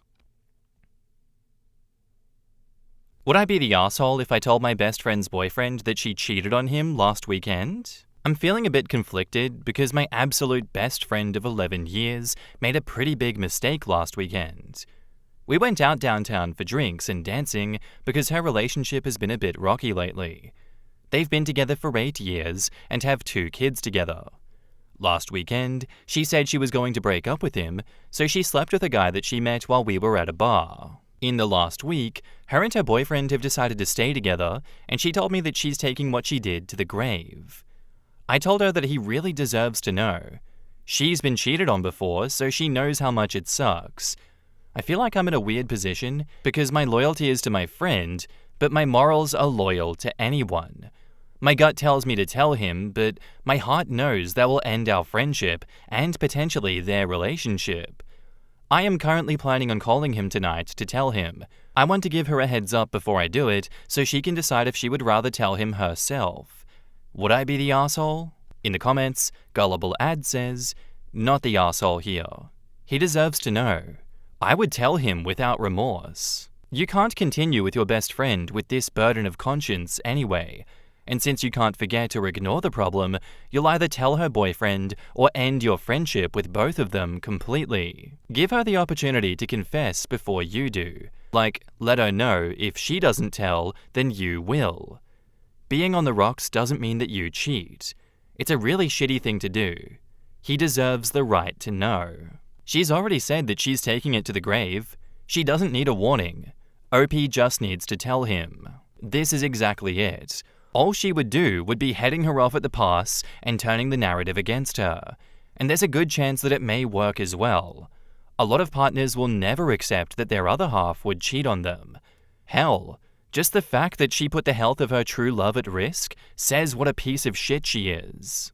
So yeah, I think she's a bit of a hypocrite here, taking it to the grave when she herself has been cheated on, when she herself knows how crushing and bad that is. I'm sure she wouldn't have wanted the partner that cheated on her to take it to the grave. I'm sure she was much happier herself after finding out that he cheated and being able to separate after that fact. But no, apparently when it comes to her current boyfriend, he doesn't deserve that. Because for some reason, she's all holier than thou in this situation, of course. I don't think OP should talk to her about it before doing it. I think, yeah, that would give her a chance to get ahead of the narrative. I think she'd only be shooting herself in the foot and getting too involved in this drama if she were to give her best friend a heads up. If you want to stick by your morals, OP, you'll just go straight to the source and not deal with middlemen that can confuse the narrative. You would not be the arsehole if you told the friend's boyfriend. And now, on to the update. So I called her on Friday, just telling her that I wasn't comfortable carrying this secret for her. My moral compass tells me that her boyfriend deserves to know, and as two women, me and her, who have both been cheated on, I expect her to understand. So I told her that she needed to tell him this weekend, or I would. I offered to take the kids out to ice cream and movie so they could have the house and afternoon to themselves to talk through this. I also let her know that it would be so much better coming from her. The opportunity to work through this would probably be higher because accountability and honesty are important in relationships. She didn't respond too well to this. She told me that it was none of my business and I would just be trying to ruin her relationship. She also let me know that she would never forgive me. I let her know that I wasn't seeking her forgiveness, and that it was my business when she chose to cheat on her boyfriend on our girls' night, and that I wouldn't be the one ruining her relationship, her actions would be. She was very upset and rejected my offer to watch her kiddos, but said she would have the conversation after she put the kids down to bed. I followed up yesterday morning to see if she had had the conversation. She left me on red at 10:53 a.m. I sent another later that evening at around 5 p.m. to find that I had been blocked. So I took that as my answer and FaceTimed her boyfriend. I did have an image from that night of her at the bar with the guy that she cheated with. I took it as I was leaving to get in my Uber. She insisted that I leave her alone that night, even though I told her that she was making a big mistake. At first, he thought I was making this up, but after he was able to ask some questions and saw the picture, he simply thanked me for letting him know. He let me know that he's going to get tested because they've been intimate in the last week since she cheated. I am unsure where the relationship stands, and I'm pretty confident that I won't ever really know as my best friend has now blocked me on everything. I expected the friendship to end. whether I told him or not, because I don't want to be surrounded by anyone who would betray someone that they're supposed to love.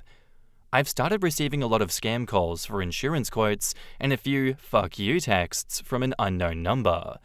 I assume that these are her, which makes sense because she had done that to others in the past that she felt burned by. In the comments, Fingerling says, "Not the arsehole. Good job in exposing a cheater. Cheaters should be aware that there are consequences for cheating." Classic traits of a cheater: placing blame on everyone but themselves. You were nice and told her to tell. She didn't. Her actions are the reason that she's in her current predicament. Good for you. Not the arsehole. She knows how it feels to be cheated on, so why would she think that it's okay to cheat? And if the roles were reversed, she would definitely want to know. I guess the question is, would you want to be told? OP says, I would. That's the question that really made me decide to tell him. Well, I certainly don't envy your position, but I think it's the right call. Unfortunately, people tend to hurt the messenger. You did the right thing. Your ex-friend didn't care that she did the wrong thing in cheating. The only thing she cared about was her own selfishness. She cheated and then went back to her boyfriend and maybe gave him an STD. He had a right to know to protect himself and know who she really is. What he does now was his decision, but he's more informed about her character and behavior than he was before. Plus, how would you or he know that she wouldn't continue to cheat with others behind his back just because it was a one-night stand this time? Cheaters cheat, or in her case, learn to cheat after being cheated on. Yeah, look, OP, I know that she's your best friend, and I know that you wanted to give her the rope to hang herself with here, or the ability to come clean and do it herself. But come on, no one's ever going to out themselves as a cheater and try to work through that. They're just going to stonewall you. They are just going to block you so that they can maintain their relationship, because their relationship is more important than their friendship with you. She's an idiot for doing what she did. She's an idiot for blocking you. She has blown up her own life, and that is her fault. He deserved to know, and I'm surprised she didn't get ahead of the narrative faster and spun up a stupid story in which you are the one to blame here. She's a coward, and she sucks ass, and she deserves to have all the consequences come down on her for this one. Thank you for the story, and thank you for the update.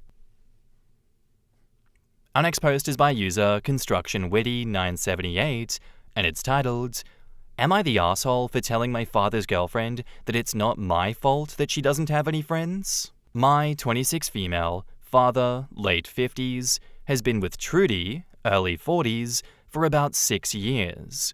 But she only moved in with him a little under a year ago. Before that, she lived in a different city. Since they started dating, Trudy has established herself as essentially a housewife. It was her choice. From what I gather, my father was against it, and she seems happy with it, but she is a little extreme about it. She doesn't work, has no hobbies, and refuses to go anywhere without my father. And he often leaves on work trips for days at a time. When he's in town, she joins him in whatever he's doing. When he's not, her daily routine consists of going to the gym and returning home to order takeout and watch TV. Because of that, Trudy has no friends in this city. She never meets anyone. Her whole family is a 6-hour drive away, and only my father's friends come to her birthday parties. Recently, both Trudy and my father started pushing for me and my sister to hang out with Trudy or to include her in whatever plans we make, because she's been spending a lot of time home alone and has been getting lonely. They've mostly given up on asking my sister, but they do still try to convince me. I never do, both because I can't and because I don't like Trudy. I'm well aware that's not her problem and I'm always polite, but I don't want to spend time with her when I don't have to. I also have a baby and a job, so whatever free time I have tends to revolve around my son. Even when it doesn't, Trudy and I don't have the same interests. Last Friday, Trudy was home alone and invited me, my husband, and our baby over to watch a movie with her. We thanked her, but we said no because my husband wanted to catch up on work and I didn't want to take our son out on my own, which was both true. On Saturday, we ended up inviting my best friend and her husband for a small game night at our place. Said friend later posted an Instagram story about it. My father returned on Sunday morning, and we saw my family at a small get-together that day. Trudy was quiet, which was out of character. Right before we left, she and my father pulled me aside. We had an argument because Trudy had seen what my friend had posted. She said she was upset that I hadn't thought of including her or taking her up on her offer to hang out when she was home alone. My father told me that I'd been inconsiderate, as she hasn't made any friends around here yet, and that I know how lonely she's been lately. I said it's not my fault she doesn't have any friends, and I don't want to include her in my plans just because she refuses to meet new people. Trudy got offended, but my husband and I had to leave. Yesterday, my father texted me saying that Trudy was still upset about what I said, and he thinks that I owe her an apology. He thinks that I'm bullying his girlfriend by refusing to hang out with her, and that it was rude of me to imply her lack of friends is her own fault. That was not what I meant, and I don't like being treated like Trudy's cure for loneliness, but I do understand how what I said could be seen as rude. Am I the asshole? In the comments, not the asshole.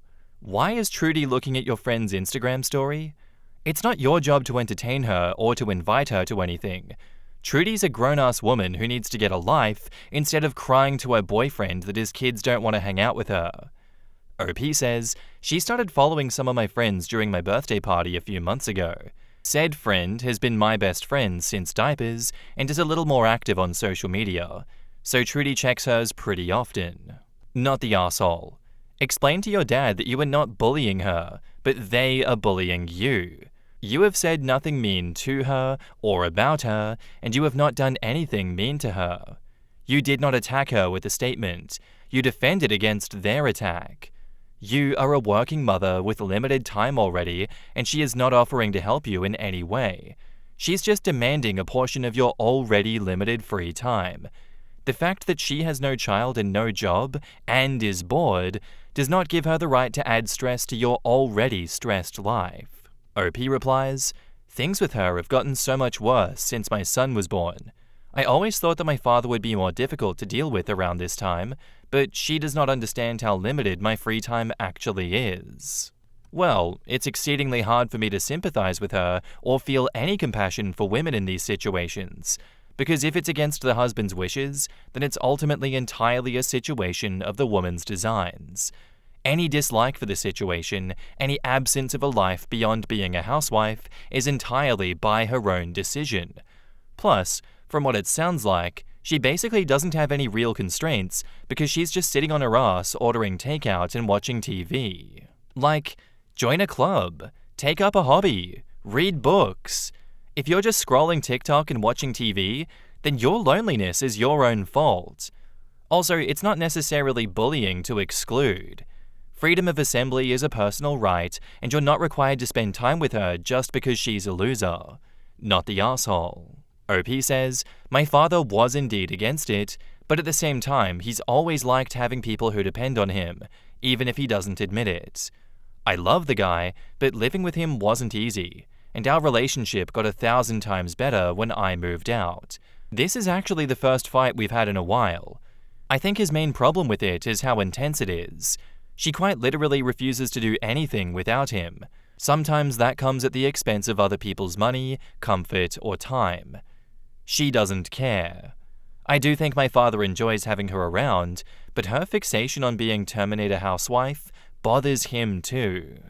What the hell is a Terminator housewife? That is so weird, like what does Arnie have to do with any of this? But yeah, at the same time, I think not the asshole. I think it's weird for her to be so stupidly passive-aggressive when you have a family and you already have a lot going on in your life. She can't expect you to take time out of your week to just go hang out with her. Her loneliness is not your personal emergency, and if you're not able or willing to take the time out of your week to go hang out with her, she has no right to be holding that against you and being passive-aggressive and all the shit that she's doing here. That's not fair on you.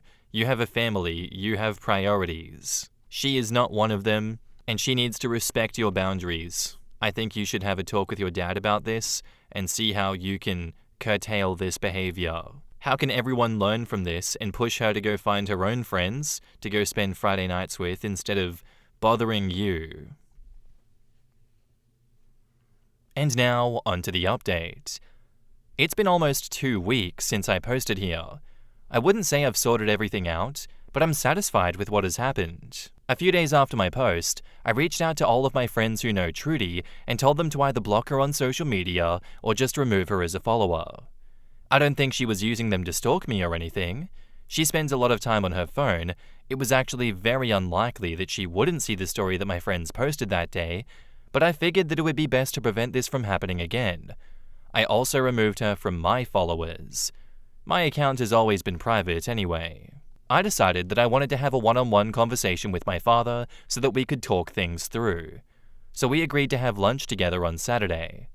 We settled on a restaurant near my place and agreed that it would just be the two of us. The day of, he called me and told me that Trudy was insisting on coming along to keep us company. I told him no. I wanted to talk to him on my own. We had a small fight because he didn't want to leave Trudy alone, so I told him that it was best we rescheduled it. My husband and I had lunch together and took our baby to the park instead. That night, I told my husband what had happened, and he said, "I love that you're still trying to be nice to them, but I don't think it's working." Between that, your comments, and the fact that I'm exhausted, I decided to give up. I can't force my father and Trudy to listen, but I can at least put my foot down. I called my father the next day while Trudy was at the gym. I told him, in no uncertain terms, that I do not like Trudy and will never accept an offer to spend time with her when he is not around, even more so now that I have a child. As expected, my father started trying to guilt me right away. First, he went on a spiel about Trudy's life story and how caring and devout she is to everyone around her. He told me about how much she loves me and wishes we could spend more time with her. This wasn't the first time I heard all of that, but it was the first time I told him I didn't care. I'm glad she loves me, but I have no obligation to love her in return. I could spend hours listing all the reasons I don't like her, but I don't think she has to care about that.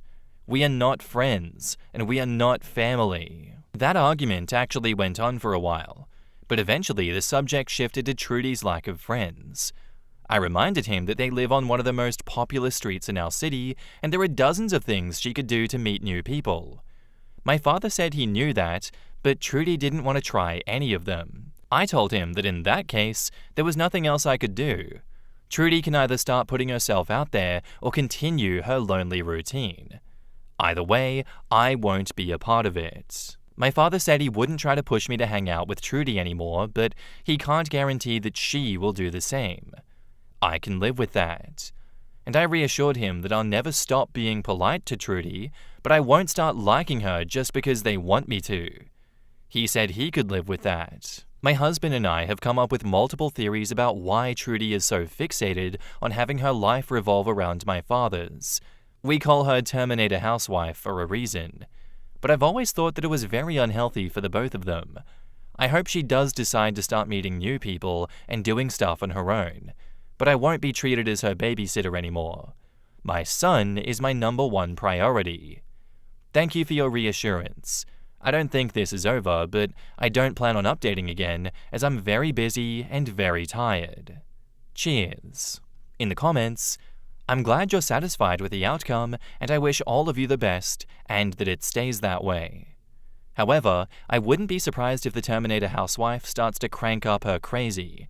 Sane people react very differently to rejection than crazy ones, and I would not count lonely Trudy to the sane ones. OP replies, "Ooh yeah, this isn't over in the slightest. But I think my husband and I are prepared, and I'm glad my father knows that I don't like her now. I don't support running around telling people you don't like them like a preschooler, but God did it feel good to get that off my chest." Not the asshole. How about Trudy get a job? She can make friends there, or at least keep herself busy so she'll leave you the hell alone.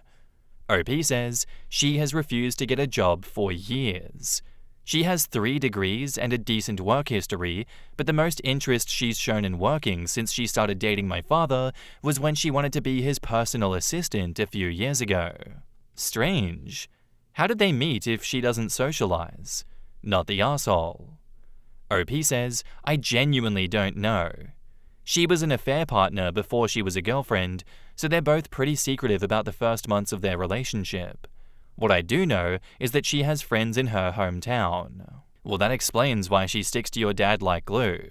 So he was cheating on someone else with her? You could just tell her that you have a difficult time befriending people who don't practice fidelity as a core value. OP says, I don't think it's that simple. I think she has her vision of a future in which she depends entirely on her partner and never has to worry about anything as long as her life revolves around him. I think she wanted someone to be codependent with. I don't like that. That just does not sit well with me. That is so strange. And I'm sure a lot of people do want that and are down to have a partner that they are entirely codependent with. But for me, that's just setting off alarm bells in my head being like, ew, what's wrong with the both of you? Well, you're not going to tell me how you guys got together, but you will tell me that he was cheating on someone else with you and now you're together and that's part of the reason that you have this icky dynamic together? What the hell? I'm judging them. I'm judging them hard. I don't like that relationship. Even more reason to not want to be friends with Trudy. Jesus. Yeah, OP, set up some hard boundaries with these people. They have some goddamn nerve trying to guilt you for not wanting to be friends with Trudy after all of that. Yuck, keep her away. Not the arsehole. Thank you for the story and thank you for the update.